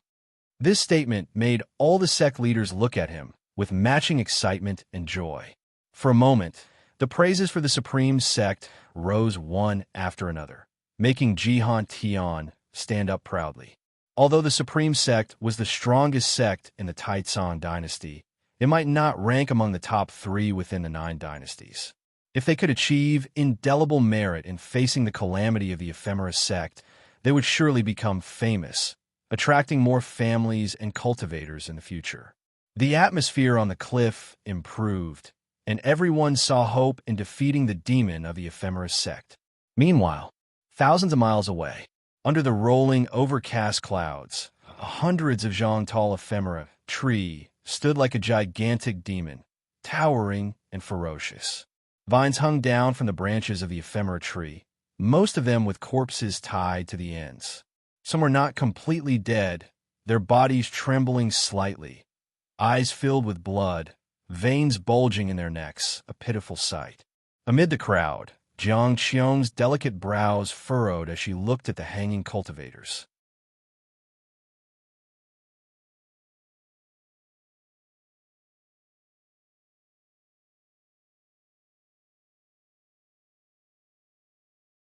No, impossible! A deafening uproar erupted among the million followers. Unlike Xianxia, most had come this far still harboring illusions or needing to cling to hope. Rumble. The ground quaked as enormous vines burst through and struck at Xuan, startling the crowd to soar into the sky, with some taking the chance to flee. Yet there were also those, including Xianxia, who courageously charged into the Nine Nether Road. The cyan sword shadow in Xuan's palm burst forth with terrifying sword intent, descending like a divine weapon with dazzling light. That sword intent, sword venerable Fu Dao. During her flight, Xianxiong looked up at Xuan in horror. Sword venerable Fu Dao was that powerful. The cyan sword shadow, carrying the sword intent of the Taitsong, divine shocking sword, fell. Cultivators barely lifted off, were unable to flee the battlefield before the cyan sword shadow descended on the ephemera tree. This time, the sword intent was overwhelming, forcefully suppressing the ephemera tree, reducing it to ashes from top to bottom. The sword shadow hit the ground, shattering it, creating faults spreading rapidly in all directions, resembling an expanding spider web from the sky. Xuan watched Xianxiong escape into the Nine Nether Road without stopping her. After today, Xianxiong would struggle to survive even if she stayed. He sensed dozens of Unification Realm auras rapidly approaching from a distance and immediately vanished. As for the million followers, Xuan had considered slaughtering them, but feared many, like Yang and I and Leah, had been deceived or forced into the sect, making causality too complex, and he feared killing innocents. Wanted slaughter would be no different from the ephemeris sect. He didn't want to be seen as a great demon and later besieged by all. Yet, even so, his earlier sword had still killed many cultivators. That was not Xuan's concern. Everyone must bear the consequences of their choices. Not killing them all was his way of exercising benevolence. Alert after alert appeared madly before Xuan, who vanished from the spot. The ground continued to crack, dust rolling into the sky, billowing and vast. Tian and the others rushed in from afar. The wind mixed with dust blew in their faces, and their divine senses had already detected the destruction of the ephemera tree. Ha ha! Our supreme sect, Sword Venerable Fu Dao, has taken action. Tian couldn't help but laugh loudly, boasting of Sword Venerable Fu Dao's strength. Another supreme sect's cultivator? The sect leaders were moved. The previous sword intent had frightened them, making them feel it was impossible to reach such a height in a lifetime of cultivation. After the ephemeris sect's destruction, they had to reassess the F.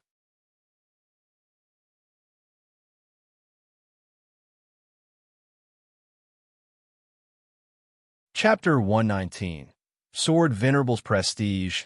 Lu Lingjun's Gesgu walked into Mystic Valley, scanning the disciples' cultivation along the way. He spotted Chu Jingfeng meditating under a tree with a wooden sword standing before him.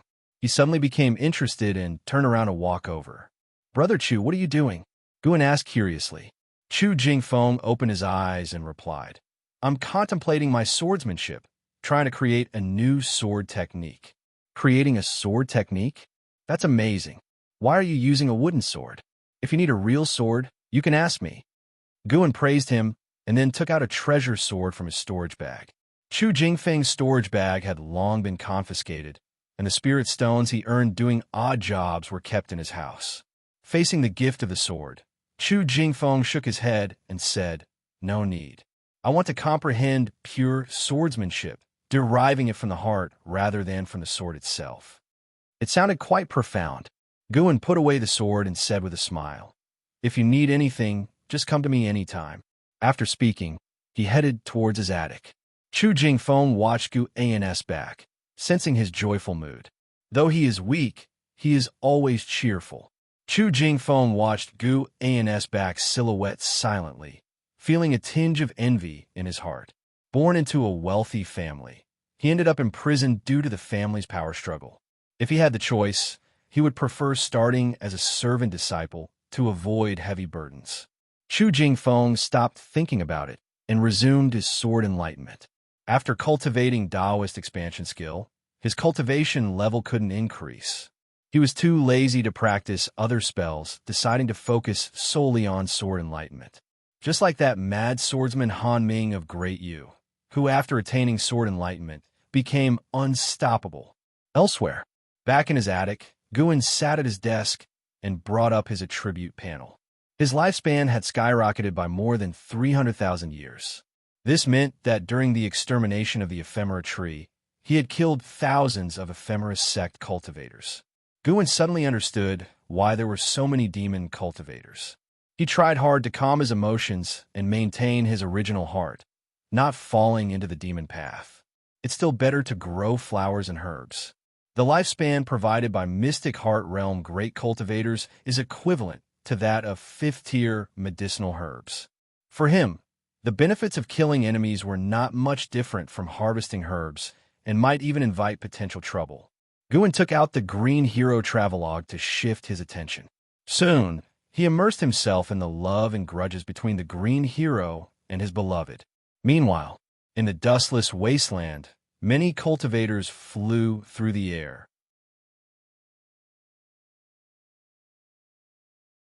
Some were arriving, others were escorting ephemera sect cultivators away.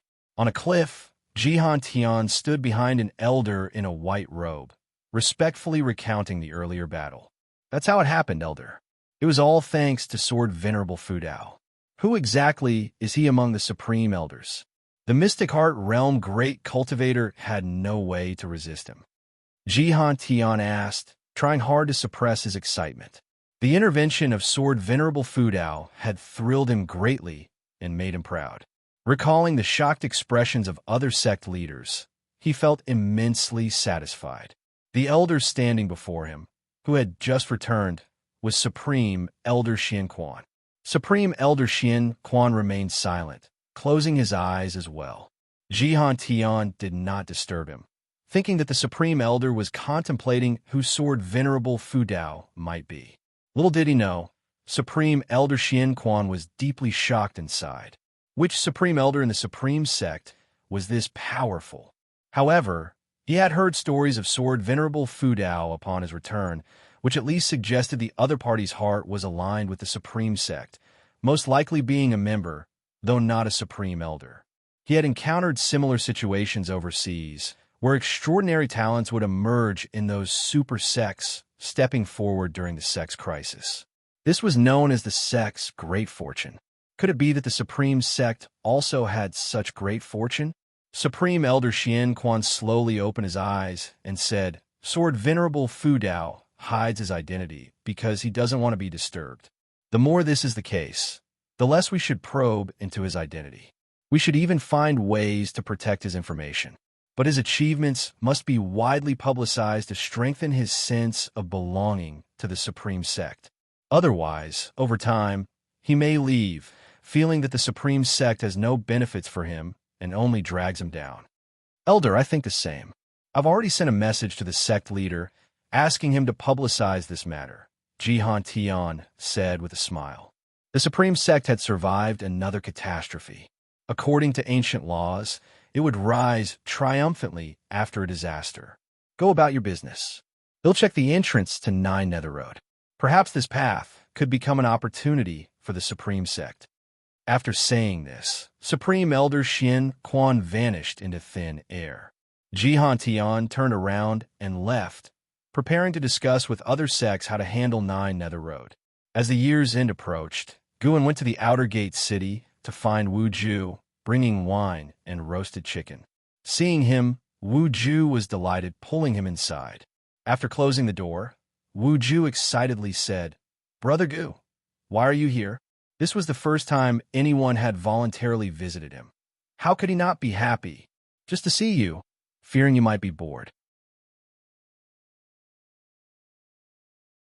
Guan replied with a smile, though he truly wanted to see if Wu Ju had had any further enlightenment. Unfortunately, he had not. Guan wished to witness Wu Ju's continuous enlightenment, surpassing the supreme sex geniuses. For him, enlightenment was optional. After all, he could increase his lifespan through other means. He considered enlightenment out of boredom and to see if he could find a way to help extend the lifespan of those around him. So far, enlightenment seemed quite difficult, not achievable merely through deep experiences or rich emotions. Wu Ju placed bowls and chopsticks on the table, while Guan set down the wine and roasted chicken, observing the room and noting no changes. Wu Ju's cultivation had risen from Foundation Establishment Realm 2nd layer at the end of his enlightenment to Foundation Establishment Realm 4th layer. How long had it been? His talent seemed higher than that limited by extreme longevity. Judging by his living environment, it appeared Wu Ju had not sought another master. By the way, have you heard about Sword Venerable Fudeo's deeds? He single-handedly defeated the Ephemera sect, unbelievably. Thousands of fellow sects couldn't vanquish that demon, but he killed it in 2 moves. He's even more impressive than Gu Yu from the Supreme Immortal Venerable.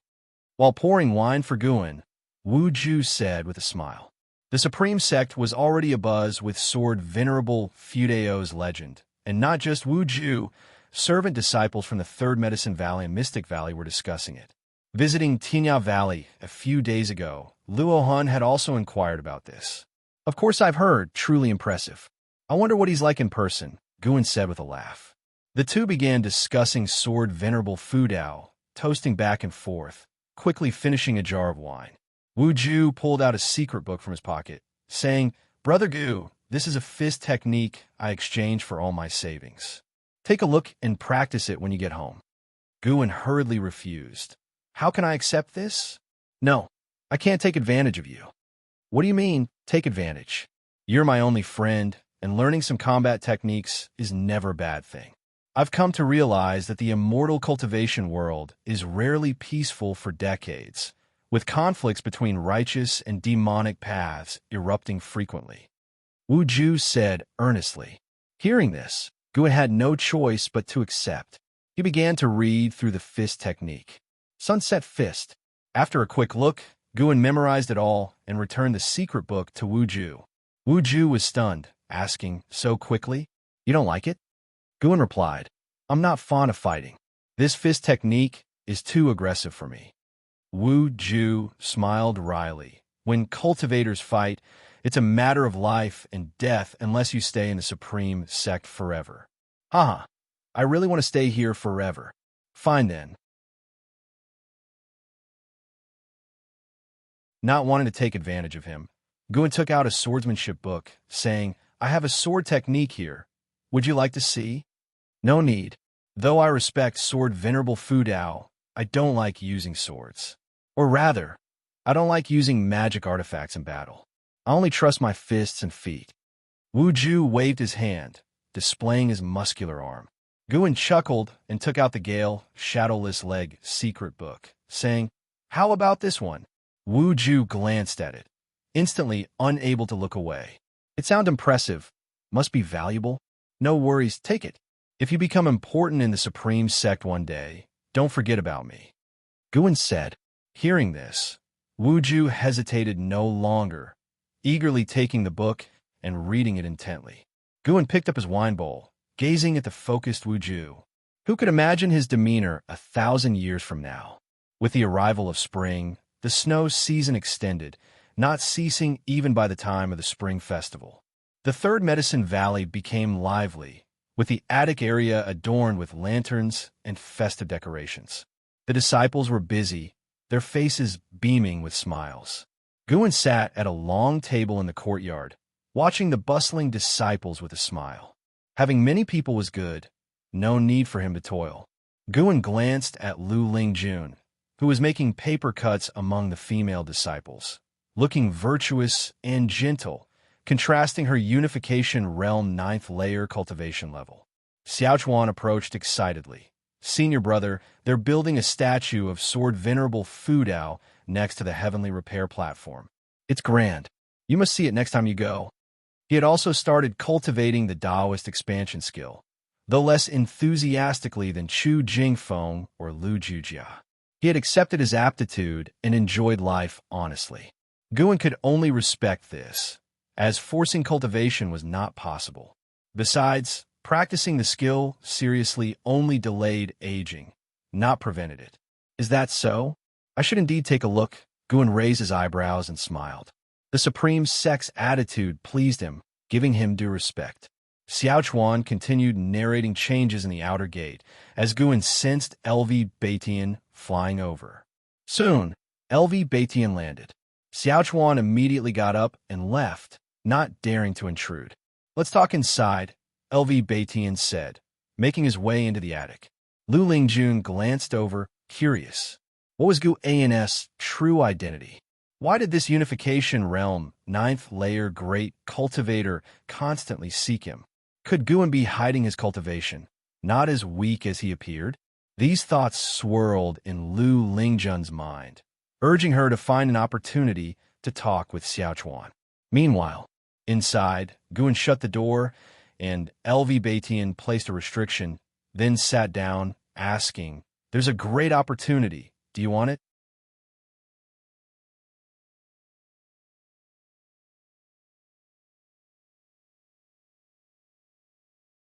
Chapter 120 Sword Intent shocks the sect. No. Guan refused outright, thinking, how could the Supreme Sect have any opportunities after just experiencing a calamity? LV Batian was stunned for a moment, not expecting such a blunt refusal.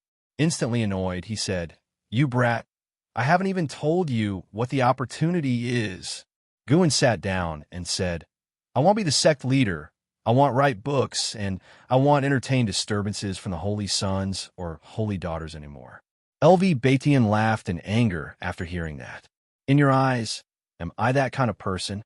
I just don't want trouble. Did I wrong you? If so, I apologize." Guan said seriously. LV Batian's face froze.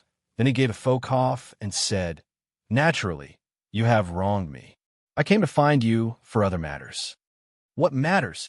"You must have heard of the Nine Nether Road. It has now been sealed off by the 9 dynasties working together, with each sect sending cultivators to guard it. Even a main lineage of the Ephemera sect would find it hard to shake.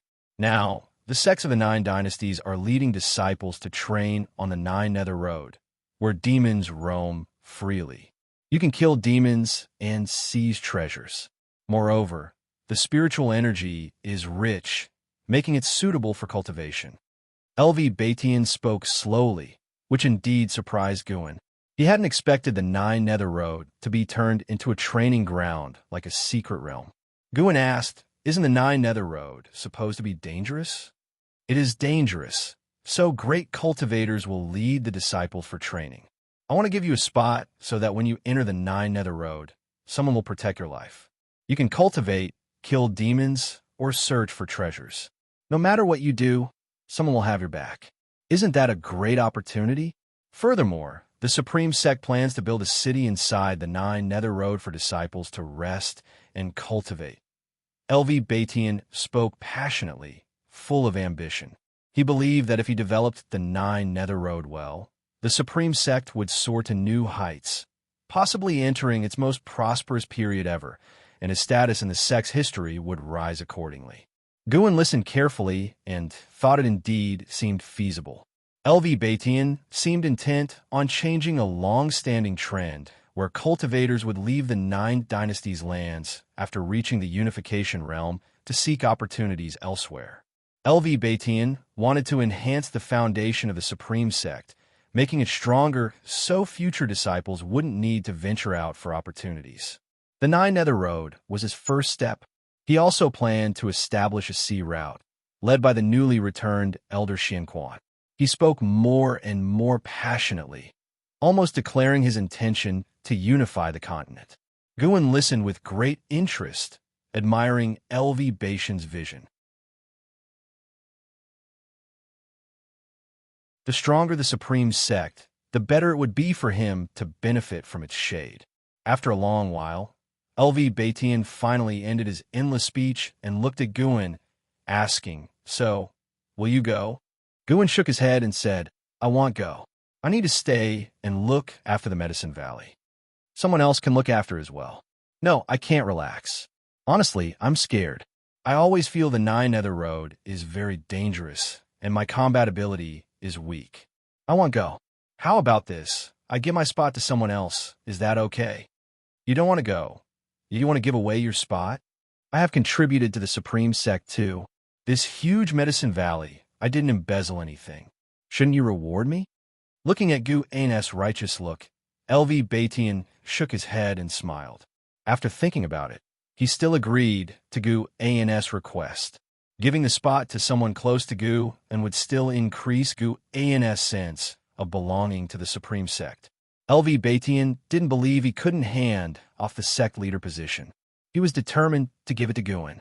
In the long run, Xuan would eventually accept it. Thinking of this, Tian smiled, filled with anticipation. "How do you think the Supreme Sect can become the #1 sect of the 9 dynasties?"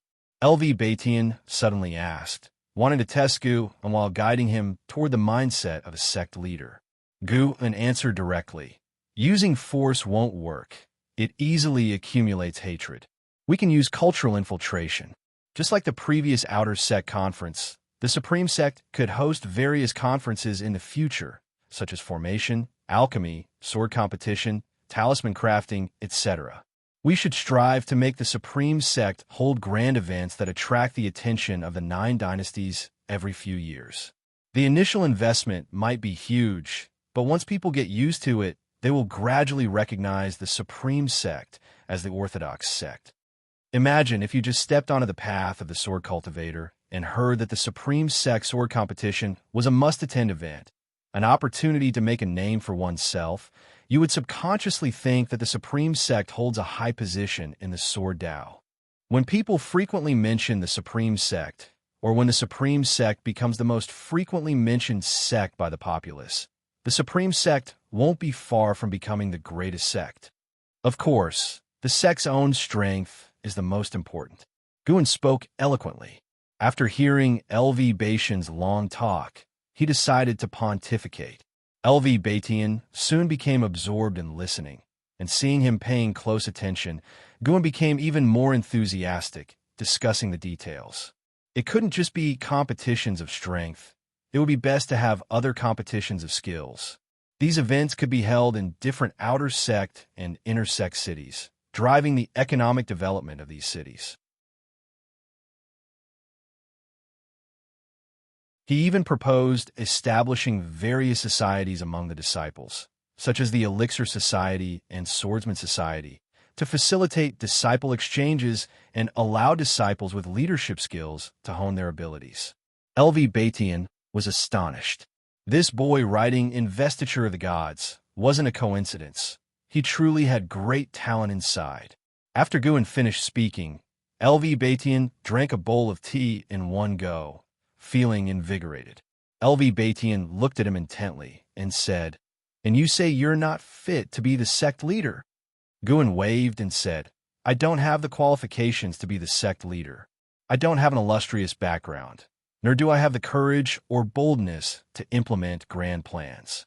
At most, I can offer some advice. Execution is the hardest part. Xuan would never be sect leader." Tian smiled and then began to ask questions about the strategies Xuan had just mentioned, with Xuan patiently answering. An hour passed before they both walked out of the pavilion. Tian followed Xuan, still savoring Xuan's ideas. As soon as they went downstairs, he bid farewell, saying he wasn't in the mood for festivities. Xuan didn't try to persuade him to stay. Without Tian around, the festive atmosphere in the Third Medicine Valley became even more relaxed. After the new year, the matter of training on the 9 Nether Road quickly spread throughout the Supreme Sect. Treasures, heavenly materials, demon cores, spiritual energy, all kinds of benefits of the 9 Nether Road began to spread wildly. It was obvious that Tian, heeding Xuan's advice, focused on publicizing the specific benefits of the opportunities, stirring up the enthusiasm of the disciples, and enhancing their sense of belonging to the sect. In the law enforcement hall, Yilan was summoned to meet with the elder of the law enforcement hall. The elder of the law enforcement hall smiled and said, "Yilan, the higher-ups have assigned you a spot for the 9 Nether Road. You are quite impressive. Don't worry, the law enforcement hall won't mistreat you.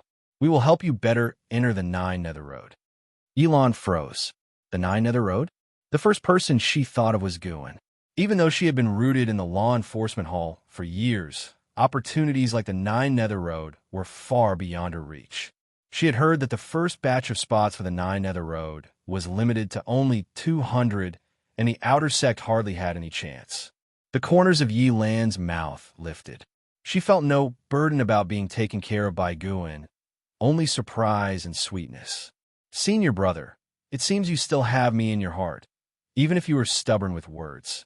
Yilan understood Xuan's thoughts. Romantic relationships could indeed hinder cultivation. Precisely because of this, she wanted to seize every opportunity to become stronger, proving her determination to her senior brother.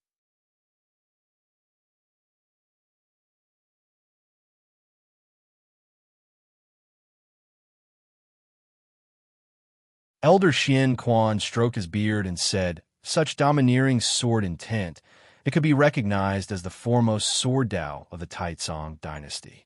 His comment made the elders even more excited, and they began discussing Enhao's background and talent. Elder Xianxia, meanwhile, waved his sleeve, and flags flew out from it, surrounding Enhao.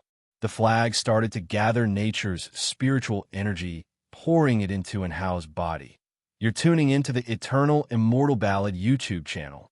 Don't forget to subscribe and join us on this journey to catch the most captivating stories.